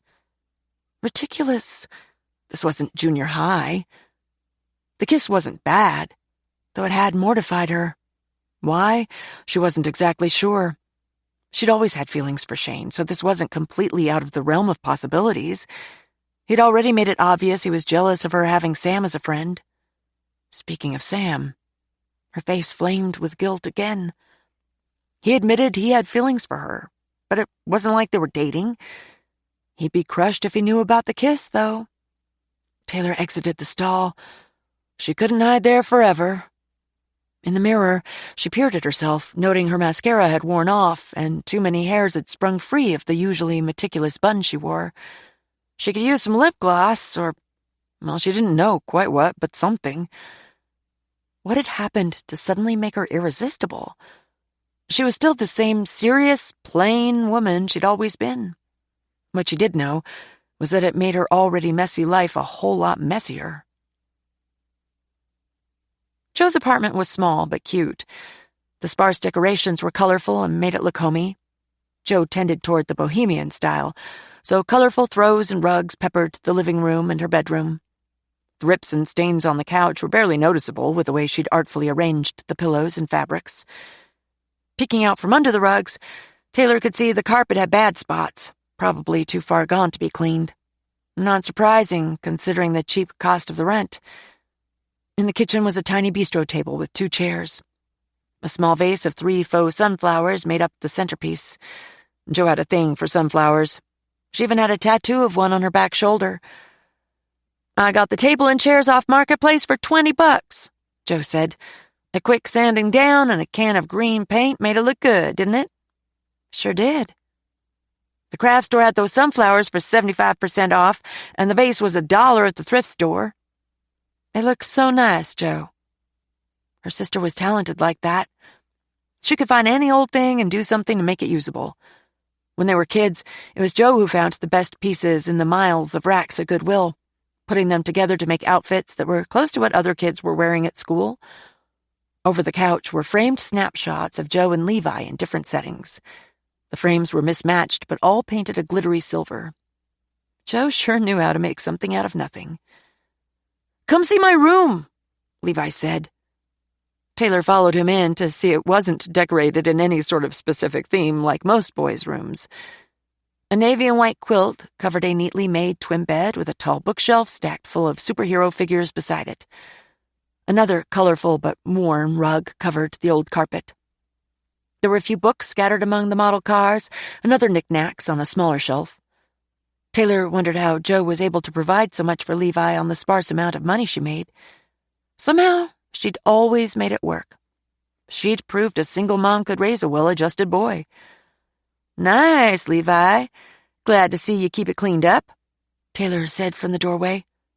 "Mama does it usually," he admitted sheepishly, kicking a wad of dirty socks under the bed. Taylor ruffled his hair. He was such a cute kid. Honest, too. "You two ready?" Jo called from the living room. "Coming," Taylor said. She hadn't planned to pick up Jo and Levi, but after she'd left the department, she'd had an epiphany. Lucy wouldn't lose her temper in front of Levi. Yes, Taylor was using him, but it was all for the good of the family. Lucy's secrets were safe with her, but Taylor felt Jo would be on her side when it came to the safety of Johnny around water. Mother-to-mother kind of thing. Maternal wisdom that Taylor couldn't lay claim to. They left the apartment, heading down to the parking lot. "Can I ride in the back of the truck?" Levi asked. "No," both Taylor and Jo said at the same time, then laughed. "Not safe, buddy," Taylor added. "I knew you'd say no," he replied glumly. "But I get the door, Mom. You sit in the middle." It was a quick ride to the lake park where Lucy had said the boat was in a rented slip. It had a gate with a code, but luckily someone else was going in, so Taylor slid in behind them before the gate closed. Surprise to Taylor, but the Redneck Yacht Club wasn't so redneck anymore. She hadn't been there in ages, and she noticed it looked as though the two long docks with more than 20 boat slips each had been renovated not too long ago. The rest of the park appeared upgraded too. It wasn't at any sort of country club level and wouldn't meet Anna's approval, but it was nice enough. The bathhouse wasn't new, but it looked freshly painted, with no trash laying around like most of the boat landing facilities tended to have. The grass was kept short, though a bit of weed eating needed to be done around the edges. "How are we going to know which boat it is?" Jo asked. "I guess we just looked for Lucy," Taylor said. She pulled into a parking space. "There's her car," Levi said, pointing it out a few rows away. "Good, she's here." Taylor's pulse raced. She couldn't wait to get home and put this day behind her. Close herself in her room and take a long hot bath. It had been full of stressful situations and anxiety. She wasn't up for a battle with Lucy, but she'd promised Cecil she'd try. It wasn't easy to admit, but Lucy had a way of reaching the most tender part inside Taylor and leaving her mark. Her off and on rejection always left the deepest cuts. Cecil had reminded her that relationships didn't come packaged in perfection, that they only came wrapped with potential, and they couldn't survive if only one half was doing all the work. Meaning, Lucy was going to need to put on her big girl pants and compromise. Levi was so excited to get to the docks that she barely had the motor turned off before he leaped out of the truck. Jo followed, and Taylor trailed a bit. "Which one?" he yelled when he got to the water's edge. He excitedly gestured to the dock on either side. When Taylor shrugged, Levi chose the left dock. He hit the wood running. A man sitting on the deck of the first houseboat scolded him. "No running," he said. "You might slip and fall in." Levi stopped in his tracks, glancing back at Jo. "You heard him," she said. "Mind your manners." "Yes, sir," Levi said, then walked with an exaggerated slow swagger. When they caught up, they saw the man leaning back on a lounge chair holding a glass of wine. He nodded politely. "Good evening. Y'all with a new girl?" Taylor nodded. "I guess so. She's got a baby?" "Don't have to tell me," he said. "The little got cried for at least 2 hours last night when I was trying to sleep. I finally walked over there, took that baby from her, and walked one lap to the end of the dock and back. He was sound asleep. She's the fourth boat on the right. Thank you, Joe said. You work for Sheriff Dawkins? He asked, eyeing Taylor's uniform, his gaze pausing on the gun at her hip. I do. Figured. He nodded, and looked like he wanted to say something else, but he didn't. Have a nice evening, Joe said as they moved past him. That was fast, Taylor whispered. Only Lucy would trust a stranger to walk off with her kid on a dock surrounded by water. See what I mean? She needs to come back to my house. Aw, I think he looks nice. He probably has the grandpa touch. Maybe he'll look out for them. The boats on either side were of a wide variety. One in particular was huge. There was a large bulldog painted on the side, the words Doghouse over it. Georgia football fans, Joe said. I bet it gets rowdy here on game night. The next boat was a pontoon, but in ratio might as well have been a dinghy. Taylor wondered how the owners of the pontoon felt with the big fancy boat parked next to them. Hey, Aunt Lucy, Levi called. Lucy sat on the covered porch, or deck, whatever it was called, of a very old black and white boat. As she'd described, it was vintage, with a long, open upper deck that ran the length of the boat and a slide that ran down the side. Cool! Levi exclaimed. Lucy had been watching them walk toward her, her arms crossed over her chest in a defensive vibe. She was dressed in a t-shirt and colorful pajama pants. Her feet slid into flip-flops.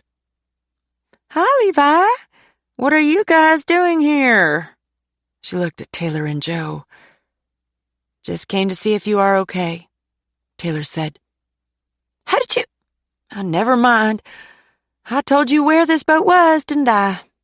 Well, I'm fine. Johnny's fine. We're both fine. She was still angry, that much was clear. Can I come on? Levi asked. This is so cool. Yes, little nephew, work your magic. Butter her up. Of course, Lucy said. You can go in and look, but be quiet. Johnny's napping. Kind of late for a nap, isn't it? Taylor asked. He's going to keep you up all night wanting to play. I'll worry about that, Lucy said, her tone even. Just like I did last night and the night before. Lucy, come on, don't be so rude, Joe scolded softly. Can't we all just get along? Well, I don't know, Joe. Can we? It's not like you have any trouble getting along because you don't come around much. And when you do, your private life is off limits. Unlike mine, which is always up for grabs for anyone who wants to know what I'm doing and tell me how to do it. Joe was impressive. She never let Lucy get her riled. She was cool as a cucumber as she took the lawn chair opposite Lucy, sitting back and crossing her legs. I like this, Luce, she said, diverting the subject. I mean, how crazy is it you can live out here full time on a boat? Do you think you'll get seasick? I doubt it. This isn't the ocean, Joe, Lucy said, rolling her eyes. Taylor took the other chair. She wanted to peek inside the cabin, but she wouldn't dare without an invitation. Not when her little sister was in this kind of mood. I suppose Taylor told you everything? Lucy said, looking first at Joe before glaring at Taylor suspiciously.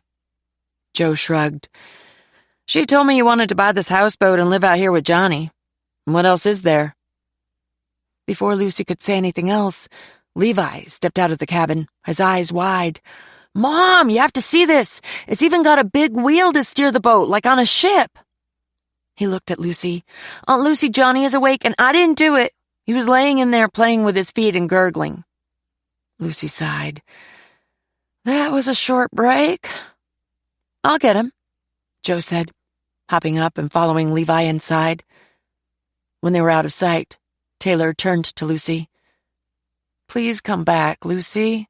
We miss you. I'm not coming back. I bought the boat. I live here now. In your own name. I thought you didn't want to be tracked. I didn't. I don't.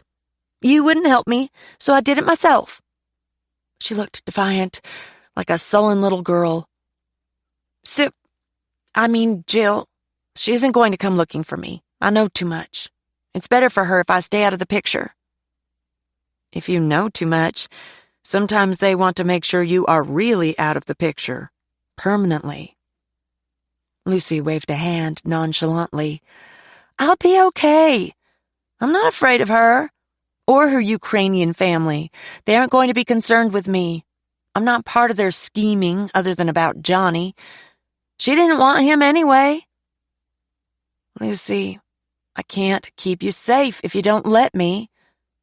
Taylor felt defeated. She was worried, too. Lucy had always thought she was tougher than anyone else. But it sounded like the couple she'd met were involved in activities that were way above Lucy's petty experiences. I don't need you to keep me safe. I want to stand on my own 2 feet for the first time. Don't you get that? I can take care of my son. But Kate and I love having him there. The house is too quiet without him, without you. That was the truth, too. Lucy had her issues, but she also brought a certain level of energy to wherever she was.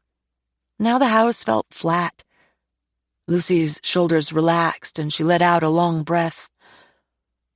He misses you, too. I didn't say you couldn't see him. I'm still going to need help with him when I work evening shifts at the den. Mabel isn't going to stay shut down at dark forever. As soon as you catch that killer, she's going to stick me on dinners. I don't want to have to hire a strange babysitter. Margaret keeps him when she can, but she has a women's group thing tonight. Looks like you already have a sitter lined up, Taylor said, laughing. He scared Levi when we walked up. Lucy smiled. That's Ellis. He's harmless. He's been living out here by himself for the last 3 years. He fishes a lot, and he considers himself the security detail in the evenings. He helped me move our clothes in. Oh, really? He doesn't look old enough to be retired. That was suspicious. She wondered why he was isolating himself. I didn't say he was. I just said he does a lot of fishing, but I don't know what else. We have internet, so maybe he works remotely from his boat. Taylor caught herself from saying too much. Just be careful. I'm a lot smarter than you give me credit for, Taylor. I'm not who I used to be. Johnny changed me, and I want to give him a decent life. You've got to let me try to do this. Jo came outside with Johnny in her arms and Levi trailing behind her. When Johnny saw Taylor, he lit up and leaned so far forward trying to get to her that he almost fell from Jo's arms. Come here, Taylor said, taking him and setting him on her lap. Lucy, I love it. The inside is much nicer than I thought it would be. You've even got a stereo system. And there's air conditioning? Jo looked incredulous. A big water heater, too, Lucy said.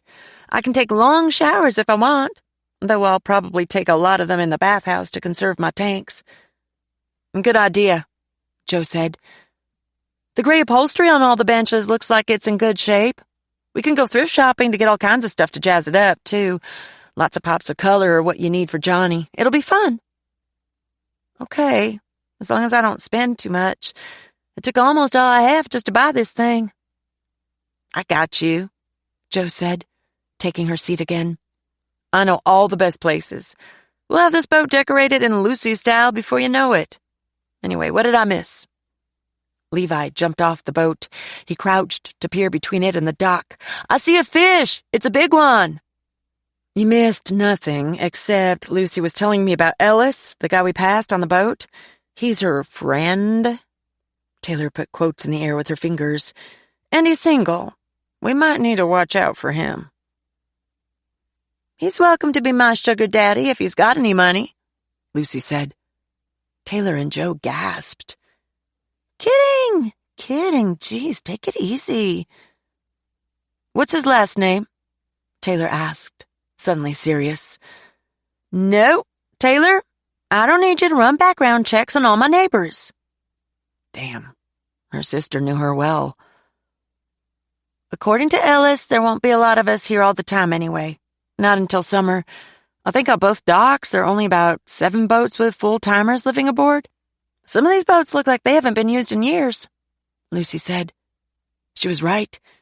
The boat across from them was covered, not only with a boat cover, but also a large array of spider webs. Taylor couldn't imagine how many were inside. A boat went by in the deeper water. Under them, Lucy's boat moved up and down, the wave rocking it gently. "Feel that?" Lucy asked. "I love it. It's exactly what I've always dreamed of. As soon as I can get someone up here to service the motor, I'm going to take this baby out there and try her out. That reminds me, I need to come up with a name. What about Lucy's Diamond?" "Oh, I like that," Joe said. "Or Lucy's Lair, Lucy's Love Nest. So many options you could use. I bet Sam would take a look at the motor, don't you think, Taylor?" "I have no idea. You'd have to ask him." She could be salty, too. The truth was she didn't like it one bit. Not just the name, but the whole damn thing.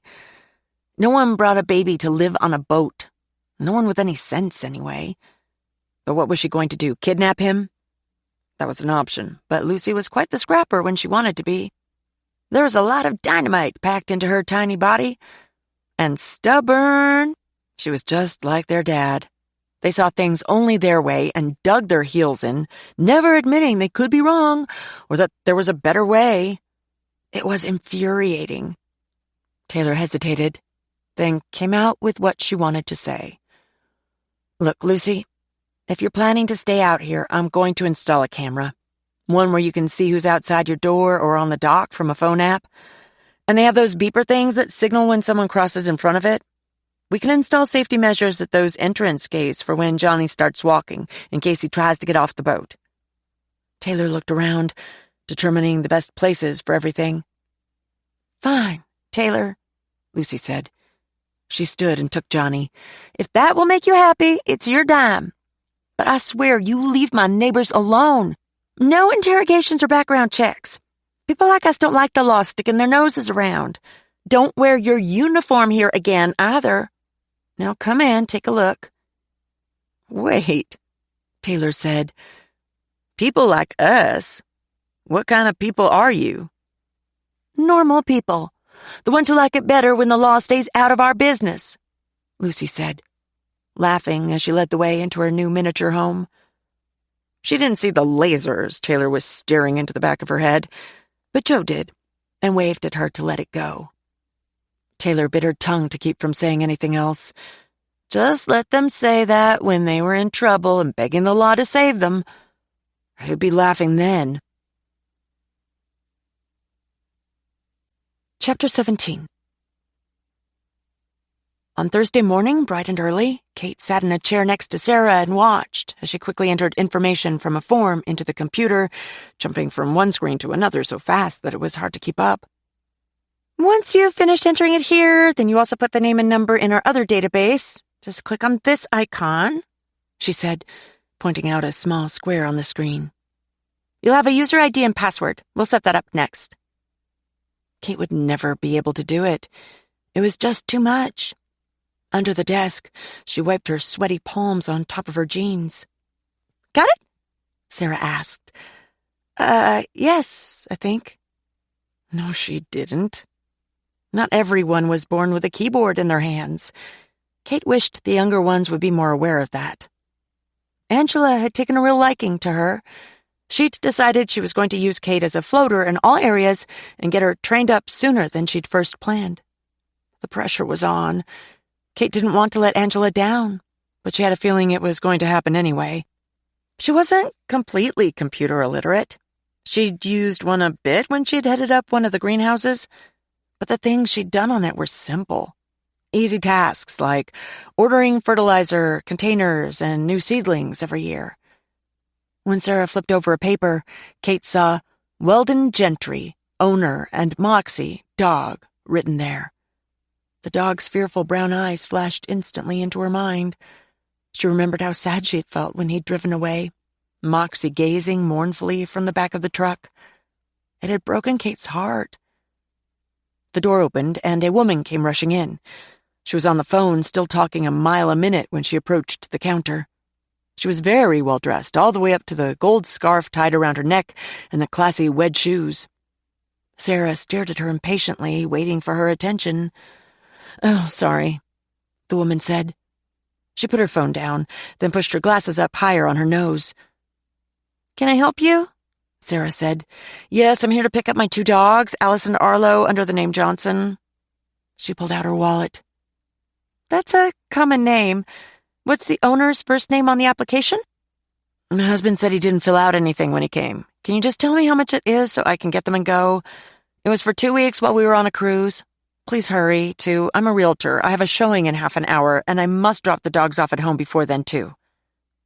Oh, sorry, Mrs. Johnson. It's unusual that he didn't sign anything, but do you know who he talked to? I can look it up in the note files we leave for each other.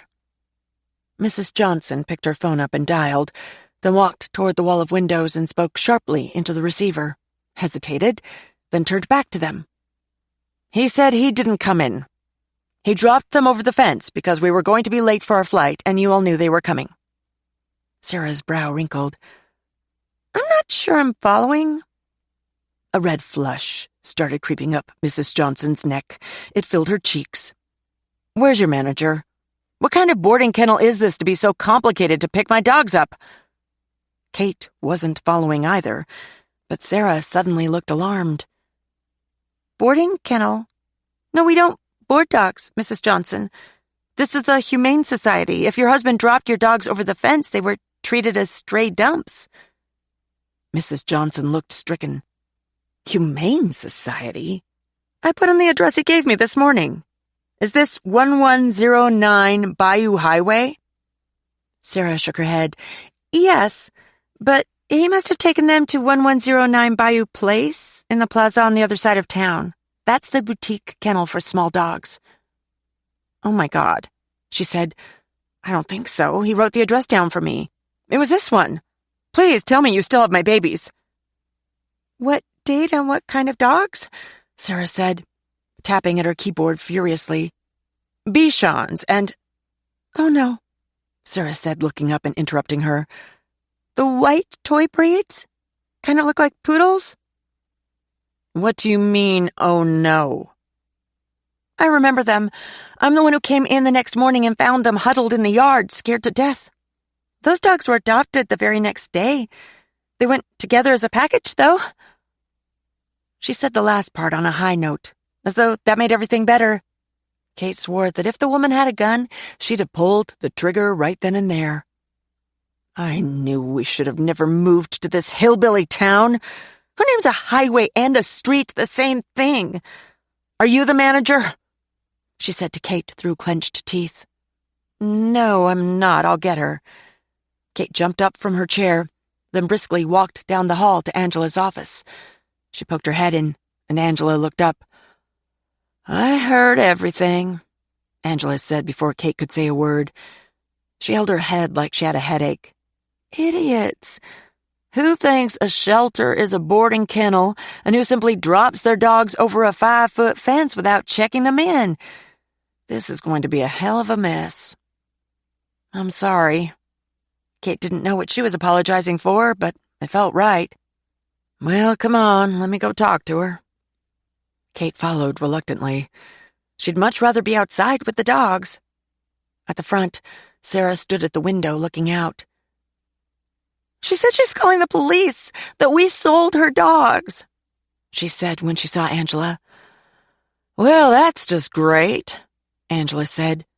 Just what I needed when I'm in the trenches of trying to apply for another grant.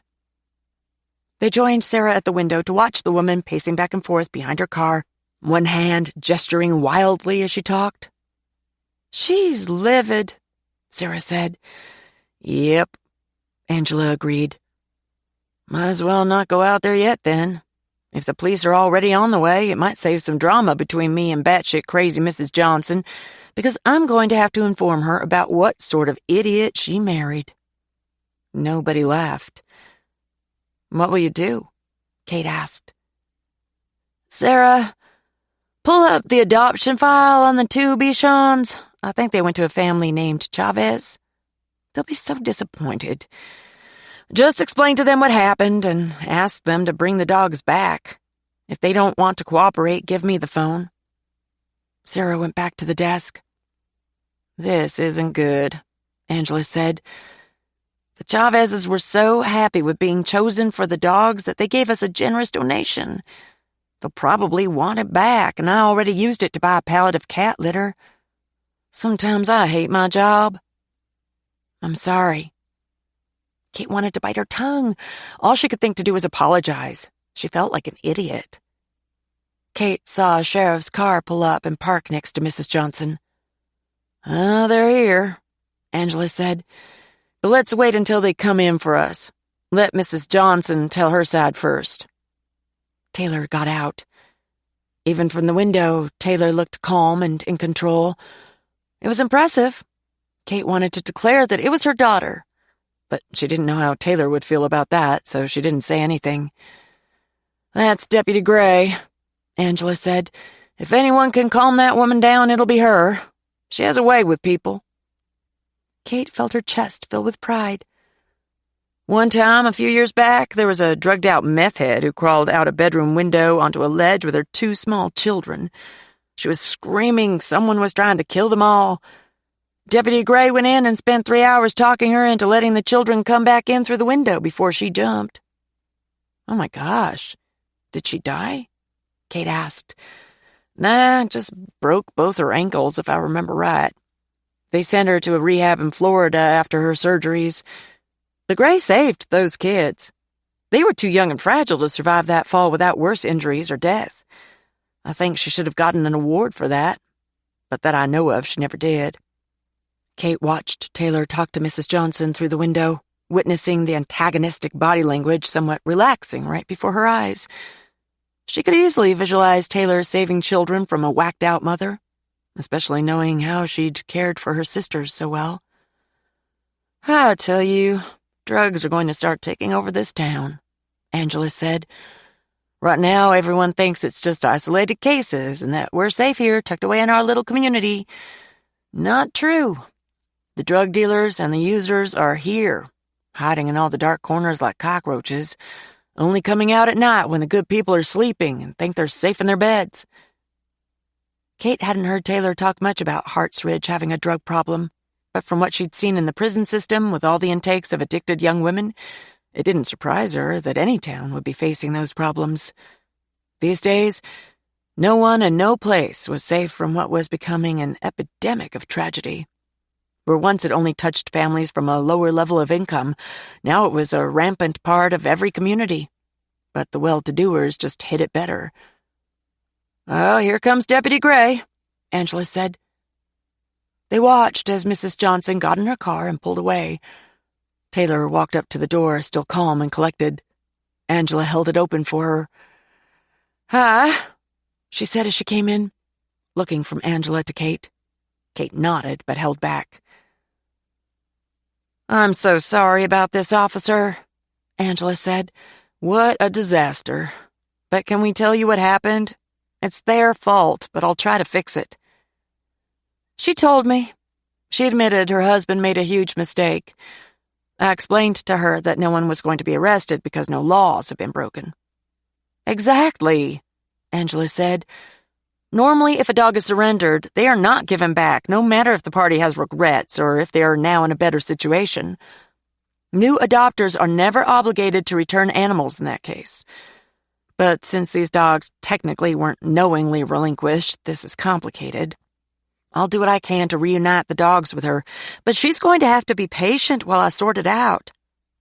I told her that. I also told her that if she got antagonistic with you, like I suspect she already has, it will not bode well for a positive outcome.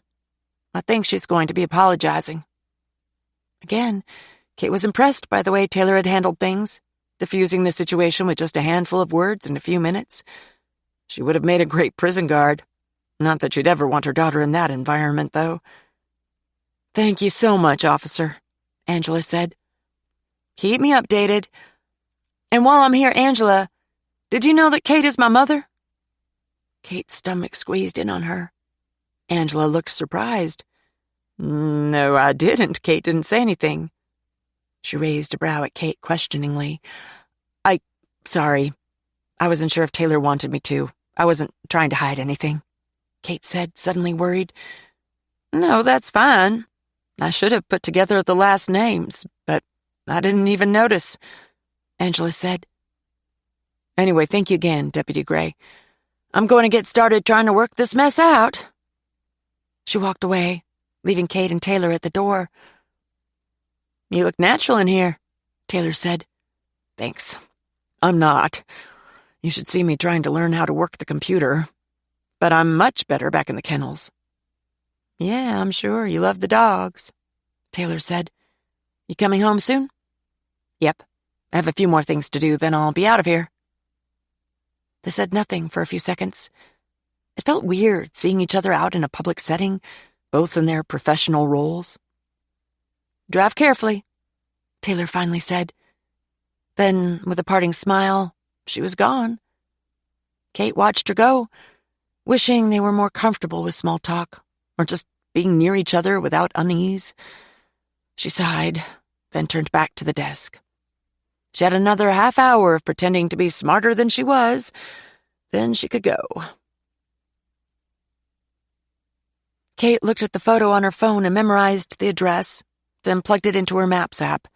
She knew she shouldn't even have taken the picture, and she felt bad about it. But all she was going to do was drive by to make sure the dog was okay. There was still about an hour before it got dark, and she was going to do it while she had the courage. She tapped the steering wheel nervously as she drove, following the directions that led her to the other side of town. When she got to Grouse Gap Road, she turned off. Not too much farther down, she slowed when she saw a farm gate protecting a small dirt driveway. The mailbox number matched. She pulled over. Now what? She couldn't see the dog from the road because the driveway was too long. There was a no trespassing sign posted, too. Damn it. She'd come all the way out there, and she knew what would happen if she didn't appease her worry. She'd be awake even longer than normal, obsessing over ignoring her gut to check on Moxie. It's not your business, so move along. That was a mantra she'd used so often in the last few decades that it came to her automatically. But in prison, it had been a different story. Getting involved in a situation there could cost much more, like her life. And there wasn't an innocent dog right in the middle of it. She weighed her options. If she wasn't seen and didn't touch anything, was it still considered trespassing? All she wanted was one look. Then she'd go home and no one would ever know. It was semantics, but it worked. She got back on the road, driving up about half a mile until she saw a small grove of trees she could pull the van into to keep it out of sight. She eased off the road into it, killed the motor, and got out, shutting the door quietly. Quickly, she walked back to Gentry's gate and looked both ways, then climbed over it and dropped to the other side. She got off the driveway, then followed the tree line to stay out of sight. Gentry kept a junked-up property, she noted as she walked by multiple piles of odds and ends. Rotting firewood in a heap with a stack of old fence posts beside it, the barbed wire still wrapped around the lot of it. An abandoned chicken coop still reeked.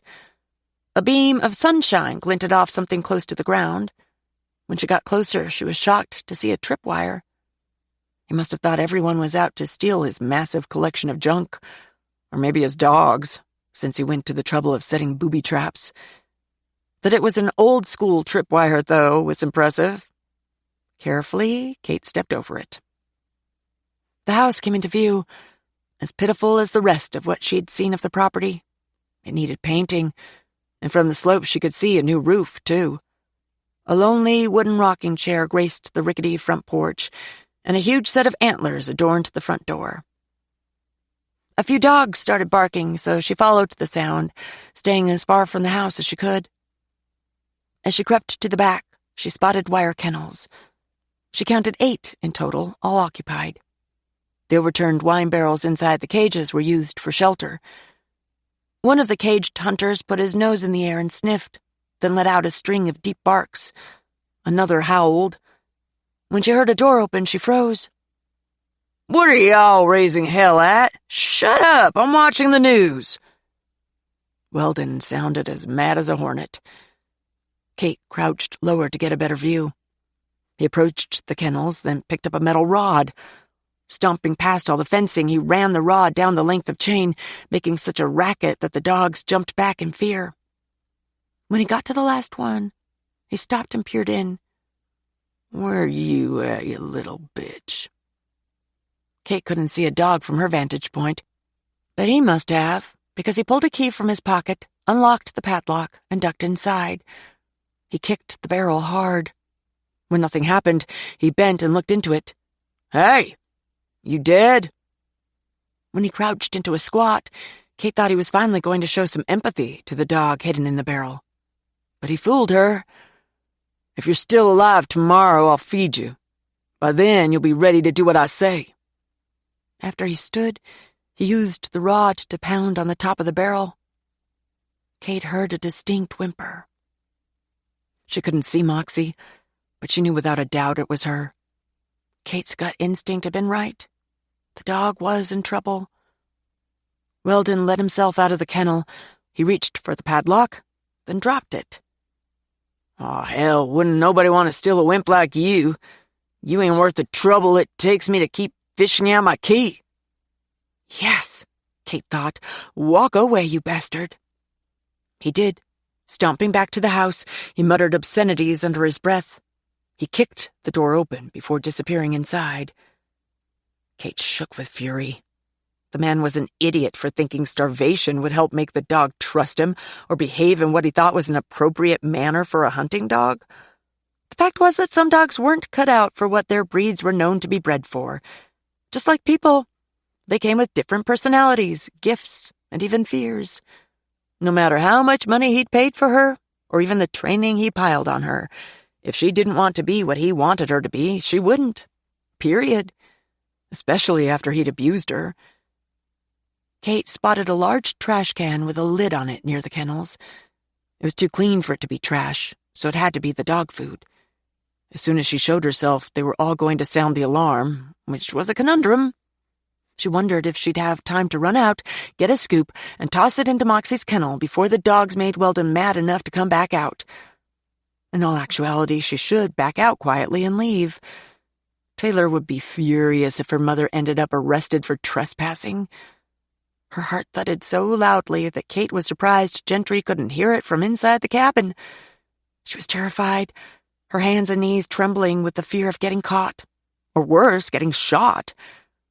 Resolutely, she turned and quietly started heading back to the road, walking like she was on eggshells to keep the dogs from hearing her. She was halfway to the road when she thought of Moxie's brown eyes again. What if the dog couldn't make it another night? Damn it. Her legs were weak now with worry, but she quietly turned around and crept back to where she'd been before. The dogs had settled down, though a few still lay atop their houses. Moxie hadn't come out, and since Kate couldn't see her, she didn't know how bad off she was, or even if she had access to water. Just like humans, dogs could survive quite a while without food, but they had to have water. Surely he wasn't that cruel. Moxie was an investment for him, so Kate doubted very much he'd let her get too close to death. Her phone beeped in her pocket. Kate rushed to get it out and turn off the sound. She'd forgotten about it, but thankfully it was only a text message. Stop by and see my place before you go home. It was from Lucy. She'd added her address, too. Lucy wanted Kate to visit. Finally, her youngest was sticking an olive branch out, and here Kate was hiding in the blasted woods, unable to walk away until she got eyes on a dog who didn't belong to her. Maybe all that time behind bars had given her brain damage. Suddenly she heard music blaring from the house. It was an old song from Hank Williams, and not the Junior, one of his hard-rocking loud ones that were irritating at a high volume. She wondered what Weldon could be doing in there, but she wasn't going to waste the opportunity. Quickly, she sprinted out of the tree line toward the kennels. As expected, the dogs began to bark, the sounds escalating with each step she took closer until they sounded frantic. As she ran by each kennel, the dogs snarled and snapped at the wires, trying to get to her as though they were Dobermans on a security team. Kate knew that outside of their kennels, they'd most likely be a lot tamer. But when dogs thought they were protecting a perimeter, they took it much more seriously. At the last kennel, she looked through the fencing, but it was too dark to see Moxie in the makeshift house. She hesitated. The music still blared, so she opened the gate and went in. Moxie? She crouched to look inside the shelter. Kate could see a ball of fur, but not her face. She took her phone out, turned on the flashlight app, and shined it inside. Moxie stared at her, but she otherwise didn't move. A stranger in her kennel and within reach, but no reaction.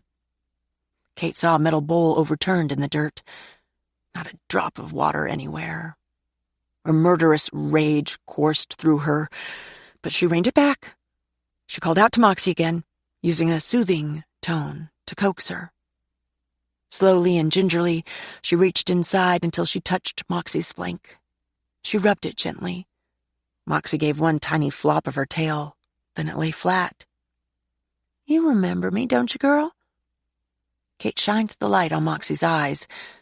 They looked sunken back in her head, a sure sign of dehydration. Suddenly, the music cut off. Shit! Kate reached in and grabbed the dog, pulling her out of the kennel and into her arms. She stood, almost losing her balance, but then found her footing. Moxie struggled for a minute, then gave up and relaxed, too weak to fight. Even malnourished, Moxie wasn't a light dog to carry. But Kate wouldn't have cared if she weighed 100 pounds. Moxie needed to see a veterinarian. Kate shut the kennel door, hoping Weldon would be too lazy to check on Moxie again. With the other dogs barking a chorus behind her, she ran for the tree line. Once she had cover, she adjusted Moxie more comfortably in her arms, cradling the dog's head against her chest like a baby. Then she half walked, half ran, scanning for the tripwire she needed to avoid as she got the hell out of Dodge. During Kate's 20 years in prison, she'd never felt like a criminal. She'd lived her life as an innocent woman moving amongst masses of the guilty. She'd held her head high because not once had she ever felt guilty about doing anything wrong. She was a model citizen who had never broken a single law in her life. That all changed when she hustled to her van and climbed in with Moxie. Chapter 18. Out of her 4 daughters, Kate knew Lucy would be the most likely to help her figure out how to avoid being arrested and not judge her for the stunt she'd just pulled. Hopefully, she'd also know an emergency vet, too. Kate had put the address in her phone, and now she drove fast. Probably too fast, considering she'd just committed what might be a felony. But she wanted to get to Lucy's and then figure out what to do. She doubted Harts Ridge had a 24-hour animal clinic, but she was banking on Lucy knowing someone who might open the doors for them. She checked her rearview mirror. So far, no one else was on the road. "I hope he didn't pay more than $500 for you, girl," she said to the dog. "Under 500 and it's a misdemeanor. Over and we might go to jail. Georgia takes larceny seriously." Moxie didn't react, though she stared at Kate from the passenger seat. Kate hadn't wanted to put her on the floor, so she used a blanket that Jackson had left in the back for emergencies and wrapped her up in the seat. Come to think of it, even a misdemeanor could mean a fine of up to $1,000. In some states, people could even get a year in jail. Kate felt sick to her stomach. She couldn't ever go back to jail. What had she just done? She'd lost her mind. We just can't get caught. Dark had fallen during her run, and Kate was even more nervous driving. She hadn't been behind the wheel at night in decades. She slowed down to watch the sides of the road for deer. It'd be just her luck to have an accident close to Weldon's place, and he'd hear the sirens and come investigate. Then he'd find his dog, and she'd go to jail. When Moxie coughed, Kate reached over and stroked her fur. "I wish I had water in here, baby. I'm so sorry. We'll be there soon." Finally, she saw the turnoff for the lake park. "Almost there, Moxie," she said, leaning toward the windshield to see better. She found the parking lot, pulled into a space, cut the engine, then jumped out and hurried around to the other side. She opened the door, then picked up Moxie and the blanket. Moxie didn't feel limp yet, so that was a good sign. Kate held her close as she took off down to the docks. When she got there, she realized she didn't know which dock Lucy had her boat at. She struggled to balance Moxie in one arm and reach into her pocket for her phone, but nearly dropped her. "Need some help?" a deep voice asked. She about jumped out of her skin. "Damn it, you scared me." A man had walked out of the shadows.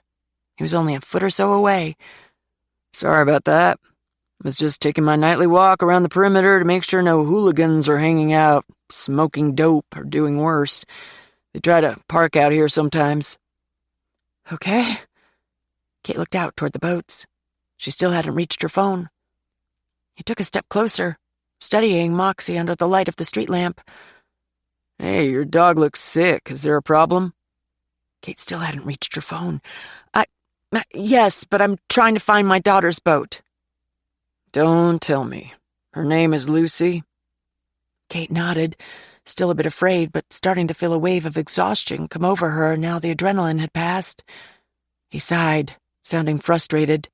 So much for my quiet existence out here. She's had more company in the last few days than I've had in a year. I'm going to need to find a new slip. Oh? Never mind. It's fine, he grumbled. Why don't you let me take the dog? I'm a friend of your daughter's. My name is Ellis. Ellis Cross. He didn't look like a weirdo. Ellis stood well over 6 feet, making her usual complex about being a tall woman shrivel under his gaze. His face was tanned and weathered, his hair thick and dark, but short and tousled. A well-trimmed beard framed his strong jawline. As he hesitated, she realized that if he were out to hurt her, he wouldn't ask to hold the dog. Annie knew Lucy's name. Fine, Kate said, handing Moxie over. The transfer of weight instantly took the pressure off her neck and the muscles that were already sore from a hard day of cleaning kennels at the shelter. Are there any injuries? Broken bones? Sprained legs? No, nothing like that, Kate said. What's his name? He asked as he led the way to the dock on the left. Brandy, Kate said, thinking quickly. She'd almost forgotten he was carrying a stolen dog that someone would be looking for. She prayed that by some fluke of irony, Ellis didn't know Weldon Gentry. Perfect. She looks like a Brandy with those eyes and her coloring. Ellis carried her like she weighed nothing. He was tall and strong. When they stepped onto the wooden dock, Kate saw Lucy walking toward them. I thought it might be you, she said. What's going on? Your mother's dog is sick, Ellis said. What dog, Diesel? No, Kate said. I'll explain in a minute. First, can we get her some water? And do you have any baby food? Lucy turned to lead the way to her boat. Of course I've got baby food. I have a baby. He's sleeping, by the way, so be quiet. Pray to God he sleeps through the night, Ellis said, stepping carefully onto the boat after Lucy. Lucy chuckled and opened the sliding door, disappearing inside. Ellis lay Brandy. Kate decided instantly that was her new forever name. Down on the deck, then crouched over her. Kate joined him, petting the dog's flank again. He opened Brandy's eyelids and peered closely, then pinched the skin covering her spine and let it fall back into place. She stared at him quietly, as though she knew she'd been rescued. Not as bad as I thought it was going to be, he said, then stuck a finger in Brandy's mouth and pulled up her lip to look at her gums. She might be fine if you give her the water gradually, along with the baby food. Are you a veterinarian? Kate asked. No, but I grew up on a farm. We didn't have a vet on call all the time. I had to learn emergency care. Before I went off to college, I had a lot of responsibility with the animals, mostly for horses and goats, but a few dogs, too. Kate had thought for a minute that she'd lucked out. Now she worried again. Did he know what he was talking about? Should she try to find a clinic? I promise. She's going to be okay. When he made eye contact with Kate, she instantly felt something she hadn't felt in too many years to count. Something she'd resigned herself to the idea that she'd never feel again. From a place deep inside her that she thought was long dead. Butterflies. A lot of them, too. The deepest shade of brown, his eyes pierced her with an intensity that seemed to see right through her. His nose was slightly crooked, like it had been broken before, but never quite healed. He wore a serious but thoughtful expression. This man was someone she didn't need in her life right now, or probably ever. When he smiled, she tried to stand so fast that she lost her balance and fell backward, landing on her butt. Lucy chose that second to return, balancing a plastic bowl of water in one hand and a jar of baby food in the other. She stopped when she saw Kate sprawled on the deck. "What are you doing?" Kate scrambled up, sheepishly dusting her hands off on her jeans. "Nothing. I fell." She took the bowl of water, then sat next to Brandy. Lucy pulled an infant medicine dropper from her back pocket and handed it to Kate. But when Brandy saw the water, the dog struggled to get up. "I'll let her lap it up," Kate said. "She wants it badly." "Just a little at first," Ellis said. "Don't want her to throw it up." As Brandy drank, Kate stroked her back. She could just feel that the dog had a sweet soul. She'd never want to hunt anything. It wasn't in her. Ellis reached over to pet Brandy and accidentally put his hand on Kate's arm, causing a firestorm of sparks to run through her fingers all the way up her arm to her face. Kate jerked it away, then tried to pretend she'd done it to take her ponytail down and smooth her hair back into it again. She twisted the elastic around it slowly, suddenly feeling silly for even wearing a ponytail. She was an old woman, not a girl. She had burn scars. Patches of her skin were puckered grotesquely, scattered on her forearms and her neck. He had touched one. Surely he was trying to hide his revulsion. "Sorry," he said, looking at her strangely. "You okay?" "Yes, I'm fine. Sorry." She pulled the water away from Brandy, then opened the baby food jar and sucked some of it into the dropper. Kate slowly released it into Brandy's mouth. "What kind of food is this? It smells funny," Kate said, sniffing the jar. "Beef and gravy." "You're acting weird, Kate," Lucy said. "Are you going to tell me where you got the dog?" "I found her, on the side of the road after I left the shelter. She must have gotten loose and ran herself ragged before she dropped." "Aw, poor thing," Lucy said. Ellis was staring intently at Kate. Too intently. Kate averted her gaze. "Well, you saved her. Why are you looking all nervous?" Lucy asked. "That's a good thing." "I'm not nervous," Kate stuttered. I almost ran over her with the van on the road. It scared me." She sounded like a robot. "I thought you said she was on the side of the road," Ellis asked. Shit. "She was, but I was looking at my phone to put Lucy's address in, and I sort of went off the road for a minute. When I glanced up, I saw her in my headlights and swerved." God, she was a horrible liar. "Well, it was a great coincidence for her to drop right in front of someone who works at an animal shelter," Lucy said. "You going to take her in tomorrow?" "No, no, I think I might keep her. She seems sweet. Do you think Taylor would mind?" "I doubt it. Not as long as Diesel and her get along. It's not like you're staying there forever, right? You'll have your own place soon." Ellis rose, then settled into a lawn chair, watching them. "Oh, you new in town?" he asked. "Yes." She gave Brandy another dropper of food. "Where you from?" "She's from Montana," Lucy said. "Big sky country. Grizzly bears and bison burgers." "Please, Lucy, do not tell him everything, please." "Nice," he said. "I took a group of guys on a fly fishing excursion up in Billings one time. Bighorn River, I think it was." Her stomach squeezed at the mention of Billings, and she pretended not to hear him. She gave Brandy another bite. The dog moved closer, not taking her eyes off Kate. By the time she was done with the whole jar, Brandy had crawled into Kate's lap and gotten comfortable. Kate gave her another sip of water, watching as life came back into the dog's eyes. "What are you going to do with her tomorrow?" Lucy asked. "Don't you have to work? She might still need supervision for a few days." "Oh, I didn't think about that." Kate considered whether she should call out of work. She didn't want to, not when Angela already had so much confidence in her. "I'm not doing anything tomorrow," Ellis said. "I'd be glad to keep her on my boat and tend to her. You could come by after work.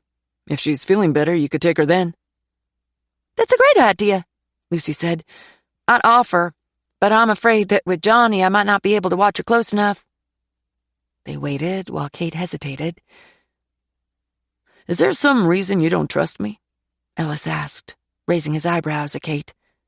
I mean, I have been helping care for your grandson, and so far he's still kicking and screaming, with heavy emphasis on the screaming. Ellis, stop teasing. You know he's not that bad, Lucy said, laughing.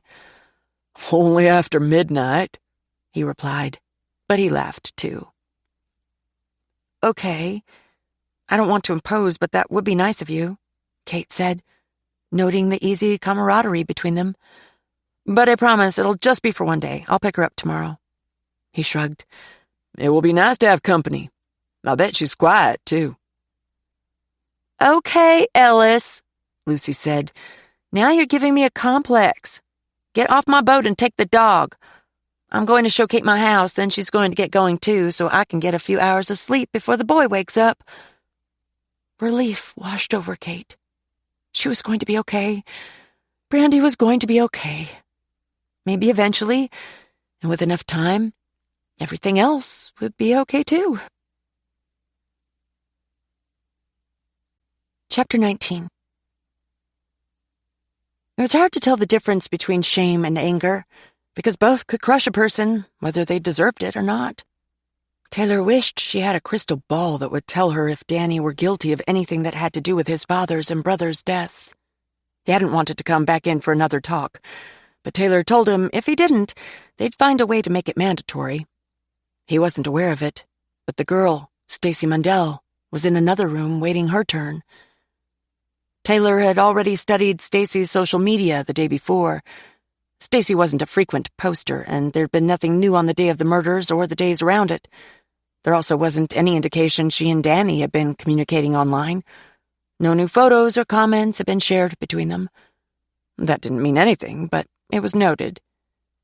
Stacy had come willingly, but, according to Penner, she looked scared half to death.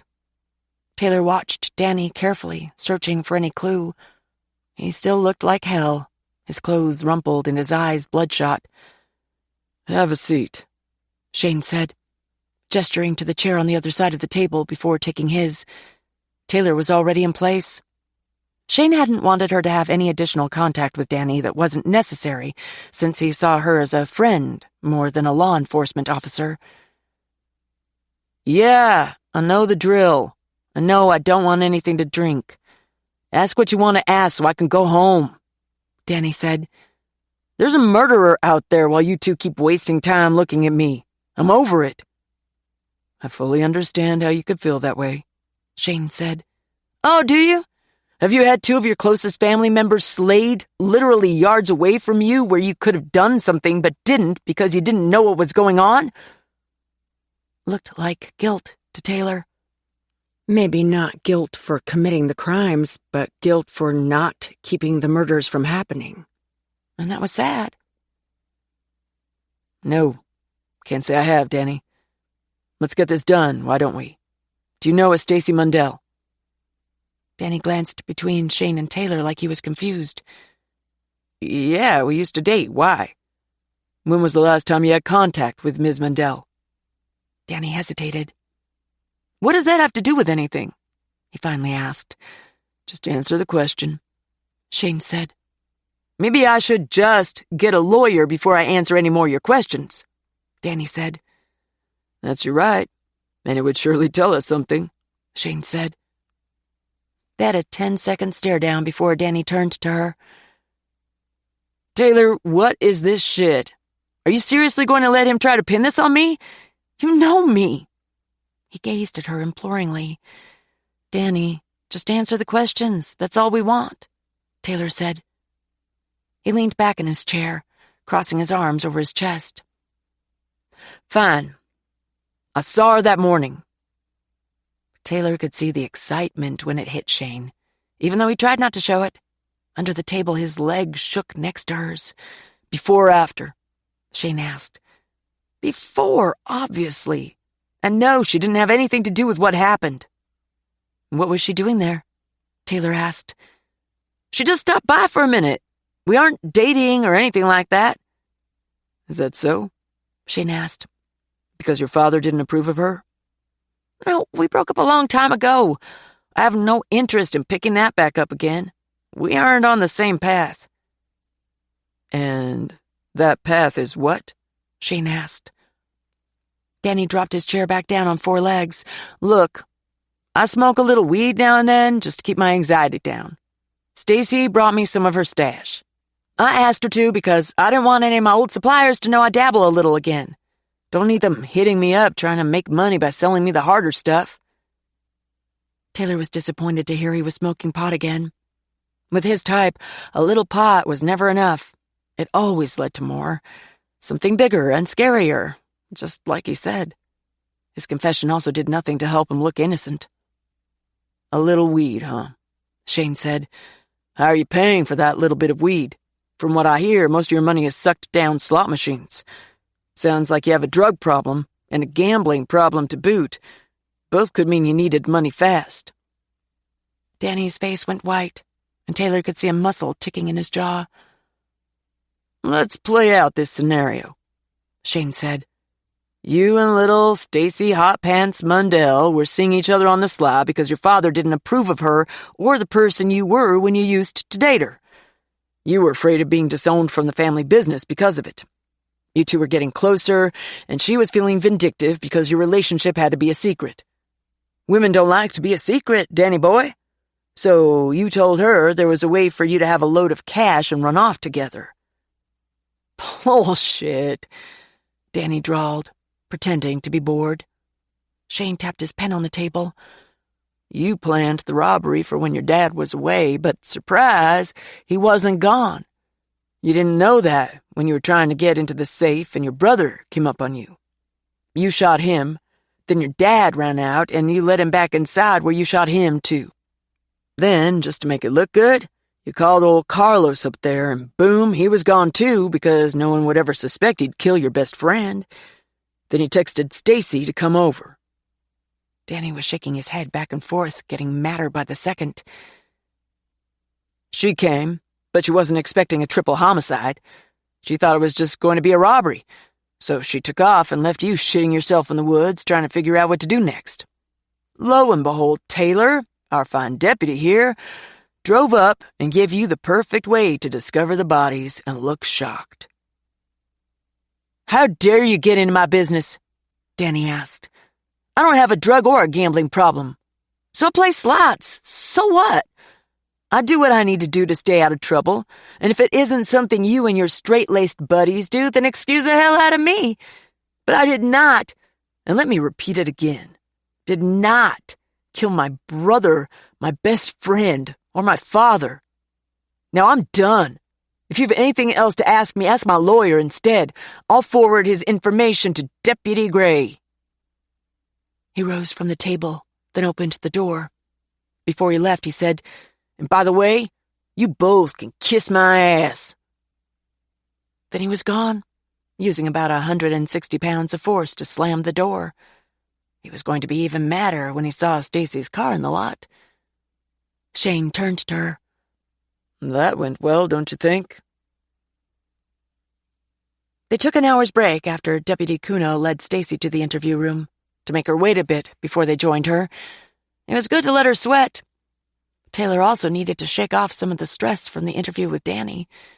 She'd planned to just sit in her truck with the window open and listen to some tunes alone, but Shane had found her there half an hour into her respite.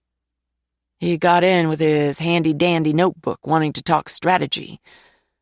One of them will stumble, he said. Then we pounce. Thankfully, he didn't try to kiss her again, but she felt awkward because of what had been left unsaid between them. Taylor had dated before, somewhat successfully, without looking like an idiot. But now that she had 2 men saying they'd like to date her, it made her feel like an awkward high school girl who couldn't say no but also couldn't say yes. She'd rather just stay focused on work, to be honest. Now here they were, and her assigned role was to stay mostly quiet and look for clues that Stacy was lying. Tell us about your relationship with Danny, Shane began. Stacy was biting her lip hard enough to make it bleed, just in a few spots, but Taylor squashed the urge to get her a tissue. This was a case interview, not an outreach program. There's nothing to tell, not really. We used to date, but we're just friends now. Basically, that's it, she said. I have a boyfriend. It's not Danny. Then tell us how it all began way back in the beginning, Shane said, his tone even and friendly, for now. Stacy started talking. Within a few seconds, Taylor could tell Stacy was still in love with Danny. Her eyes shone when she talked about their early days when they were an official couple before it went bad. They'd met at a bonfire near one of the lake landings, as so many did. Danny had been dating a friend of hers, but they'd fought. He came to Stacy looking for advice, maybe comfort, and then it was on. What about the trouble you two got into? Shane asked. Stacy raised her brows as though she didn't know what he was talking about. 2 counts of breaking and entering, Taylor cited from her notepad, and you caught a few drunken disorderly charges, possession of controlled substance, not only with Danny, but you've also got charges you've picked up with a few other guys around town. I have it all here, Stacy. She looked worried now. Her eyes darted back and forth, and her voice trembled when she talked. She seemed ready to cry at any minute. Taylor could see why Danny had a thing for her. She was a tiny girl, no more than 5'2", her petite frame making her appear innocent and feminine. She poured on the makeup, but underneath it you could still see she had nice features, big brown eyes and a pert nose, luscious lips even. It was sad that her reputation was so sullied, not only from her behavior, but also from that of her mother. Taylor hated it when someone was judged by their family's misdeeds, but in this case, it appeared the apple didn't fall too far from the tree. The only thing Stacy could do now was leave town and start over somewhere far away where no one knew her or her family members. If she weren't guilty this time. If she were, her reputation would hopefully follow her to prison to give her some street cred. Life was tough in there for small women. I swear I had nothing to do with any of what went on up there. Okay, I went there to bring Danny a tiny bit of weed. That was it. She looked from Shane to Taylor, then back to Shane. I'll take a lie detector test. He wrote that down. Where did you go after you sold him the weed? Straight to work at the Purina plant. You can check the time cards. I had to swipe in with my badge. I was there all day until 5 o'clock when I clocked out. What's your boyfriend's name? Taylor asked. Carter. Carter Anderson. The name sounded familiar. Then she remembered. Taylor had delivered a court notice to his beaten-down trailer the year before. She'd handed it over to his mother, who was a treat in her own right. The woman had left a lasting and unwelcome impression. Are you going to talk to Carter? Stacy asked. Possibly, Shane said. Oh, God. Can you please not tell him that I met up with Danny or that I sold him weed? He'll freak out. That depends. What else can you tell us about Danny? Has he mentioned to you that he needs money any more than usual? Shane asked. He's not hurting for cash. His dad pays him well. I wouldn't ever spot him on the weed. He always pays me up front. What about his gambling? How often does he go to the casino? Shane asked. Do you ever go with him? He goes to the casino? Since when? He didn't when we dated, not that I know of. And no, I've never been to a casino in my life. I don't have the first clue how to do that stuff. Shane kept Stacy talking, asking more questions until she was visibly shaking. Taylor got the feeling that the only thing the girl was guilty of was being a dumbass for selling weed. But some people knew how to lie convincingly. Until her alibi checked out, she'd stay on the suspect list. Finally, he took down her supervisor's phone number, then cut Stacy loose by telling her not to leave the county. She practically ran out of the room like a scared rabbit. What do you think? He said, turning to Taylor. I don't think she had anything to do with it. And that's what you think about Danny, too. No, I haven't formed a complete assessment on Danny. But if he did do it, I don't think Stacy was involved or knew about it. I'll talk to her boss to confirm her alibi, but I think it'll be tight. He looked at his list, nodding. Also want you to talk to Chipper Dane again, the firewood guy. See what day he was out there. Maybe he saw something he doesn't even know he did. Pick his brain. Yep, had that on my list to do today, too. Are we done here? His leg was still bumped up against hers. She wanted to move hers, but she didn't want to be too obvious about it. I don't know. Do we have anything else to talk about? He raised his brows. Now was as good a time as any. It had to be done. Well, yeah. Just quickly, Shane, I'm glad you came back to town. I missed you. I sense a but coming. She swallowed hard. But I think it would be too complicated to date someone I work with. If you were at a different department or something, well, maybe, but not with us both here. He looked crestfallen. No one has to know, Taylor. Yeah, but you know how things have a way of getting out. The guys already believe I get special treatment from you and the sheriff. I just don't want things to escalate. Things, meaning you and me. No, things like harassment. It's a real thing, Shane. I've dealt with it my whole career. Dating someone in an upper position could mean trouble for me. I know you understand. That goes for doing things like leaving that rose on my windshield. If someone saw you do that, it would spread through the department like wildfire. What rose? I didn't leave a rose. You didn't? She scrutinized his eyes, searching for the lie. She didn't like game playing. No, I didn't. Who else in here has a thing for you? He glowered. No one. I don't know who could have left it then. He cursed under his breath. Probably someone's idea of a joke, Taylor said. Like the time they stuck a maxi pad to the windshield. He ran his hand through his hair.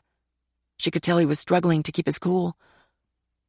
How about we table this discussion for now? He asked. When we close this case, we can revisit it. It sounded like he was planning a quarterly financial meeting or something, not the possibility of being romantic partners. But that was something she liked about him. He was serious, not all mushy and romantic. At least, she thought she liked it. For me, I'm not going to change my mind, she said, then held her breath, shocked at her bravery. He smiled, slowly, gorgeously. Something about him did pull at her, something that could get them in all sorts of trouble. We'll see, he said, then winked. Chapter 20. Kate used the hose like an expert now. What had at first taken her 3 hours to do now took less than 1. When she finished the last kennel, she hung the hose up and started the feeding rotation. The newest resident, a black and white juvenile husky named Charlie, grumbled at her, but his tail was wagging back and forth at the sight of the food bucket. He was one of their most vocal dogs, as was common with his breed, who communicated with a lot of so-called talking. Yes, I know, you're always hungry. Might be why you're here, you know. Maybe they couldn't afford your healthy appetite? That probably wasn't true. Many of the bigger dogs were there for behaviors such as destruction or barking, which was ironic because those usually stemmed from dogs being bored and not having enough exercise or socialization. Dogs couldn't be tied up or left alone outside, or inside, for that matter, for endless hours or days. They craved interaction with humans, and they needed to expend their energy with exercise. Kate stood outside his kennel, closed her eyes, and put her finger to her lip, making her wish before touching it to his nameplate. She had started a routine of closing her eyes and wishing the animals a short stay. Every time she interacted with the dogs, she made the wish and sealed it with a kiss. It was silly, and she wasn't usually prone to such superstitions and woo-woo, but leaving them each day to spend the nights alone in the shelter pulled at her heart. She wanted them to find homes as soon as possible. If she had to be a little weird to help push it along, no one had to know. Quickly, she gave Charlie his portion of kibble, then moved on to Apollo's, a black lab whose whole body quivered in a greeting. Kennel. She made her wish and fed him, then moved on again. Today she was only in the kennels. For that, she was grateful. She was glad not to have to struggle with the computer. Sarah and Angela were up there together, working on the details of their next fundraiser. They were hosting a charity event at the local golf club. Putt-putt for paws. Kate wondered if Pete would be there. She was glad Angela had said Kate wouldn't be needed that day. Instead, Angela said she expected Kate to help with the next fundraiser, a country music festival at one of the lakeside restaurants in town. Kate was fine with that. It was more up her alley than a stuffy country club setting. Being in the kennels for the day also meant Kate hadn't had to talk to strangers, and she'd had more quiet time to immerse herself in thoughts about Brandy, which had led to more thoughts about Ellis. She looked up at the clock. 5 more minutes. Normally, she hated leaving her job. Today, though, she looked forward to getting back down to the boats. A mix of anticipation and nervousness filled her, and she couldn't help but wonder more about Ellis. It was so kind of him to take care of Brandy for her. Still, Ellis was a mystery. Not yet old enough to retire, and he carried a sense of sadness about him, too. Probably because of losing his wife. But Kate felt there was something more, a silent burden he carried, just like she did. As soon as the hand hit 5 o'clock, Kate signed her time card and left, hurrying to her van. The ride to the lake park was fast. Within 15 minutes, she was walking briskly down the dock, looking for Brandy. Lucy met her first, Johnny on her hip. She was dressed in black pants and a polo Kate hadn't seen before. Lucy looked completely stressed out. "Hi," she said. "I'm in a bind. My babysitter didn't show up, and she must have her phone turned off. Can you watch Johnny for a few hours?" Kate was nearly speechless with surprise. Yes, I can. What do I need to know?" Lucy handed Johnny to her. "Nothing special. He's tired, so he'll probably fall asleep super early, but just let him. If he gets too fussy, there's a pre-made bottle in the fridge. Nuke it in the microwave, but be sure to test it first to see if it's too hot before you give it to him." "Okay. Where are you working? That's not what you wear to the den." Lucy pulled her keys from her pocket, then grabbed her purse from where it sat on the patio table. "Yeah, it isn't. This boat cost most of my savings, so I took another job as a cashier at Ingalls. I'm scheduled until 9. If it's slow, they might let me off early. I gotta go." She leaned in and kissed Johnny, then hurried up the dock to the parking lot. Kate watched her get in her car and leave. She jostled Johnny around to keep him from crying. "Hey, over there," Ellis called from his deck. "Brandy saw you come up and wagged her tail before she went back to hiding. Come on over, let me see the little guy." Johnny heard his voice and got excited, so Kate walked over. "Come in, let's sit at the table so you can see Brandy," Ellis said, opening his gate to let her walk through. He led her inside. Kate slid into the booth, then propped Johnny on her lap. He slapped the table with both hands. Down by her feet, snuffling alerted her to the fact Brandy lay there, staring up at her. "Da-ba-ba-ba-ba," Johnny said, making them both laugh. "Hold on, I have something to keep him busy." Ellis opened a drawer, then took out 2 sets of colorful nesting measuring spoons. When he brought them to the table, Johnny immediately lit up and reached for them. "Love it. That's old school stuff." "Yeah," he said. "I'm not a believer in handing your child a phone or tablet the second they can push buttons." "I've wondered about that myself." Ellis slid into the seat across from them. "Giving them electronics too early can have lasting effects on their ability to learn to read faces and their short-term memory. Just not good. How did work go?" He sounded like an expert on child development. She was impressed. "It was okay. Worked my muscles. How is Brandy doing?" "Much better today. She's coming along." "That's good. I know it's going to be a while before she's feeling stronger, as malnourished as she is." "Yes, but you'll be surprised at how she bounces back. Listen, I'd like to show you something," Ellis said, "but it's out on the lake. Want to take a short ride? Don't worry about Johnny. He'll think you're rocking him like a baby." "Out there?" Kate stared at the water in the distance. Johnny had stopped playing with the spoons to lay against her chest. She had his little butt resting on the table in front of her to help take the weight off her shoulders. He was a big baby, soon to be a wandering toddler. Time was moving fast. Ellis chuckled. Yes, out there. Haven't you ever been on a boat ride before? Memories flooded her. Long ago days spent on the lake with the girls when they were little. Laughter, splashing, sunscreen and sandwiches. Fun days before their family had been ripped apart. She hadn't let herself go back there in decades. Yes, I have. It's been a while. Is that a yes? She looked at Brandy, who cowered under the dining table. Kate wasn't ready to leave the dog yet anyway. And Johnny now had his face nestled in the curve of her neck. She could feel his hot breath tickling her skin and smell the mild scent of baby shampoo in his hair. It was heaven.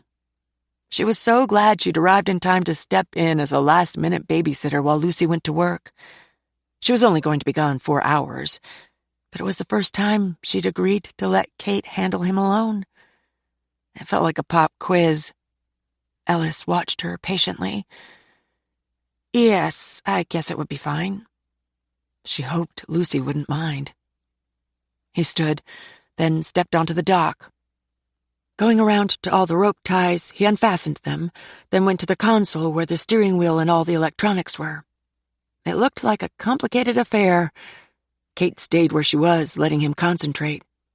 When the motor started, she expected to hear a loud rumble, but it was smooth and somewhat quiet.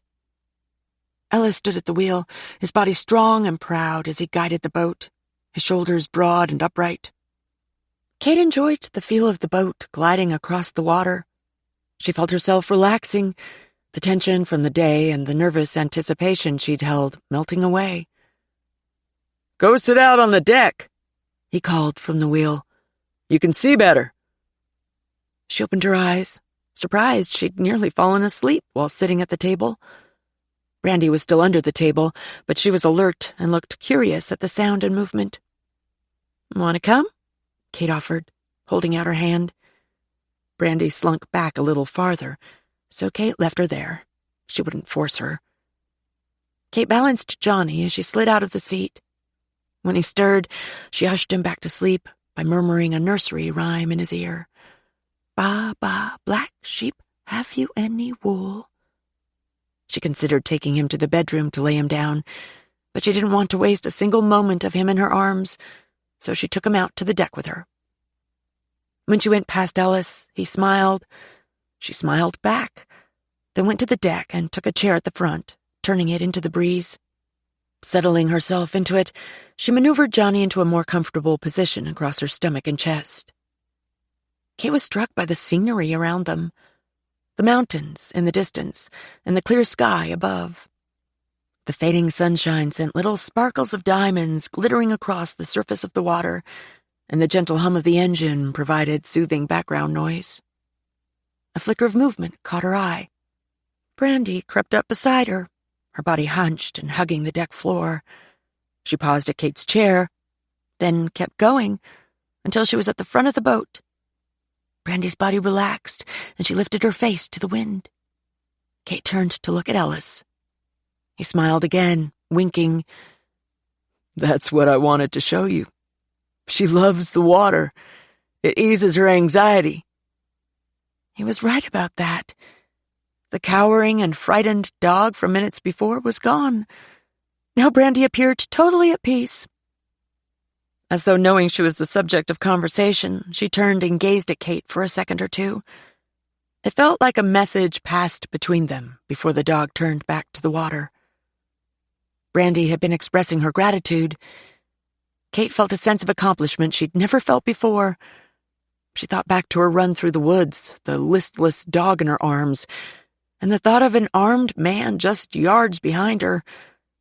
The whole incident had been terrifying for so many reasons, but Kate had pressed through and let her heart take control, pushing past the fear of getting caught, being arrested, and bringing shame to her daughters, especially Taylor. With it, she'd made a difference. It might be with just one small creature, but it was something.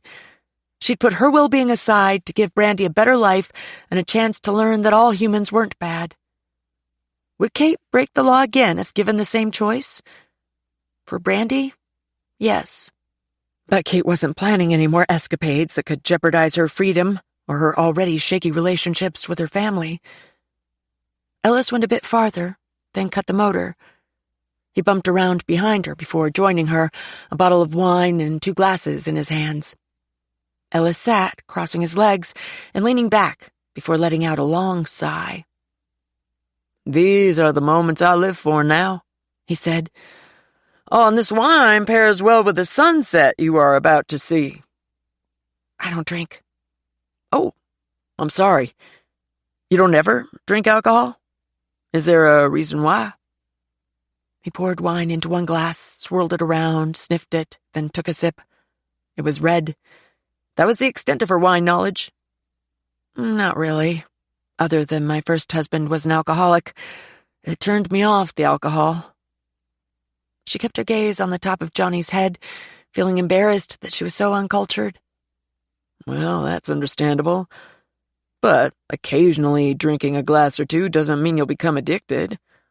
Also, I doubt your ex even knows or cares that his illness brought on your no-alcohol pledge. But I respect you for your stance." Kate stared out at the horizon. Ellis was right. Jackson had no idea she didn't drink because of what he'd put her through, what he'd put them all through. If they were still together, he might have, maybe even acted like he cared, or pretended to. But even that was doubtful. Jackson wasn't known for giving too much thought to anyone's needs but his. "I think I will have a glass of wine," she said, the sudden words surprising herself at how easily they slipped out. He raised an eyebrow, his expression serious. "Look, I don't want to be a bad influence or pressure you into something you don't want to do. I'm fine with getting you some juice or water. It's not a big deal, truly." "No, I want wine. I've never tasted it before, and this is the perfect time to try it." She gazed at the scenery, the sun setting in beautiful reds and pinks that spread across the horizon. It wasn't only the perfect setting, though. For some reason, she wanted the new experience to be with him, someone who didn't know anything about her or her past. Kate would never again underestimate how nice it felt to sit in someone else's company and be at peace, not having to question their motives or actions like she'd been forced to do for the last 20 years. In her arms, Johnny shifted and began to snore. It was a light snore, but it proved he was comfortable in her arms, that he felt safe enough to relax. A feeling of such intense love moved through Kate that she thought she might cry. She knew she would do anything to protect him from the world, including giving her own life if it came down to it. Ellis was busy pouring the wine. When she cleared the tears from her eyes, she watched him with a mixture of curiosity and hesitation. "What should I expect?" she asked. He looked up when he finished. "This is a Cabernet Sauvignon. It's a rich wine with strong flavors of dark fruit, like blackberries and black currants. Want me to take Johnny?" She didn't want to give her grandson up, but her neck and arms were beginning to ache quite a bit, so she nodded.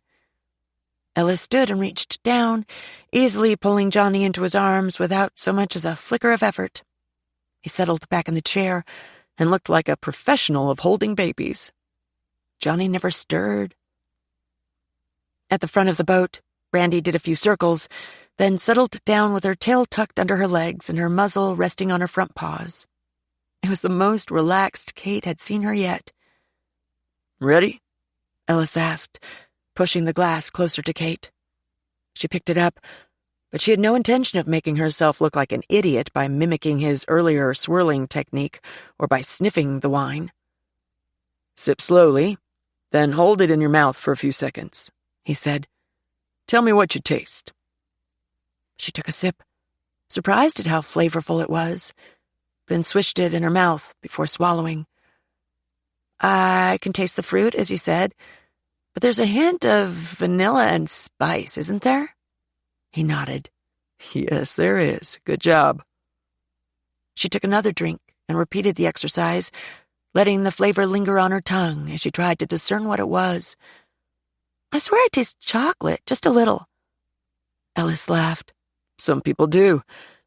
You also might feel a bit of a kick at the back of your throat. That would be the tannins. It comes from grapes. It gives the wine its structure and complexity. Kate thought about that, visualizing rows and rows of grapes in the background of a beautiful vineyard.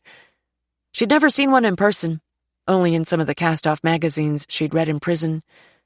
The pictures always showed tables set romantically in the forefront, white flowers and tablecloths and models toasting each other with love in their eyes. Images from a fairy tale sort of life, when her reality couldn't have been further from what she saw on the pages. Then there were the family magazines with articles about the 10 best vacations to take with your family and 50 activities to do with your kids during summer, and on and on. Snapshots of mothers and children enjoying their lives. Eventually, she'd stopped looking at magazines. What do you think? He asked, pointing to her glass. I'm not sure. I can't say I love it, but I don't hate it either. It's just different than anything I've ever had. Wine is usually an acquired taste. Once you get used to it, you'll develop a palate for it and be able to understand the many nuances and flavors a good bottle can offer. I doubt I'll get there. Wine isn't really on my grocery list of things I can afford. I'll probably stick to juice. One day you might decide to try it again. You know, they say a moderate consumption of red wine has health benefits, too. She drank more this time, seeing the bottom of the glass through the small amount that remained. It had gone quickly. A warm, cozy feeling spread through her body, along with a lightness in her head. Suddenly, she was having a hard time remembering what she'd been so stressed about earlier. It was easy to see how people could become addicted to a magical potion that could erase all their worries. It was kind of scary, to be honest. Would you like more? He asked. No, thank you. I have to drive home. Is that a hint? You ready to turn back now? He looked sad at the thought. No, let's finish watching the sunset. She didn't want to tell him, but the wine also made her feel easier in his presence, less on guard about him judging her. She wanted to savor the feeling in case she never had it again. I'm curious, Ellis. What do you do for a living? He was in the middle of lifting the glass to his lips, but her question made him pause in midair. Then he took a sip and set the glass down. I don't do anything now, but I used to be a doctor. Used to be? She asked. It made sense now why he'd been so good with Brandy in that first meeting. Well, technically I still am, but I don't practice anymore.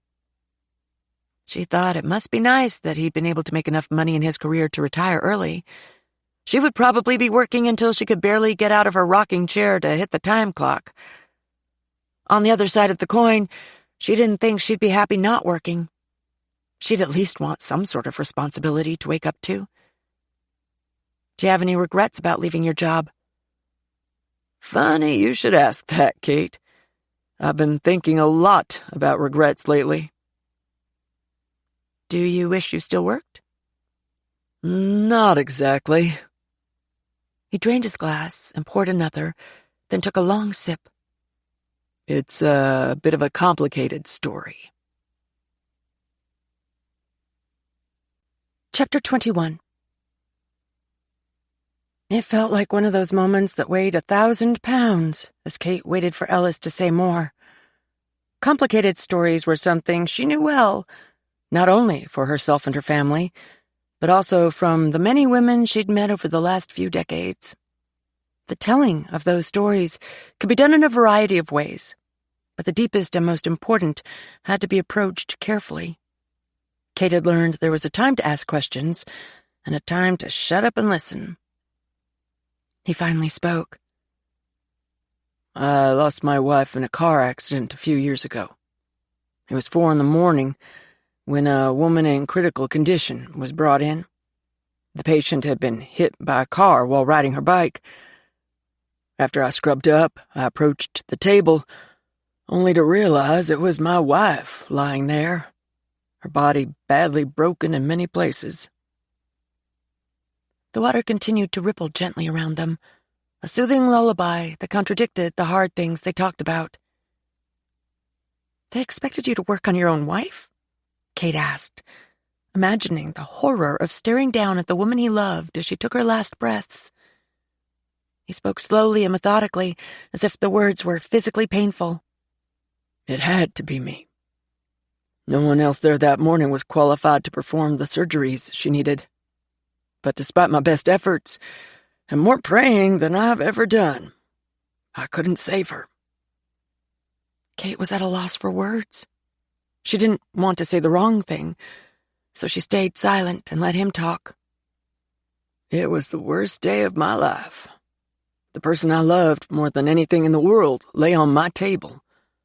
I'd become a doctor so I could give her and our kids everything they'd ever want. Yet I couldn't save her. I felt so powerless.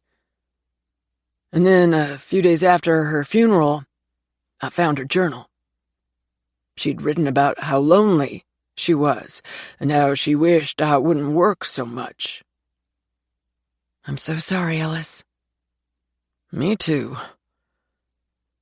Reading her journal made me realize I'd been so focused on my work and building my bank account that I'd neglected the most important things, my family and our time together. I felt like the shallowest human on the face of the earth. She basically raised our children by herself. It wasn't your fault, Kate said, reaching over to put her hand on his. That's what people do. They get married, have a family, then spend most of their lives providing for them. You only did what you thought you were supposed to do. You can't blame yourself. But I do. And it's the hardest lesson I've ever had to learn. My kids were in college, and they're adults now, but they know it too. They realize everything I provided for them cannot make up for the time lost as a complete family. The memories they made without me. Do you see them? He nodded. They come to check on me occasionally, but they're busy building their own lives now. My daughter works for a fancy law firm in Atlanta. She's just as ambitious and driven as I was, even though she doesn't see it. My son is taking life slower, learning how to appreciate the little moments more. He rents a cheap little studio in Maui, works various jobs to pay his bills, and refuses any help from me, of course. Likes to surf, and is a hell of a spear fisherman. Amazes me how deep he dives, holding his breath the whole way, then still comes up with a fish for his dinner every time. Sounds like a wonderful life, Kate said. Yeah, I'm happy for him. What about you? Want to share your worst day ever since I just exposed my guilty soul? She froze. When she'd left the prison, she'd pledged to never ever speak of the fire again. If Ellis thought he carried a lot of guilt, he'd seen nothing yet. If she'd only been in the same room where Robert had slept, or woken up sooner, or managed to climb in through the window before they'd pulled her back. Losing a spouse was hard, she knew that. Probably worse than she could imagine. But losing a child, and so tragically. No, she wasn't ready to see the question in his eyes, the wondering if she might be guilty. Taylor said the report said he'd been gone before the fire got him. She had to keep telling herself that, or she would drive herself crazy. I'm sorry, Kate. I can see I touched a nerve. Please, just forget I asked. How rude of me. He tripped over himself, trying to apologize. Kate wondered if Lucy had told him anything about their past. He'd seen her scars. As a doctor, he would know they were from burns. It's fine, really. Maybe I'll tell my story when I can have more than one glass of wine, she joked, trying to lighten the moment. He looked relieved. Thank you for letting me off the hook and for listening to my tragic tale. I haven't talked about it in years, and I'm surprised I did tonight. You have a way with people, Kate. I do? He nodded. Yes. You know how to listen. That's a gift many don't have these days. It invited me to talk, and that's something I don't do much. I'm glad I could help.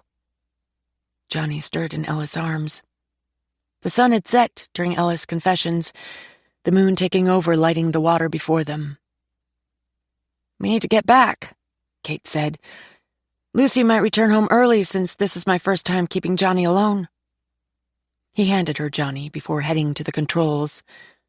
Brandy rose and took her stance again, her face in the wind. As the boat turned around to head back to shore, Kate fell into a comfortable silence, content to simply soak in the beauty of their surroundings and the peacefulness of the moment. When he glided them expertly into his slip, Kate could see that Lucy's boat was still dark, except for the one light she'd left on. Ellis cut the motor and moved around the dock, tying the lines, before he took a seat again. Brandy came and dropped down at his feet. "Look at her," Kate whispered. "She's not going to hide under the table." "Yeah, she's been coming out when it's just me. I'm glad she's trusting you too now. She's made me want to take the boat out more and enjoy some coves I haven't seen in a while. It's nice to show her a different side of life, something she enjoys." Kate was happy too. When she shifted Johnny a bit, he stirred. "Want me to carry him over there for you?" Kate had been thinking about Ella's story and how touched she was that he'd chosen to share it with her. She turned to him. "You shared your tragedy with me, and I feel like I need to do the same." "No, you don't have to." "I want to." He relaxed back in his seat. "Okay, I'm listening." She took a deep breath. Eyes on Johnny's sweet face, she steeled herself to say the words. "My little boy died in a house fire." "Kate, I'm so sorry." He started to lean forward like he was going to touch her arm. She held her hand up. "No, wait. There's more.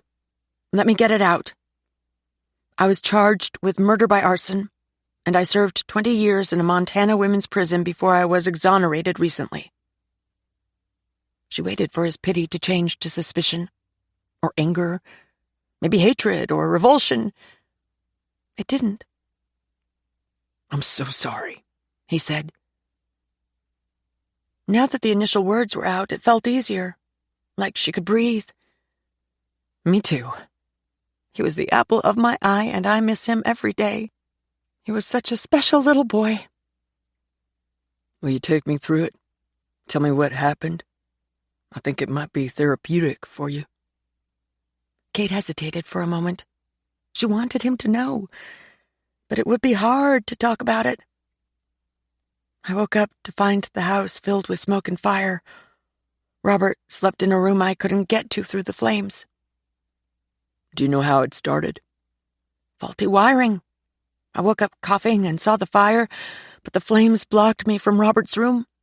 I ran outside around to his bedroom window and I shattered the glass. By then, someone had called the fire department after seeing the smoke from the road.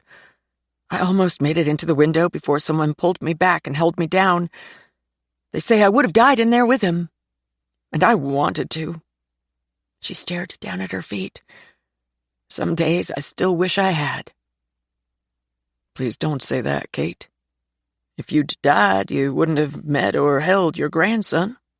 Did a fireman try to go in?" Kate shook her head. "Yes, but it was too late. Robert was already gone." "I can't imagine what that must have been like for you." "Just like with your wife's accident, it was the absolute worst day of my life. I was burned badly and in the burn center when they told me he was gone. Then, while I was still in the hospital, I was arrested. A few crooked so-called investigators looking for fame and glory sealed my fate with their false testimony and faulty tests. The jury convicted me. I went to prison for a crime I didn't commit, and I had to leave my 4 daughters to be raised by an alcoholic father." She didn't tell him that they thought she had died too. It was already an overload of tragedy, and she wasn't ready to confess that mistake to him. "I'm so sorry, Kate. What an injustice." "It is. But after a few years, I learned to get past the anger and bitterness, so I could do my time and get out. It ate me up inside. But the guilt, I still have it. Not only for not saving Robert, but also for my girls and the childhood they had without me. So much wasted time where I hadn't been there for them. In a way, like you think you weren't there for your children. He searched her eyes. Thank you for sharing that with me. I swear to never talk about it to anyone else. I feel like you need to hear you can trust me. It was nice of him to say, but she already knew that. She felt it deep in her bones. Ellis was a good man. She stood, rearranging Johnny against her chest to make it easier for her to walk. I'm going to go now. Thank you for a wonderful evening, Ellis. He rose and gestured to Brandy. Come on, girl, let's get you over there. You'll be going to a new home later.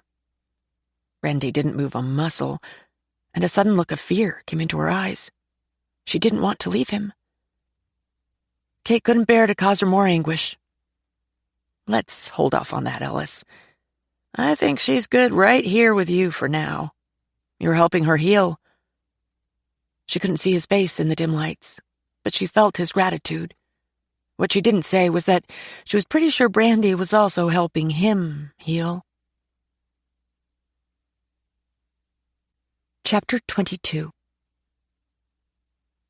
Carter Anderson was avoiding them, but Taylor had a lead on where to possibly find him. She and Shane were headed there now. Thankfully, Shane was keeping their talk to work-related topics. The sheriff had reamed them out that morning, and he said they'd better bring back a solid lead on the murders before the day was out. Horace Hedgepeth was off the hook after talking to the sheriff at length and showing his gun collection. Treating him informally had proved to be the best approach, so the sheriff had taken on that task. Horace was of the good old boy generation who didn't take kindly to modern-day investigative processes. The search on Danny's apartment had also yielded nothing. His phone records were good, and no gun residue had been found on his person. To Taylor, that was enough evidence to clear him of any involvement in the murders. But Shane wasn't ready to take him off the top of their list. Yet they still had to investigate every other possible suspect. That meant Stacy had to be looked at closely because of her connection to Danny, and Carter Anderson was going to be the next stop. They were banking on her boyfriend spilling something useful. Lynn says she didn't have her timeline confused, so after this I want to talk to Chipper Dane, Taylor said. That's a long shot, but we'll do it. Maybe he'll remember something he saw, something he thought was not important. Someone has to have seen something out there. You would think so. My money is still on Danny. I think Stacy is hiding something, and we'll just see what her little boyfriend has to say about her meeting Danny that day. The pressure was on, and it was affecting them both. She'd looked in the mirror that morning, horrified to see blemishes on her face, a sure sign her nerves were shot. She'd used some makeup to cover it, and hoped Shane didn't comment on her unusually made-up face. When she realized she was belly-aching about her skin when a murderer was walking around on the loose, she felt disgusted with herself. "Turn here," she said. She'd wanted to drive her squad car because she liked being behind the wheel, but Shane said it would be better to go in undercover, so he'd won that one. It always felt weird riding shotgun with him, like they were a couple. It didn't feel that way with the sheriff or any of her other peers, but for some reason it did with Shane. He slowed down, creeping past a few abandoned trailers. This was the ugly side of Hart's Ridge, and it was an embarrassment to the county. As Shane pulled up to the designated house, they didn't see any cars or evidence that anyone was there. They watched for a minute, and Taylor saw a tiny movement of the shred of a curtain that hung on the front window before it went back into place. They exchanged a glance. Both had seen their fair share of trouble, but something about this situation seemed off. "Be careful," he said, putting his hand over his revolver as he exited the car. Taylor did the same. After they approached the door, Shane raised his hand to knock. But before he could make contact, they heard a loud bang from inside the house. "Gunshot!" Taylor shouted. Without hesitation, they both drew their weapons, and Shane kicked down the door. Inside, the scene was chaotic. Two unknowns scrambled to flee out the splintered front door, while Carter bolted toward the back. Shane pointed at Carter, then turned to chase the other two out the front door. Taylor went after Carter. They ran through the living room and into the kitchen, then she caught up and tackled him just as he reached the back door. She pinned him to the ground while he struggled, cussing and kicking. "Why were you running?" she demanded, securing him until he stopped struggling, but she still held him there. Carter's eyes darted around nervously, and he hesitated before speaking. I don't know what's going on. I didn't do anything." He was high. She could see it in his eyes. "Who shot the gun? Where is it?" Taylor asked, worried for Shane. "I don't know. Not me, I swear." She pulled him to his feet and pushed him up against the wall, using her leg to spread his feet apart. She frisked him quickly, finding a very sizable baggie of meth in his pocket. "Oh, here we go," she said, tossing it to the side before searching the other pocket. In that one, she found a pipe.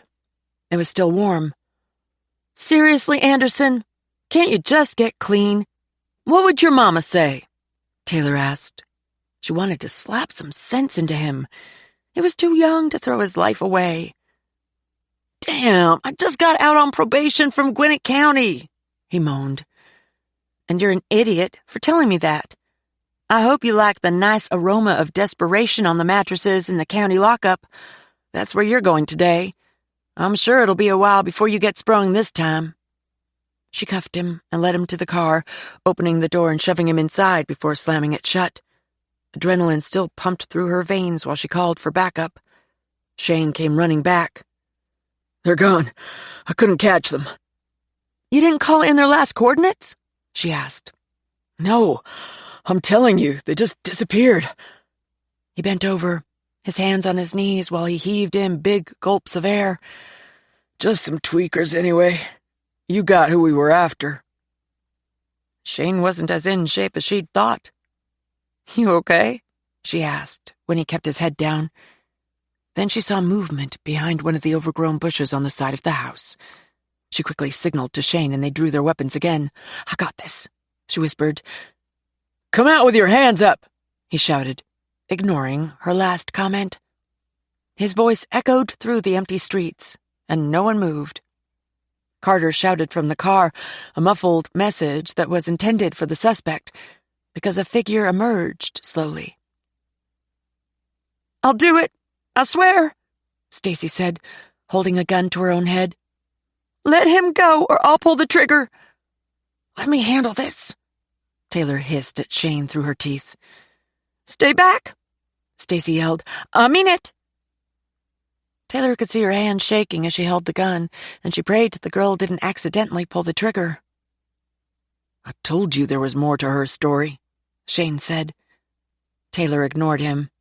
There would be time for I told you so's later. "Stacy, just stop. We aren't even here for you. We just wanted to ask Carter some questions." She slowly slid her gun back into the holster, ignoring Shane's quiet demands to take it back out. "Damn it, Gray, you're going to get shot," he hissed. "You're lying. You were going to tell him about what happened at the farm," Stacy shouted, tears running down her face. "You want to break us up." "No, Stacy, that's not true. None of it. Just put the gun down so we can talk about this." Taylor slowly began to inch toward her. "If she makes one move of pointing that gun at you, she's a goner," Shane whispered. "I heard that. I'm a goner anyway," Stacy shouted. "You're going to put Carter in jail too." "Not necessarily," Taylor lied. "It was a tiny bag of dope, Stacy. Nothing major. He'll be out by the afternoon. Don't you want to be there for him when he gets out?" For a moment, it seemed like Stacy was considering Taylor's last question. But then she pulled the trigger. The blast reverberated through the air. Taylor ducked, but when she looked up again, she saw the shot had missed Stacy's head.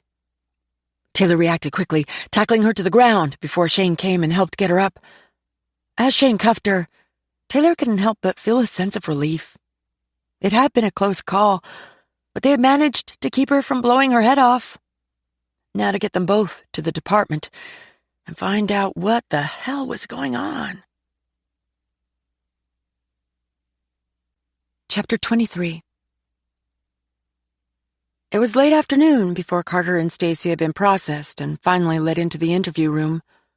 Taylor felt defeated after they'd finished and sent them back to the holding tanks. Now they were going out to Chipper's property in the hopes of salvaging the day. Nothing. An absolute waste of time, Shane said. We couldn't even get out of them who the other two were who fled the house. She drove this time, and she thumped the steering wheel with her thumb, trying to think. It had been a long day and she was tired. Tired in her body, but also in her soul. It always depressed her to see people throwing away their lives. Just kids, though, she said. It's a shame they're in so deep with these drugs. Stacy's mother was crying and making calls to try to find a free rehab with a bed. She's finding out the waiting lists on the free spots are miles long. Yeah, well, that girl will probably detox on her own because she's going to sit in jail until we see if she wants to give us anything. It's not purely a coincidence that they hooked up again after all these years. Not on the day of the murders. She says they've been talking for months, but I see what you're saying. I'm just glad she didn't point the gun at us or she'd be facing all kinds of charges. I made sure they put her on suicide watch, but I don't think she wanted to kill herself. After it was all over, Taylor remembered seeing Stacy tilt the gun slightly up right before she pulled the trigger. The gun wasn't even hers. They suspected it belonged to one of the two who had gotten away, but the serial number was filed down too far to read. Chipper lived out on Bodeweevil Road. Once they were on it, his driveway was just another quarter of a mile.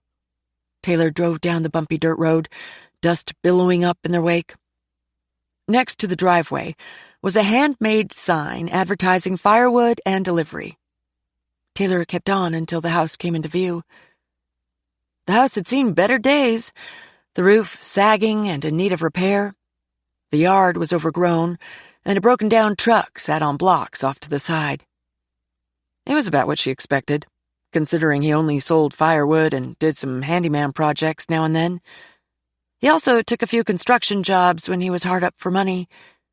His wife Vera stayed home for the most part, but she also sold Avon and a few handmade quilts here and there. They were both active in the church. Vera was a Sunday school teacher, and Chipper was an ordained deacon. Taylor had gone to their church a few times at the invitation to accompany Della Ray for Easter services, and she had seen them there, both dressed to the nines as though they came from a better part of town and not dusty Bodeweevil Road. After Taylor parked, they got out and climbed the rickety porch steps. Shane led only because he always insisted, and he knocked. They heard a couple of locks being disengaged. A small dog erupted into high-pitched barking. Vera opened the door, pushing the dog back with her foot. She was already in her pajamas, her feet in matching pink house slippers.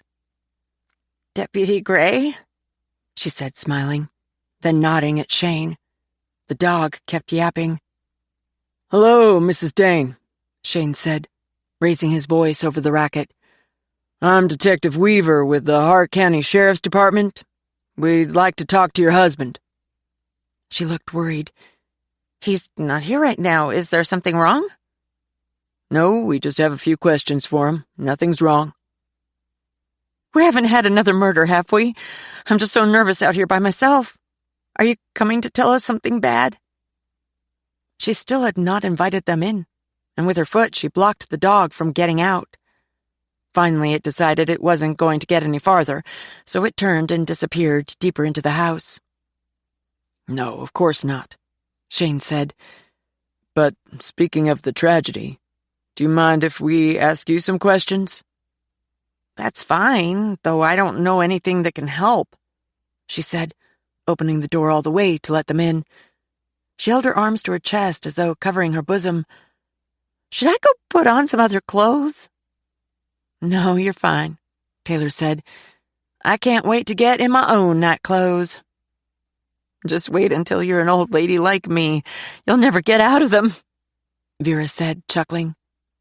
She led the way to the kitchen and had them sit at the table. The inside of the home was much nicer than the outside, obviously from a woman's touch. The kitchen chairs were covered in yellow-flowered slipcovers that looked homemade, and the room was spotless. "Coffee?" Vera asked. They both refused, and she sat down with them. She was barely in the chair before the little white blur of fur streaked in and made a flying leap onto her lap. "Biscuit, behave yourself," she said, pushing it to sit. "Mrs. Dane, do you remember May 17th? Taylor asked. She nodded emphatically. "Yep, I'll never forget it. Beverly is a friend of mine, and my heart just aches for what she's going through.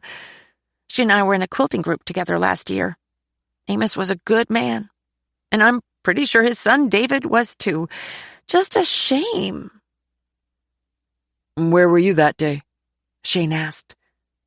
"Right here, all day." "And your husband?" Taylor asked. "I can tell you exactly. He was doing a job in Jasper for a contractor he knows. Chipper works for him occasionally when he's in a bind or his crew is short. I don't like it because I think some of the projects are too hard for Chipper and should be done by younger men. That day, he hung some drywall to make some extra money." "Did he know what had happened?" Taylor asked. "Not for a long while.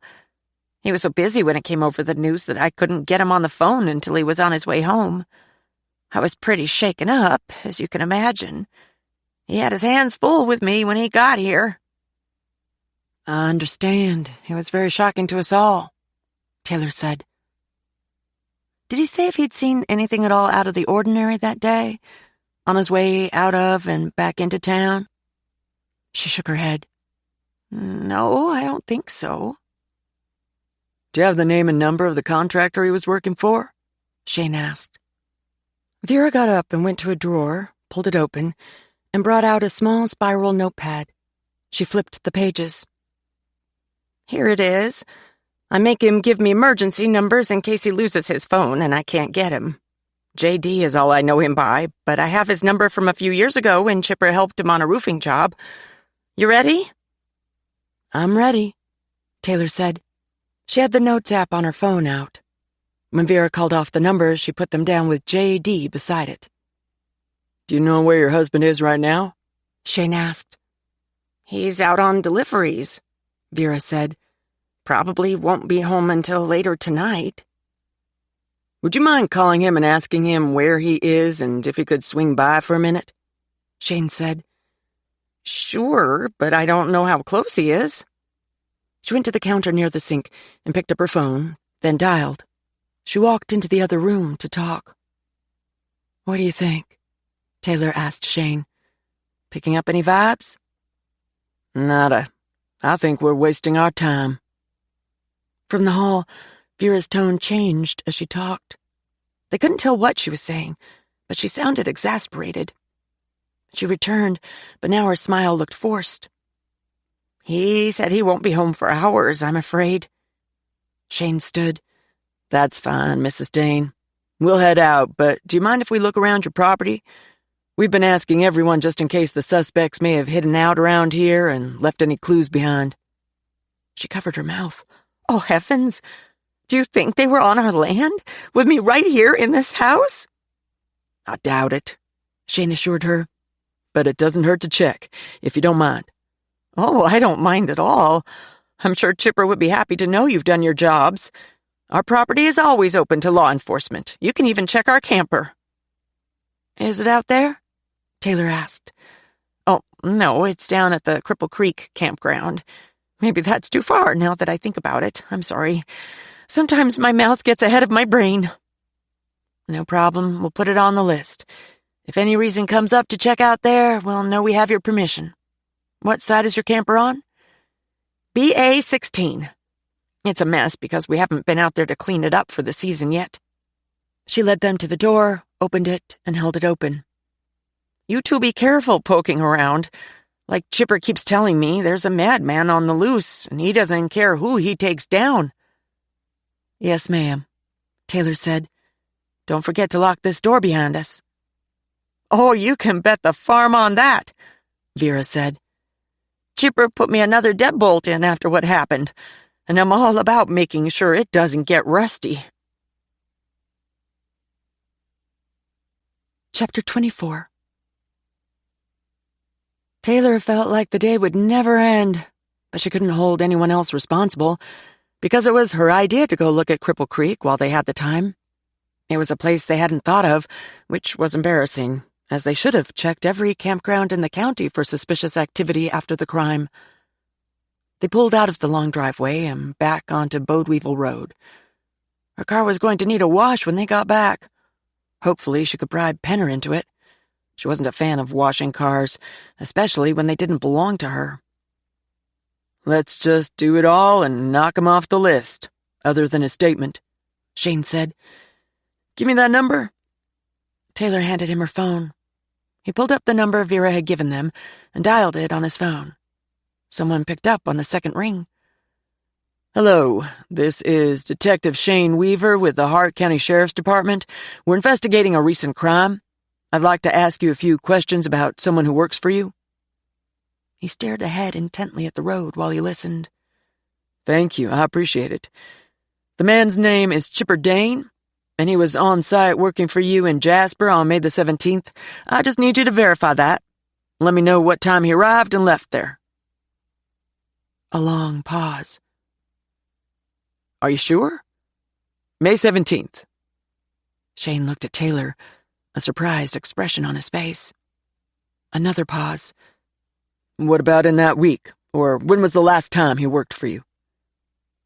When he hung up, he shook his head. "We have a problem. Mr. Contractor J.D. says Chipper hasn't worked for him for at least 6 months. "No way," Taylor said. "Yep. Now we can thank sweet little Vera for permitting us to look at their camper, though it's still a long shot that anything is going on." I agree. I can see Chipper lying to his wife about where he was, because he tries to be quite the charmer. He may very well have a girlfriend around the county somewhere, but I doubt we're going to dig up any deeper dirt than that." "That's what I thought. It'll be one more to check off the list, but we'll need to get a statement from him, too." Agreed. Just before the turnoff to the Cripple Creek campground was a county convenience store that had been there for ages. It only had 4 pumps, and they weren't the computerized type either, but there was a truck pulled up to one getting gas. "Pull in there. I've got to grab something to eat," Shane said. "Want a hot dog?" She grimaced, but she pulled in. Many of the country stores around the county sold hot dogs or barbecue sandwiches with pickles and slaw, but Taylor could visualize the rolling wiener-holding tank and all the grease involved. "I'll pass. But I'm coming in too. I want a bottle of water, and I'm going to ask them if they know Dane." They got out and went in, Shane heading to the food counter, and Taylor taking a shortcut to the coolers. She grabbed a bottle of water and went to the checkout counter. The woman behind the counter looked like she'd just stepped out of 1995. Overly permed and bleached hair piled atop her head and dark blue eyeshadow. Before Taylor even looked at her fingers, she knew they'd be stained from nicotine and would have 1-inch nails. "Hi," Taylor said as warmly as she could. "Well, hello there." She typed a price into the cash register carefully with the tips of her nails. No scanning of barcodes or computerized checkout for them. All old school. Antique, as Levi would say. The clerk told her the price with tax, and Taylor handed her card over. "We don't take those here, honey," the woman said, giving her a pitying look. "Oh, I got it. I've got cash," Shane said, coming up beside her, a hot dog and a can of Coke in his hands. "Well, look at you," the clerk said, her voice heavy with a suddenly deeper southern drawl. "Paying for her drink and all that." She fluttered her eyelashes at Shane, practically salivating. Taylor tried not to laugh at Shane's sudden uncomfortable body language. Miss, I'm sorry, what was your name?" he asked the clerk. "Melanie." She rang up his hot dog and Coke and told him the price of everything together. He dug out his wallet, then handed her a $10 bill. "Were you working on May the 17th, Melanie?" he asked. She squinted her eyes, looking at the ceiling like she was trying to remember. It was the day of the tragedy down at Hart Valley Farms. Taylor said. Melanie's face changed quickly to one of horror. I sure enough was, honey. I remember because my cousin lives not too far from there. When she heard the siren, she went over and checked it out, then called me. I was here, working alone. I got so scared that I locked the door until my husband could come and finish the shift with me. Did you see anything or anyone strange that day? Shane said. She shook her head. No, can't say that I did. Thank goodness, I mean. A man came up to stand beside them at the counter. I came in here that day, too, he said.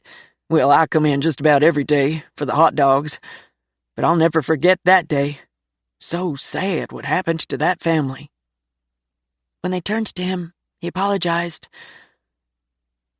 Sorry, I need to pay for my gas. Overheard you talking. He gestured out the window to the truck parked at the pumps. Did you see anything out of place? Taylor asked. Nah, just the same old people. You might want to ask Phil Pearman. He was in here, too. Sat down with me. Had a sandwich and a bag of peanuts. We were talking about what happened. Oh, and Chipper Dane was outside getting gas when we left. He might have saw something. Taylor felt Shane stiffen beside her. She bumped his arm. Don't blow it. Then she stepped closer to the man. Are you sure it was Chipper Dane? She asked. He nodded. Yep. Matter of fact, I remember Phil saying, well, here comes Chipper D, but then we saw he was in a hurry. Why do you think he was in a hurry? Shane asked. Dunno, but he had dirt and leaves all over him, so I expect he'd been in the woods cutting, probably wanted to get cleaned up and rested. Oh, I saw Chipper too, Melanie said. I didn't think nothing of it since he's not a stranger. About what time do you think it was? Taylor asked. Melanie hesitated, but the man answered. Lunchtime. I was here for my hot dog. Yes, I'm sure it was around 11 or so, Melanie agreed. Thanks so much, Taylor said. She pulled out her notebook and flipped it open. Can I get your name and phone number in case we have any more questions? Sure, I'm Brett. After he gave her the rest of his information, they left the store and got into the car. Shane unwrapped his hot dog and took a big bite. Well, what do you think about that? Taylor said, breathing through her mouth to keep the nauseating smell of the hot dog away. I think it's good we're going out to the campground, he said, his mouth full. Step on it. Chapter 25. Kate led the big white dog out to one of the play yards, then took him off the leash. He was a stoic one, who was always cooperative and resigned to whatever it was they asked him to do. He didn't bark or try to chew his cot. He was the model inmate, as they'd say in the prison. You're a good boy, Gilly. She rubbed his head, and he smiled at her in a way only a dog could, then began to investigate the parameters of the yard, lifting his leg at every corner. Gilly was a favorite, simply because of his quiet and stoic demeanor. He was found wandering a highway and was miserable in the shelter, that much was clear. As a Great Pyrenees, he was born to be in wide-open spaces.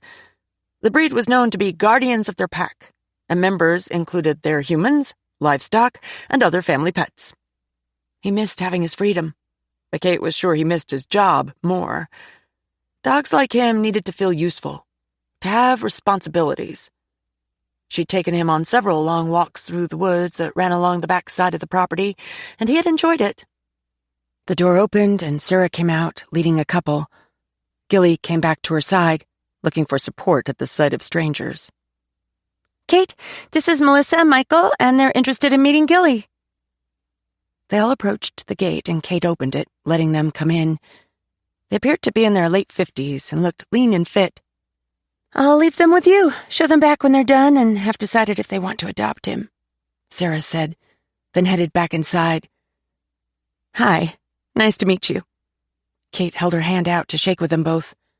Melissa bent and petted Gilly, talking to him in a voice that bespoke experience with bigger dogs. You sure look strong and healthy, she said. He's a hoss, the man added.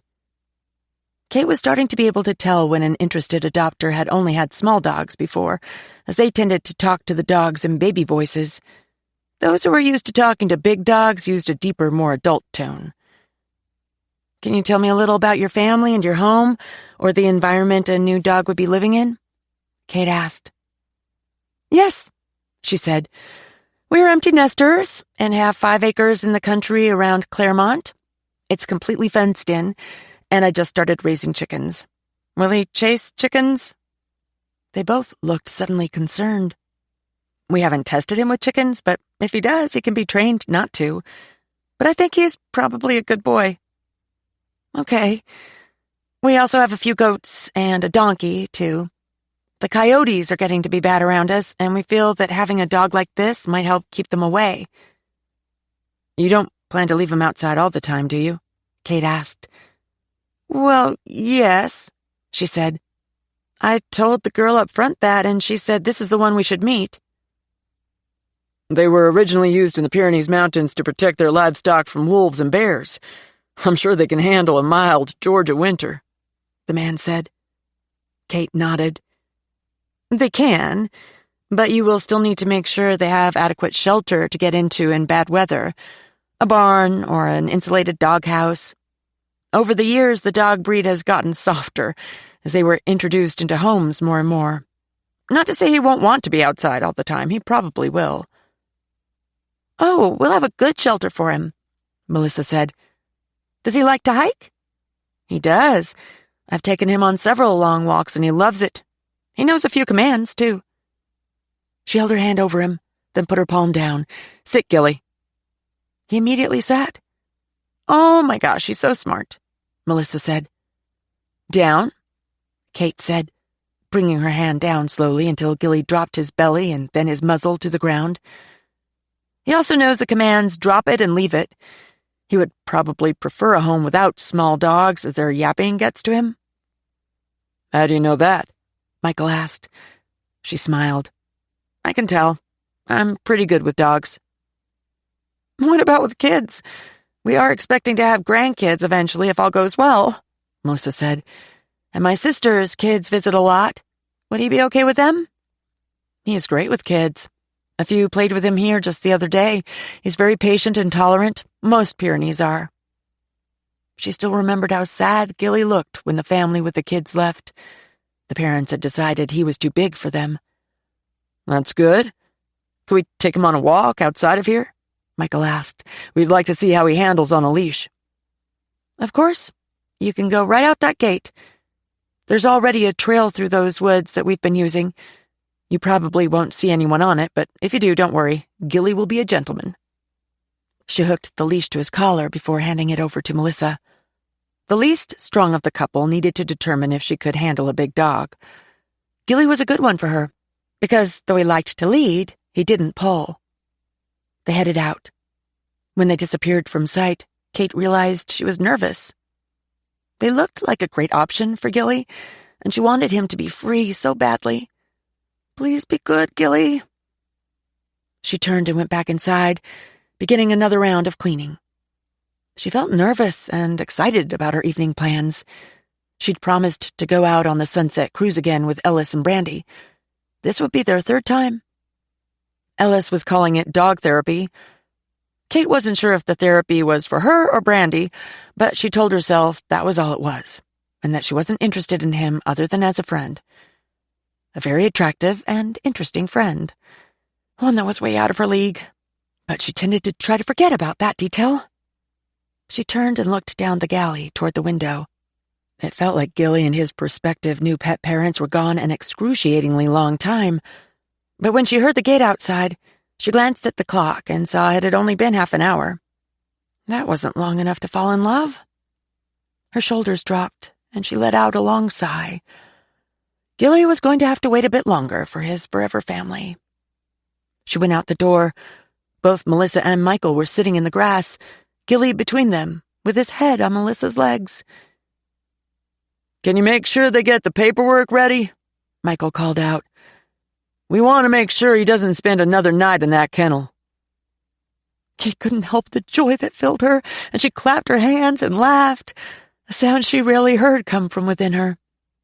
That I can promise you 100% will be done, she said. then turned to go in and get Sarah right on it. Her week was made. Gilly was going home. Chapter 26. Taylor drove slowly past the rows of neatly spaced out tents and campers, and a few big RVs.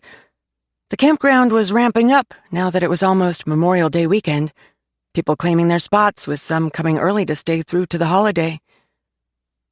I'd love to have a spot to camp on, but not here squeezed in among all these people, Shane said. It's bad enough in my condo. Me either. I like to be secluded when I go on vacation. I'm around people enough doing this job. She noted the numbers on the campsites. When she saw BA-16, she pulled up and stopped.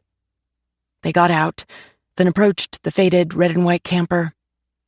It had a metal awning stretched over a patch of dirt that held a picnic table serving as a patio. A smattering of folding chairs and a rusted grill were scattered around the area.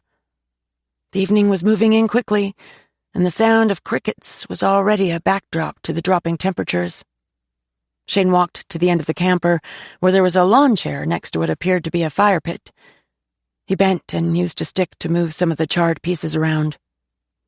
"Look here," he said, holding up a tiny piece of metal. Taylor headed over. What is it? Grommet. Goes over the eyelets on a boot. Sometimes they call them speed hooks. You know, the things the laces go through. I'm going to get an evidence bag from my trunk. He retrieved one and came back. They poked around again and found a few more. Then Taylor found a metal snap, like what was used to fasten a pair of coveralls. It was getting dark, and she couldn't make out the brand, so she shined her flashlight on it. It read Dickies. She'd seen Chipper in gray Dickies coveralls too many times to count.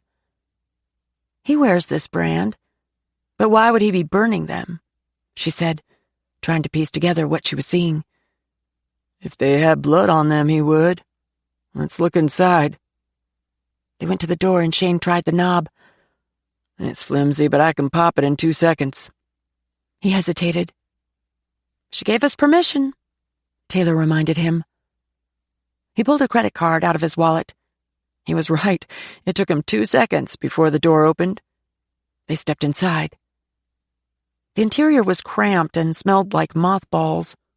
One side held a kitchenette, and the other a bed built into the end.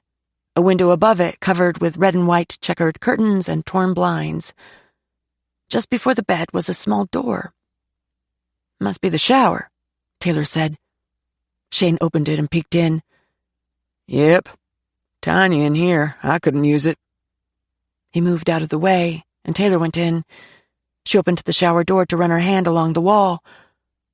Someone's had a shower in here not too long ago, she said. Shane squeezed into the room with her, making it feel uncomfortably close. He looked at the ceiling. No ventilation. You take a shower in here and it's going to take a long time for the water to completely evaporate, especially in May. You think the shower could have been taken weeks ago? Taylor asked. It's possible. Remember, Vera said they haven't been up here in months. That water got in here somehow, and I don't see any leaks in the ceiling. There's a towel, too. She pointed at the towel hanging on a hook beside the shower. She touched it, but it was dry. She picked it up off the hook to smell it. It smelled mildewy. I would think they'd have washed everything up when they closed it for the season. I agree. Vera wouldn't leave a dirty towel hanging up here through the winter, Shane said. Taylor's head was spinning, trying to put the pieces together. Let's take a closer look outside, she said. They went out. After looking around the camper and again in the fire pit, they walked over to the bathhouse. Taylor went into the women's side and Shane took the men's, both going over every inch to search for any evidence. They met back outside. Nothing, he said. Same. Taylor shined her flashlight out over the campground, spotting an outbuilding in the distance. She stopped her light on it. What about that shed? Think we can get in? Probably where the groundskeeper keeps his things. Let's go look. They went to it and tried the door, but it was locked, so they searched around it, going to the back of the building. It was an old structure and still set on large concrete blocks with at least a foot of space underneath. Taylor crouched to shine her light under it. There were some old railroad timbers slid into one side, and a rusty small animal trap that might have been used for raccoons. Shane crouched beside her and leaned down, his palms on the ground so he could peer under with his light. I don't see anything useful, he said. But something was niggling at Taylor. She felt a current running through her, the kind she'd gotten before when she was close to an important discovery. She wasn't ready to walk away. Not until the tingling stopped. "I'm going under there," she said. "What? Why? Don't do that, Taylor. It's snake season." "Because I want a closer look," she said, then laid flat on her belly and army crawled in. She checked every inch as she went to make sure she didn't wake up a grouchy snake. She went to the timbers first, but she couldn't tell if they'd been moved. "Be careful," Shane called, sounding worried. "I don't like this. I don't have a snake kit in my car. Come on out, Taylor." As she moved around to the other side of the timbers, she could see marks in the clay mud that looked like something or someone else had been under there recently. A coyote or a stray dog, possibly, depending on the size. She shined her flashlight around, looking for paw prints, but found none. What she did see was a small mound that looked fresh.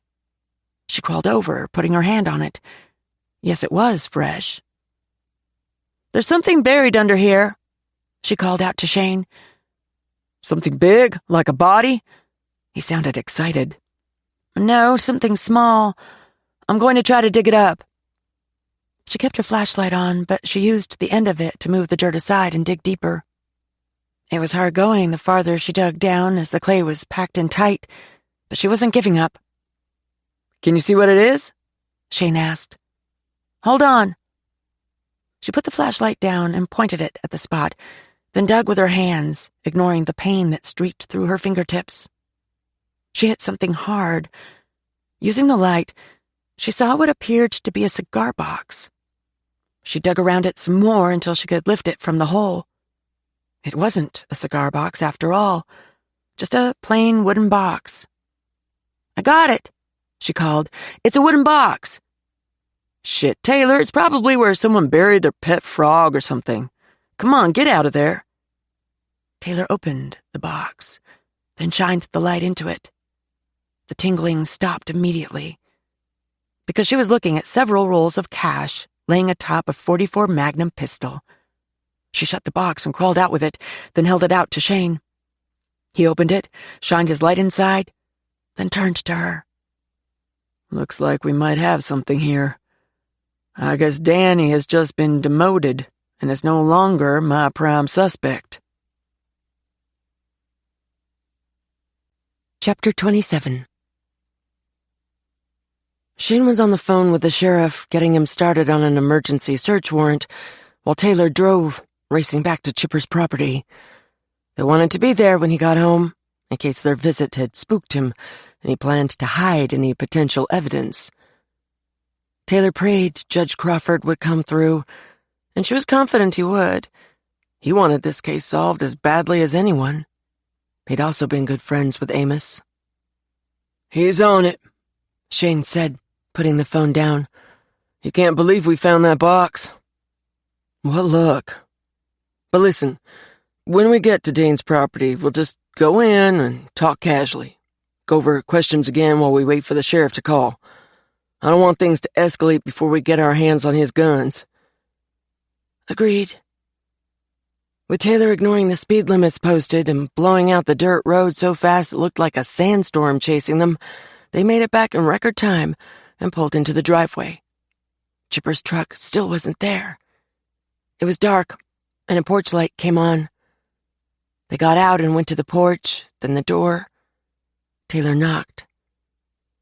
"Mrs. Dane, it's me again, Deputy Gray."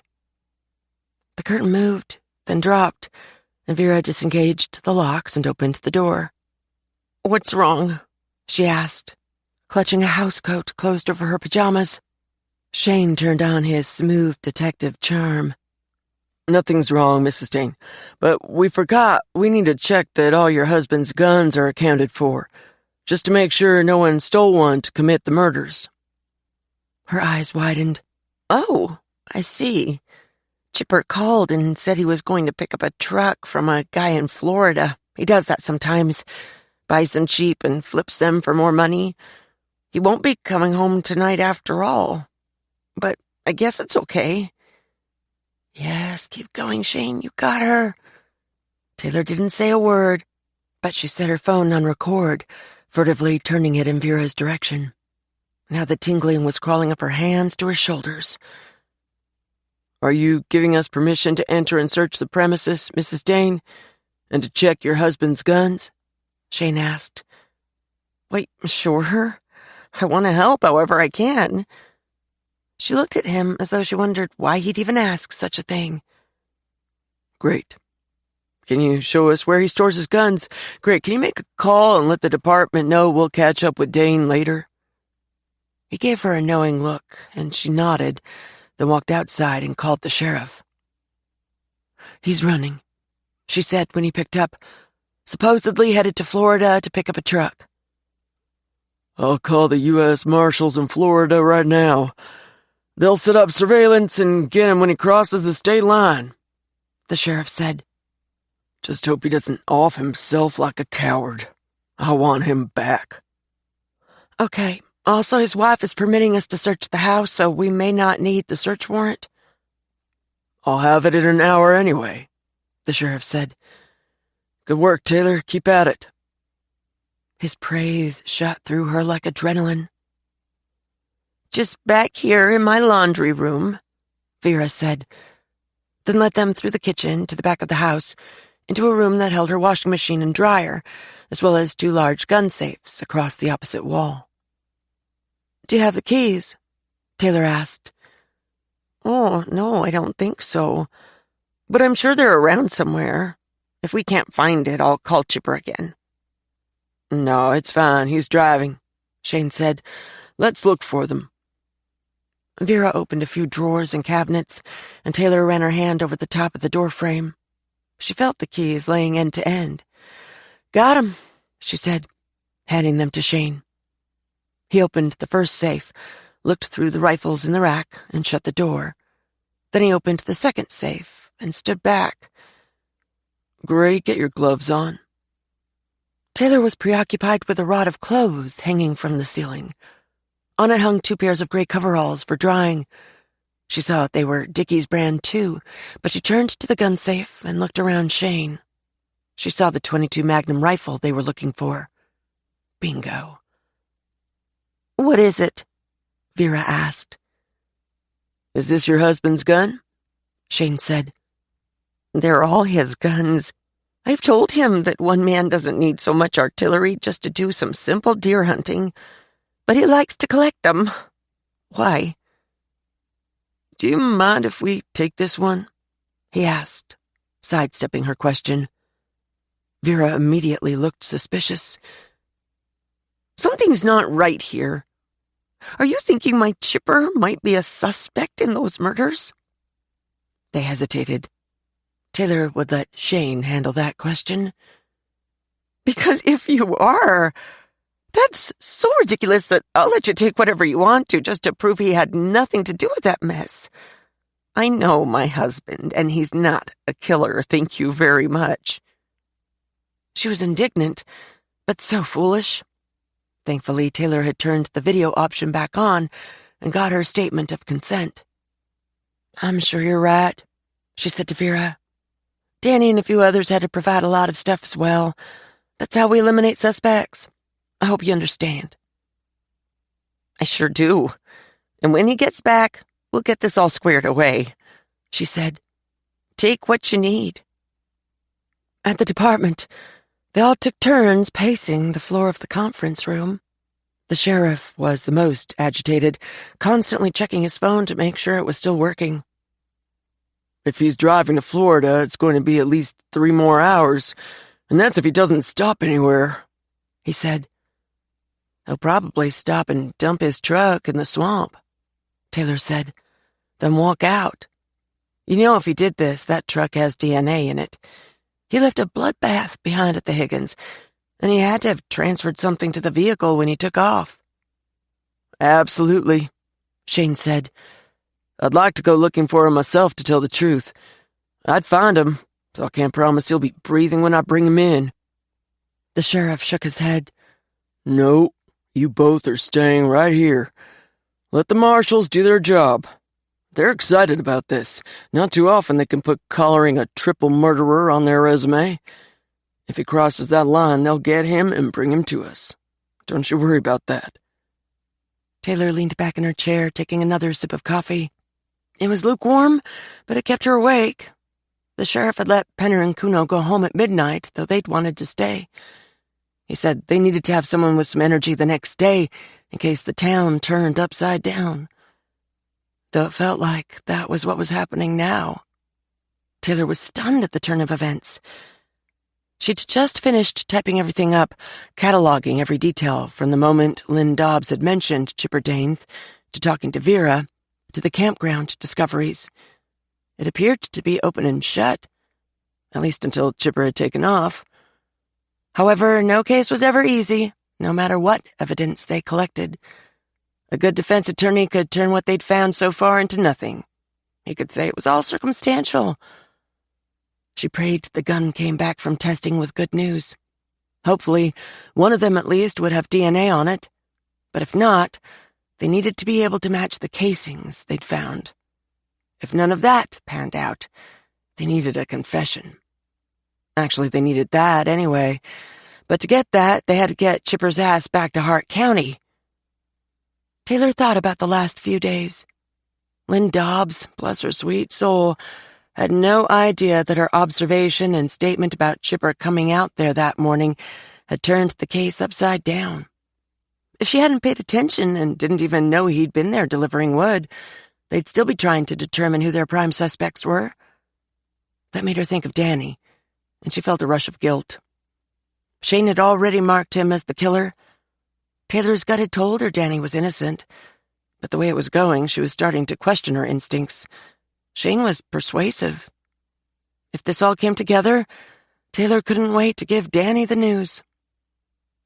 It's 1:30 in the morning, the sheriff cursed, leaving the conference room in a huff. Shane hit the wall with his fist, and Taylor jumped. What the hell is wrong with you? She scolded him. I'm going nuts in here, he said, then began pacing again. Then go outside. Don't act like a damn fool. This isn't some high school locker room. She fought the urge to kick out at him from her chair, which would make her look like a juvenile, too. He glared at her. Fine, I will. Good, go. She pointed at the door. Don't forget, Taylor, when this is over, you and I are going to talk about us. Even that sounded angry. Why did men have to go all testosterone when they were frustrated? If he thought acting like a caveman was going to win points in their relationship, he was dead wrong. He grabbed the door handle at the same time the door opened, and the sheriff returned. They got him. Relief flooded through Taylor as she jumped up. Shane threw his arms around her and spun her around. Hell yes!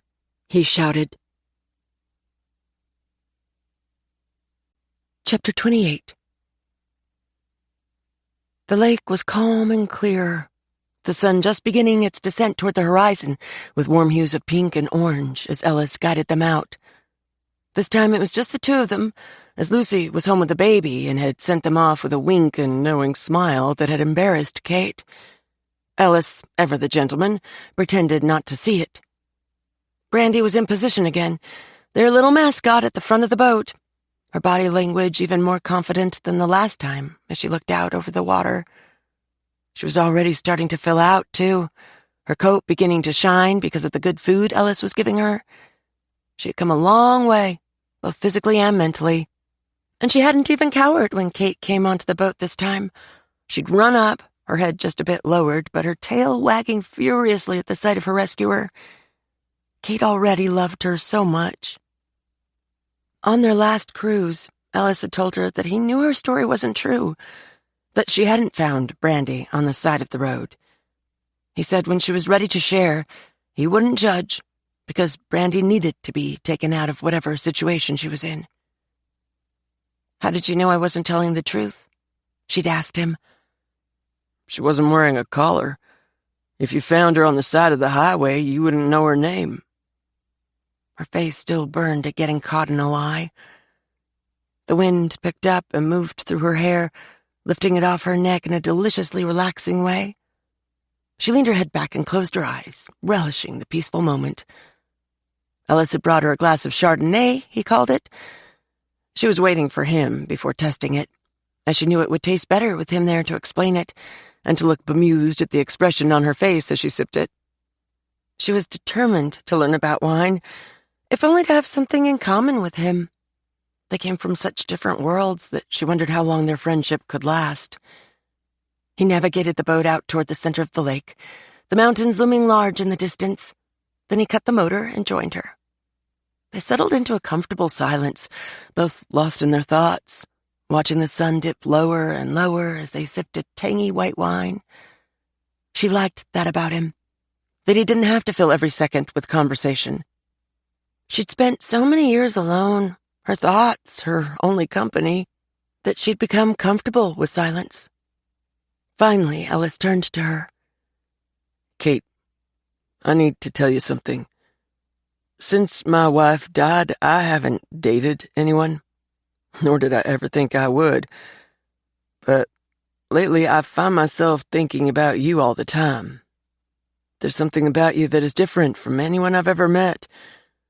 You are an old soul, but a kind one, too." Kate felt her heart skip a beat. She'd been fighting with her own conflicted thoughts, and his words sent a rush of emotions through her.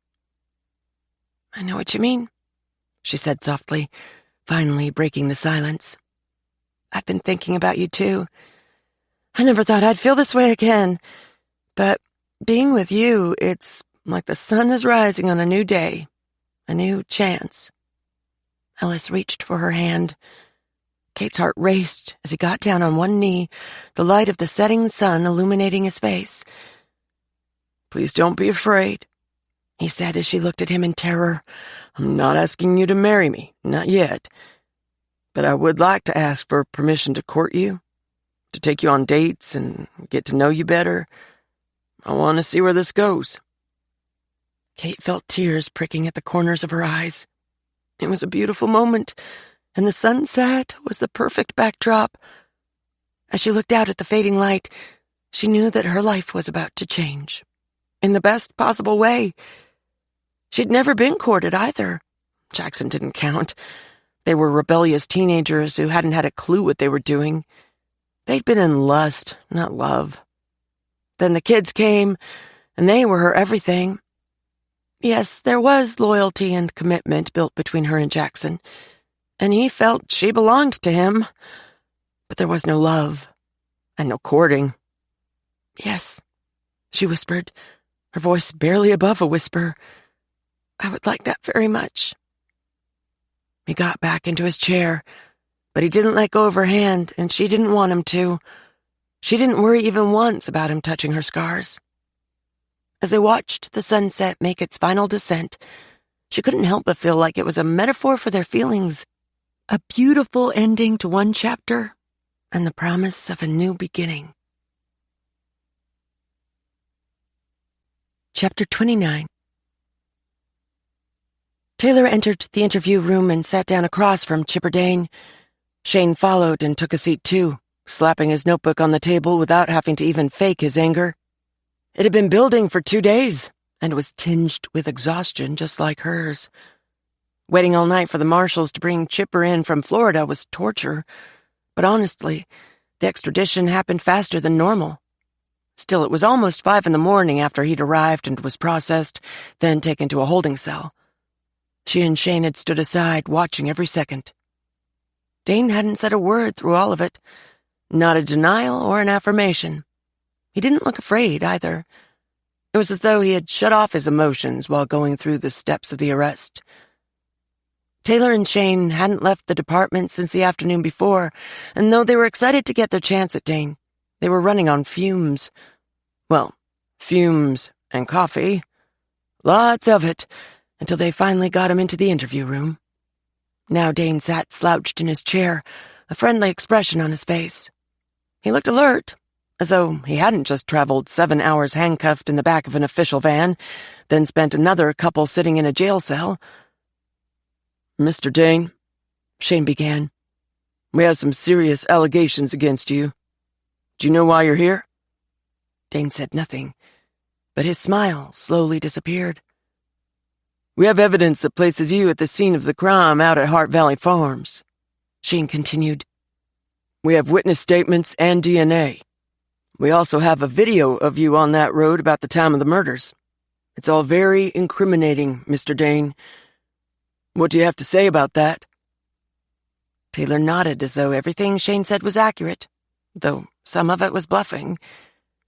Dane remained silent, but his eyes darted around the room, taking in his surroundings. Look, Dane, Shane said, leaning forward.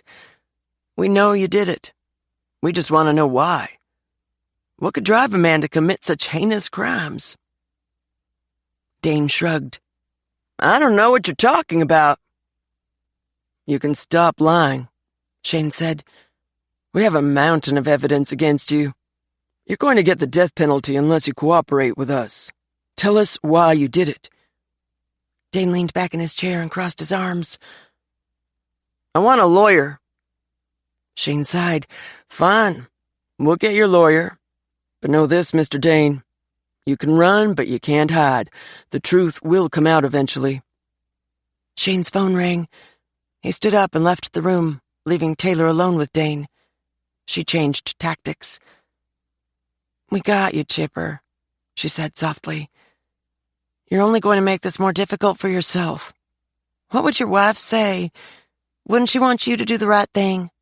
Give the Higgins family some closure? And Carlos' wife? Think of those poor children, now fatherless. Taylor, you know I could never do something like that. He looked at her beseechingly. She shook her head, disgusted. Not only at him, but at herself. How had her gut not told her a long time ago that he wasn't who he said he was? What kind of detective was she going to make if she hadn't picked up that he was a cold-blooded killer, and all the time she'd been around him? So much for the so-called instinct she'd always been proud of. J.D. said you weren't working for him that day, and he hasn't seen you in months, so your alibi is shot all to hell. Think about that. He didn't respond, just looked at her as if he felt sad or sorry for her ignorance. Shane returned and sat down. You don't have to say a word until your lawyer is present, but I can talk all I want. He flipped open the binder, then pointed to a report. Your guns were tested. You wiped them clean, so no DNA there, but the casings had the same markings as the ones left at the scene. Perfect match. It's confirmed that your guns were the ones used in the murders. Chipper stared at him, his eyes devoid of emotion. Taylor remembered the day months before when he'd stopped and helped her with Mr. Diller, how friendly and accommodating he'd been. He always whistled, too, everywhere he went. People liked him. They talked about how his name matched his personality, always Chipper. They trusted him in their homes, carrying in firewood or doing small handyman jobs. The pastor of his church had defended him, outraged to find out he was a suspect. Chipper Dane had fooled her. He'd fooled them all. He was a chameleon and a psychopath. Taylor slapped her hand down on the table. After you left Amos, David, and Carlos laying in their blood, you went straight to the campground to clean up. Your wife said the camper has been closed off since last summer, but the shower there doesn't have proper venting and still had droplets of water that hadn't dried up. Your truck was seen going east in the direction of the campground just after the murders, and then you were at the country store right there on the corner pumping gas. 3 witnesses to that, too. But you said you haven't been anywhere near the campground in months. Shane said. There's a video of you there, Taylor added. Can't refute that. They didn't have a video. But they had Brett and Phil Pearman. And Melanie, with the frizzy hair and blue eyeshadow. It was going to be interesting seeing her on the stand, giving testimony. It would probably be the most exciting thing to happen to her since her prom night, and no doubt she'd be just as dramatic. Shane flipped the page, thumbing a photo stapled to the next report. It was of the fire pit close to the camper. Yep, you took your clothes and boots off and set them on fire right there. See that? Those are the charred remains of the eyelets off the boots. Also the snap of your coveralls. Same brand as another pair we found in your closet. A pair your wife eagerly handed over because she thinks you're innocent. Taylor thought she saw a barely perceptible flinch at that. Last but not least, Shane said, guess what that call was a few minutes ago? Chipper didn't respond. We got the truck, Dane. You didn't hide it well enough. You should have sunk it in the marsh, not just left it for us to find. Taylor felt excitement surge through her. Tingling started at her fingertips and worked its way up her hands into her arms. You want to take a guess what we found on the truck's tailgate? Shane said. When he tapped his pen slowly against the tabletop, it sounded like a bomb ticking. Chipper looked worried now. Burgundy paint, Shane said, letting the two words drop like a bomb. It all makes sense now, Chipper, Taylor said. You put down the carpet squares to keep from leaving distinguishable tire tracks, then backed your truck to the safe. You tried to slide it up onto the bed, and that's how you transferred some of its burgundy paint to the tailgate. The safe was too heavy, and you were struggling when you saw David approaching. You shot him first. Taylor continued after taking a breath. She had a lot more to say. Amos heard the shots and came out to see what was happening. He surprised you because he wasn't even supposed to be there that day. Beverly had told you he was going to be out of town when you called her about delivering firewood. Amos ran out to the driveway when he saw David lying there, and you came around and forced him back toward the house at gunpoint, where he lost his slippers along the way. Before you could get him into the house to find the key to the safe, he wasn't being compliant enough, or he was telling you that you were as good as caught. You panicked and shot him in the garage. Chipper stared holes through her as she spoke. He begged you to let him tend to his son, didn't he? Shane said. When he wouldn't keep moving, you killed him execution style. You're a monster, Dane. Taylor leaned forward and locked eyes with Chipper so that he could see the fury that ran through her. With them both incapacitated, you went inside and found the key and was back out there emptying out the cash when Carlos came up for the gopher traps. Shane spoke next. You hid from Carlos. He saw David, then Amos, and ran inside to get help. You grabbed another gun from your truck and followed. You killed him. Then you took off for the campground, but you were almost out of gas, so you had to stop at the country store. After that, you went on to the campground and burned your boots and your coveralls, then took a shower. You told your wife you were working in Jasper. Then yesterday, when Vera called to tell you we were at your place, you knew we were on to you, so you ran for Florida, Taylor said. You didn't think we'd figure it out, did you? They were done telling him the details, and they let the silence fall around them. Chipper let out a long, troubled sigh. Damn it. It wasn't supposed to happen like that. He lowered his head into his hands, speaking through his fingers. I was only going to take the safe and go. Just a burglary in and out. I never wanted to kill anyone. Shane turned to Taylor. You want the honors, Gray? Damn right I do. She stood and took her handcuffs off her belt, then went around the table. He was already in custody, so the cuffs weren't necessary, but it was the symbolism that mattered. She made him stand and put his hands behind his back. Chipper Dane, you are under arrest for the felony murders of Amos and David Higgins and of Carlos Rodriguez. Chapter 30. Taylor parked her truck in the driveway and got out, then walked up to the porch, admiring what she saw. Sam had been working hard to clean up the old Langston property because everything was freshly painted, and now the house that used to be a rusty, faded red was a crisp new white with black shutters. The porch floor was painted black too, something Taylor had never thought about doing, but it looked sharp. The house looked completely different than the last time she had seen it. There was now a wooden swing with fluffy cushions and some potted flowers lining the railings. She'd never known a man who potted flowers. It made her smile to imagine Sam with his hands, which were usually entrenched in grease and auto parts, in rich soil and blooms. The sun was setting, and a warm golden glow cast over the yard. As she approached the front door, she knocked, but there was no answer. When she heard Diesel barking in the backyard, she made her way around the side of the house and leaned over the fence to watch. Just like the front yard, the back was cleaned up and neatly trimmed. He'd spread mulch around a few trees and a bed of pansies, and the colors popped against the dark wood chips. Sam had just thrown a ball for Diesel and was waiting on him to bring it back. He didn't look impatient or in a hurry. He looked happy to be living in the moment with his dog. With their dog. "Hey, Sam," she called. He turned, a wide smile spreading across his face. "Taylor, hi. I thought you'd never get here. Come on in and play with us for a minute." She found the gate and entered. "Wow, the place looks great." "Thanks, I've been working on it." Diesel brought the ball back and dropped it so he could greet her. She knelt and hugged him, then rubbed his head. She grabbed the ball and threw it, and he was off again. "I heard about Chipper Dane," Sam said quietly. "Yeah, finally got him." He put a hand on her shoulder. "I know this has been hard on you, Taylor. I'm glad it's over." "Thank you. I'm exhausted. I think I'll sleep for 2 days.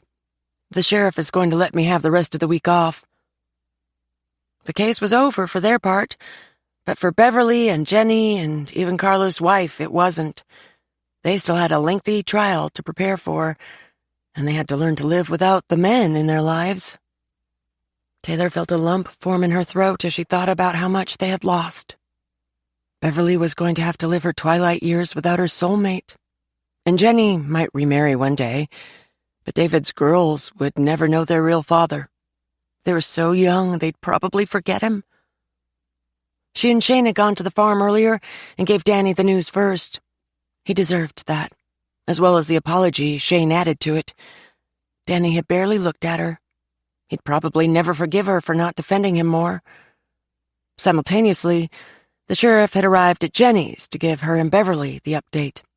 He'd wanted to do it himself, in honor of his friendship with Amos. Taylor didn't think the sheriff would ever get over this one. Sam was right. It had been a tough case, one that had hit close to home for a lot of them. They'd all realized how hard it was to remain objective in an investigation when you knew the victims. Sam studied her. "It's okay to feel what you're feeling, Taylor. You did your best, and justice will be served. That's all anyone can ask for." She looked up at him. For a moment, she forgot about the sadness that had been weighing her down. She took a deep breath for what felt like the first time in a month. He had a way of doing that to her. She suddenly felt relaxed in his presence, and it was as though nothing else mattered. "Let's go inside," Sam said. "I want you to see what I've done in there." "Okay, but I can't stay long. I just came to get Diesel, if that's okay. I feel like I need him tonight." "Of course," he said, then led the way to the back porch. Diesel followed, then went around them in a beeline for his water bowl. He began slurping it up and splashing it everywhere. Taylor laughed. "Good to see it's not just my house he does that at. Do you hide your toilet paper too?" Sam laughed. "Sure do." As they stepped into the house, she was greeted with a much cozier and inviting atmosphere than she was expecting for a bachelor pad. Candles were burning, and the air was filled with the aroma of clean linen, her favorite scent. He led her around, showing her the bedrooms and a small office he had set up, then to the living room. "It's all used furniture, but I think I did pretty well." "You did great," she said, meaning it. His decorating skills were surprisingly on par with Joe's. A lot of cozy and colorful accents to style up older stuff. Have a seat, I'll get us something to drink. He disappeared into the kitchen. Diesel joined Taylor and flopped down at her feet, panting as though he'd just run a mile. The couch was a sectional, and she could see where Sam had tucked a nice throw over the soiled cushions.